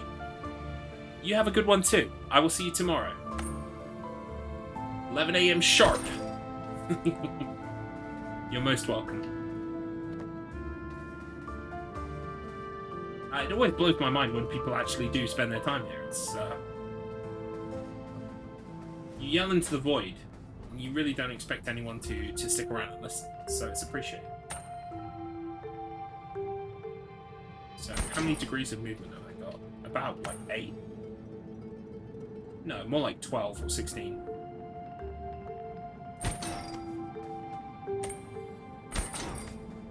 It also extends quite far as well. And we're back at the start. Oh, nice one. Yes. Everyone follow Mr. Matt Internet. He's a very interesting chap.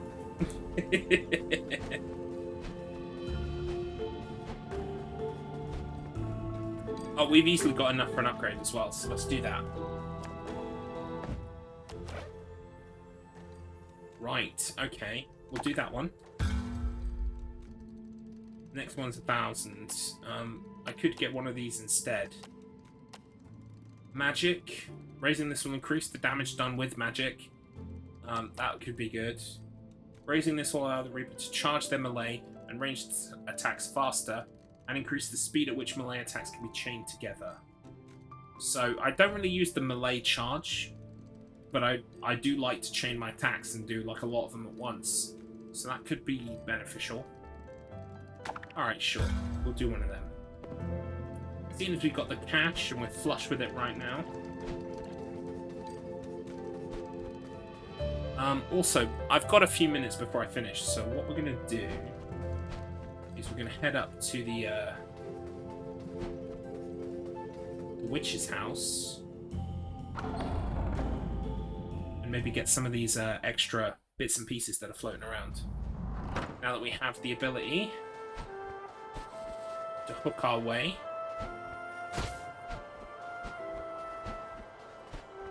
Again, I'm going to have the problem now trying to remember where everything is so I can go back and pick it up. It literally just amounts to running through the area again at this point, which is fine, I can do that. Now, where was... Right, one of these platforms has got like a... I don't think it's this one.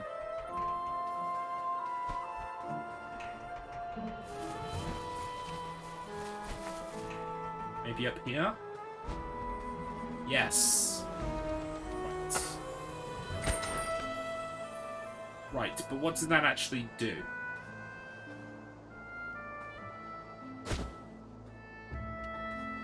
I haven't got the ability to do these, whatever these are.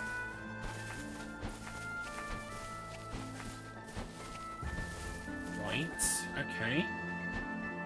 We'll poke around further.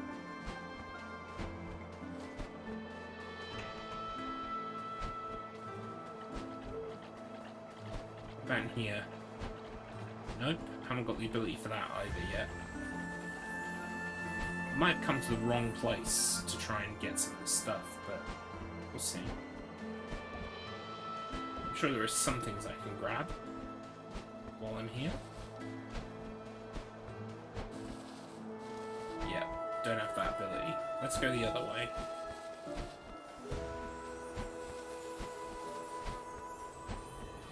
See, if I had a mini-map with, like, some red dots on it, or, like, I don't know, like a picture of the hook shot, because I found a thing that does the hook shot. Just think how helpful that would be right now.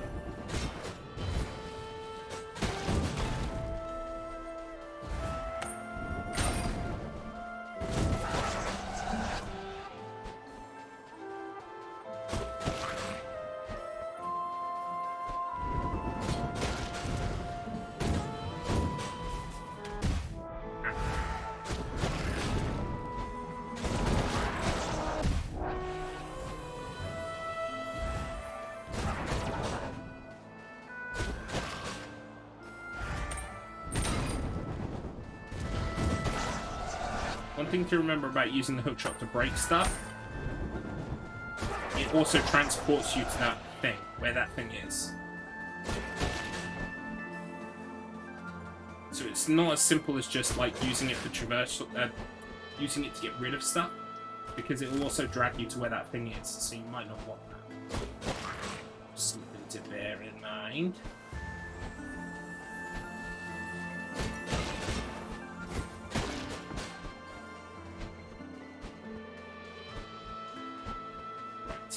Okay, let's grab this heal. We'll poke around here a little bit longer, see if we can find some more stuff to grapple.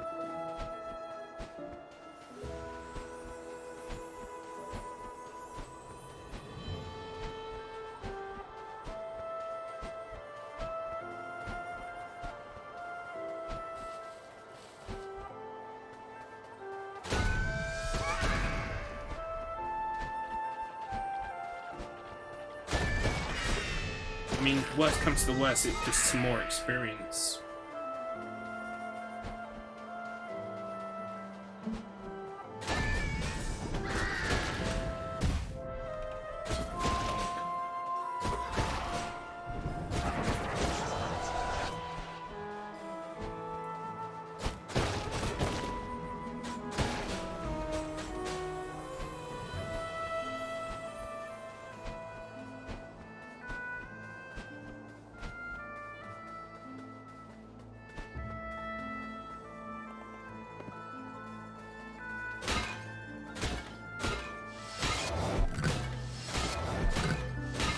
Do I destroy all of these at once?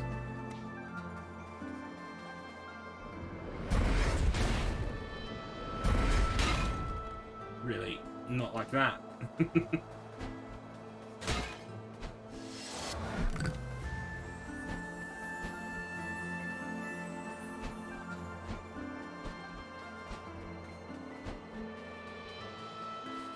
Nope.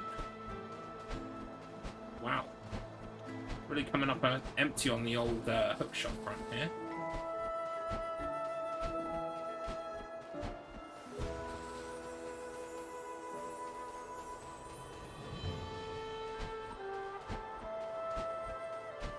We checked behind here, right?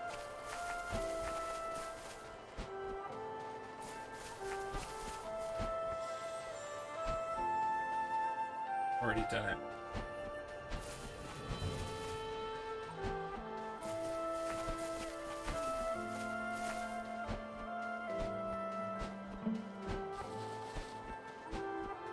I should really go to the cemetery and look for this sewer that that Jefferson was talking about.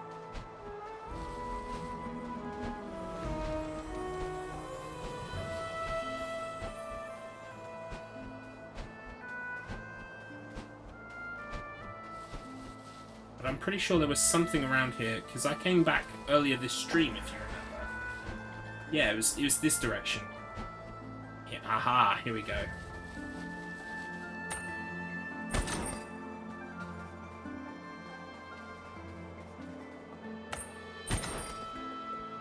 Oops.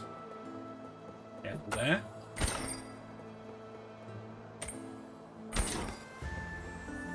Excellent. Also, doesn't use magic, by the way. Is useful. Which makes me think it can't do much damage.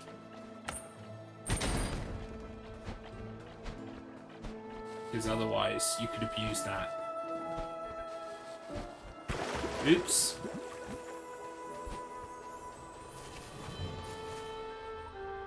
We've done this too. Alright, we're going to head back to the door. We're going to go to the, what is it, the cemetery? And have a quick poke around for hookshot stuff, and also, what's it called? Fuck. The sewer that supposedly something's hidden under. The door is down here somewhere. This. And then I'll shut up shop. Go watch my my football video. I'm not really into football, but I'm just excited about watching this video. I like his GeoWizards missions. They're pretty cool. Lost Cemetery. No, it was Overgrown something, wasn't it?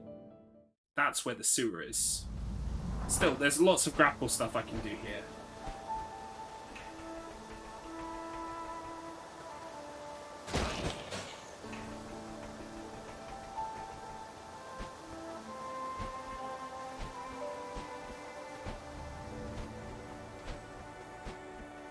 Actually, we can start with the thingy.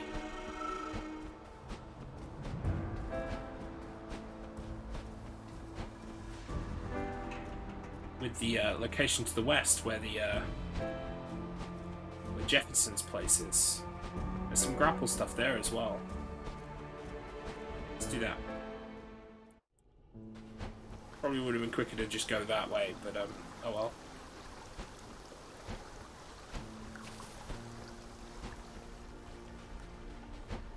No, that's water. It hurts. What is that?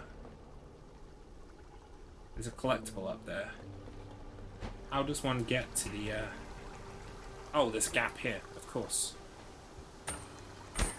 It's got a long reach.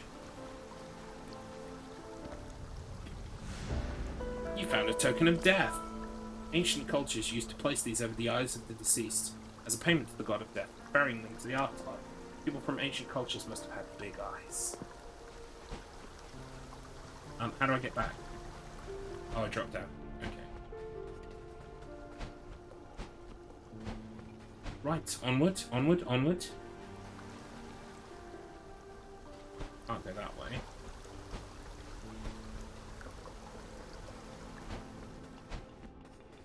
And go this way.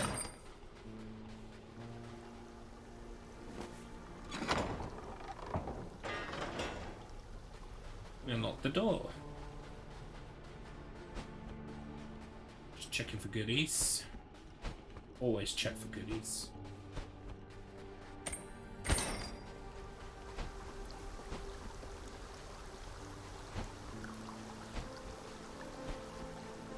Ooh! It's another one of them gift places.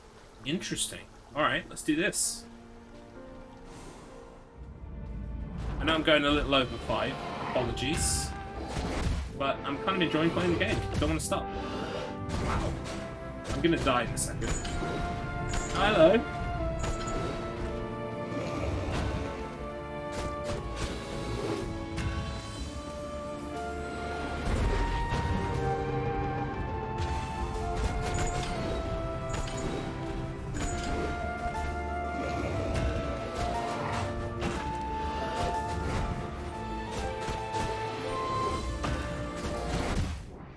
There I go.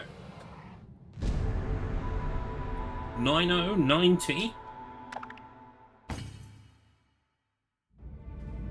I'll do it for real this time. I should know that attack's always going to follow a swipe. Yeah, done in with the backswing. Story of my life. That one comes with a swing after. Oh, it should do.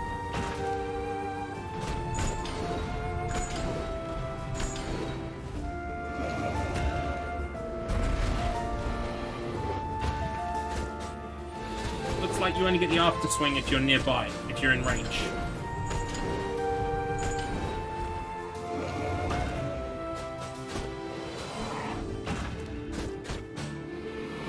Just by ducking out, you avoid that after swing.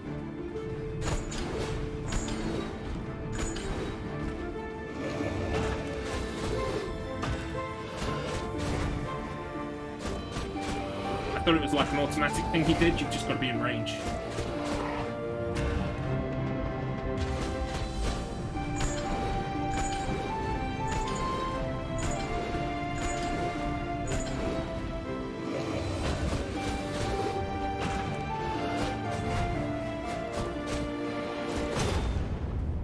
Aced it, mate. Am I actually getting... Is this good? Am I getting good at the game? Is this good? Silent Servant has been vanquished and their soul power added to yours. Your hookshot spell now does a powerful slash if you use your sword while being pulled towards a target. Interesting. Crouching Tiger, Hidden Crow. Bee Gees. What, staying alive? You should be dancing. You win again. My favourite Bee Gees song is You Win Again. It's a great song. But you don't use this sword. I do now, because I've equipped the sword again. So wait, you use the... You use the thing, and you use the sword at the same time? That's weird. I might have to see that demonstrated so that I fully understand what it is. Best Bee Gees song is 2 Down, 2 to Go. Is that a real song or is that a Mr. Matt Internet joke? Second, like, if it's a bad joke about how 2 of them are dead and 1 is still alive, it should be 2 down, 1 to go, right? Has a typo defeated your Your ill-timed, nasty joke. Only you can be the judge.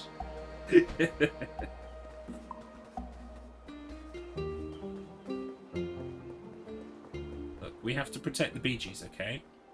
Because there's only one Bee Gee. Now.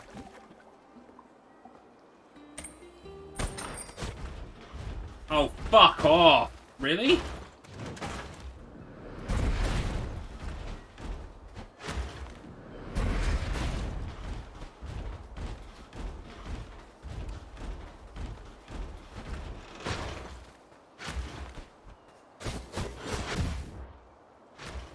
Dead.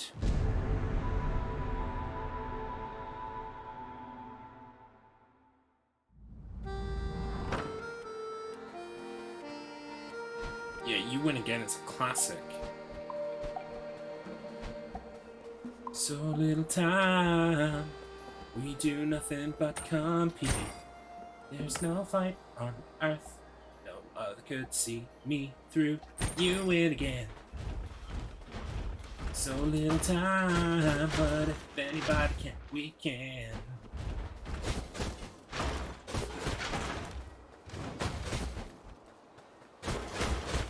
I like the iron pantaloons he's wearing. Very fetching. Oof.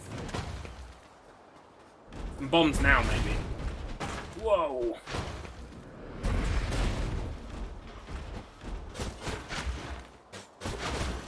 Come on, die! Fucking hell.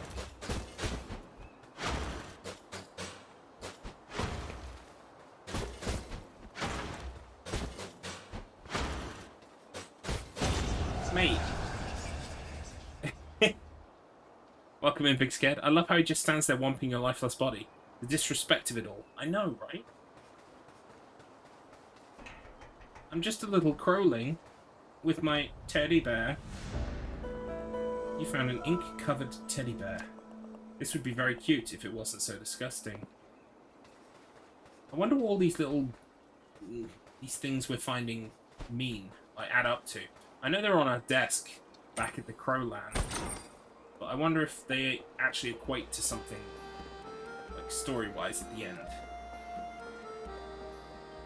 Then dropped to 4 with 3 of them being brothers. I didn't know that. Oh, I know they were in a band before, but I forgot that they were 5. Interesting. Cosplay when? What, of the guy in the iron pantaloons? I think maybe the 12th of Never. Yes. On the 12th of Never, I will appear. Look, mate, they don't make greaves. They don't make, what are those other words? All kinds of... I don't even know the different names for the different types of armor. Okay, different bits of armor. But they don't make that shit in my size, is my point. Ooh. So, now let's go over here. Oh, fuck. I hate when I elect... I elect to start a fight.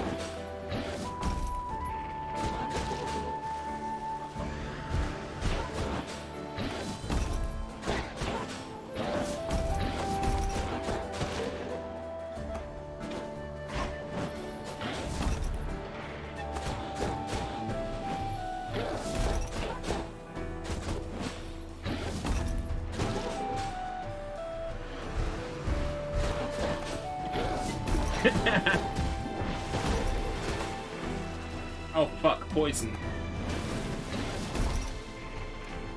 Oh god.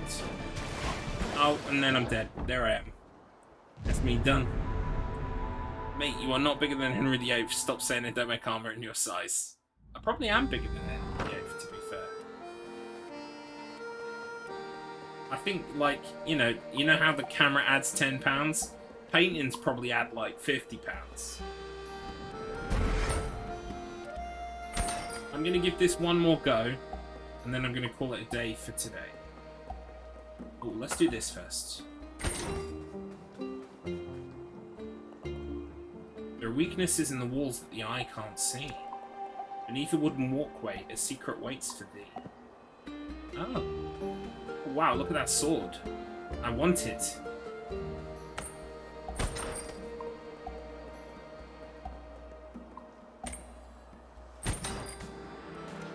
let's try this again.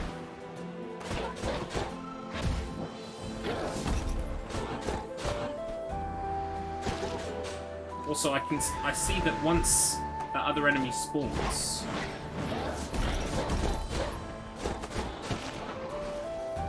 fuck! I'm always doing that.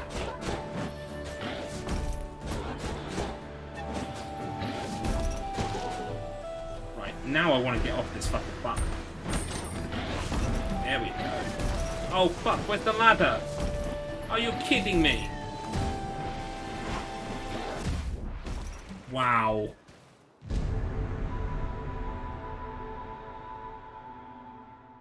Henry VIII was 7 foot tall and weighed in excess of 50 stone.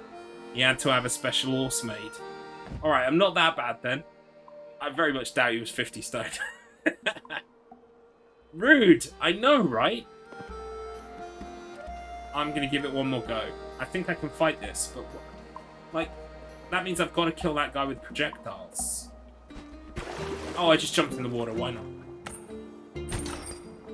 I like being at a distinct disadvantage when I start my fights.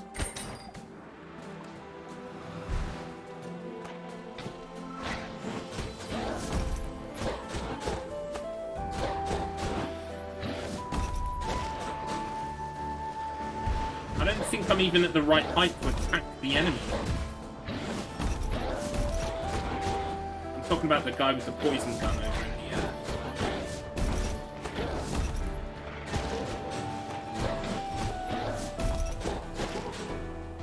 Right, come on then. Deal with these cunts first.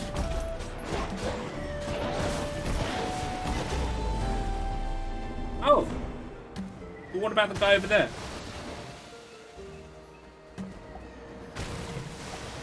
Now what?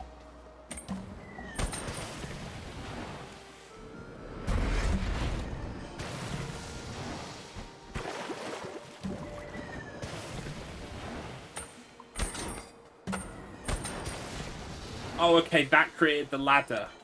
Right. I wish I'd discovered that before I got on one. Hell! Fuck's sake. Do you reckon that counts as that encounter over? Like, that ladder will still be there. And I'll just have the poison guy. I can hope, right? Fuck, you did it again! It's A to charge my magic. No, A is roll. Fucking hell. B to charge my... Yeah, right. Okay. I knew that.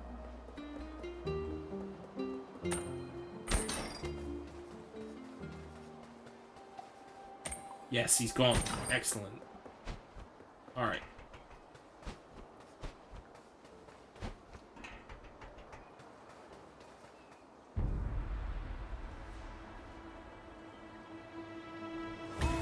Yay! Is this magic or health? It's health. I need one more health shrine, and then I will have an extra bar of health. Oh, that will come in so useful.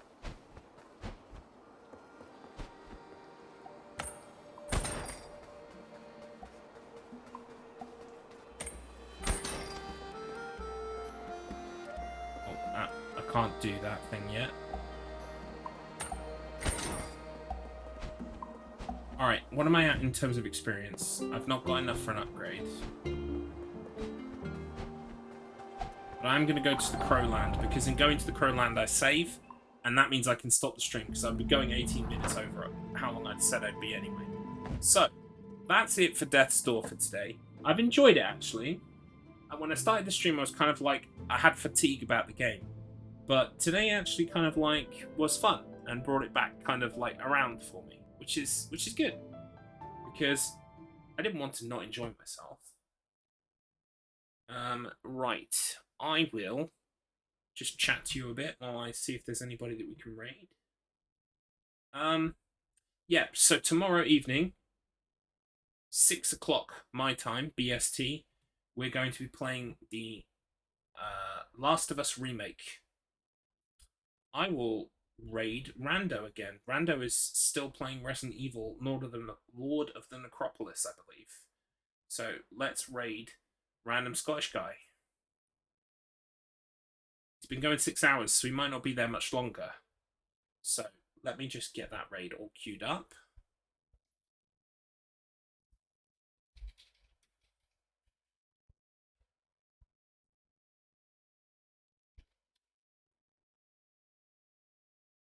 There we go. He might be crying at this point. Yes, indeed, he might be. But thank you all. Have a great Christmas, Miss Man Internet. You too. You're more than welcome, Big Scare. Thank you for thanking me for the stream. I will see you all tomorrow, hopefully, for The Last of Us 1 Remake, Grounded mode. It's going to be funny. I'm going to die a lot. Take care, everybody, and I will see you tomorrow. Bye-bye for now.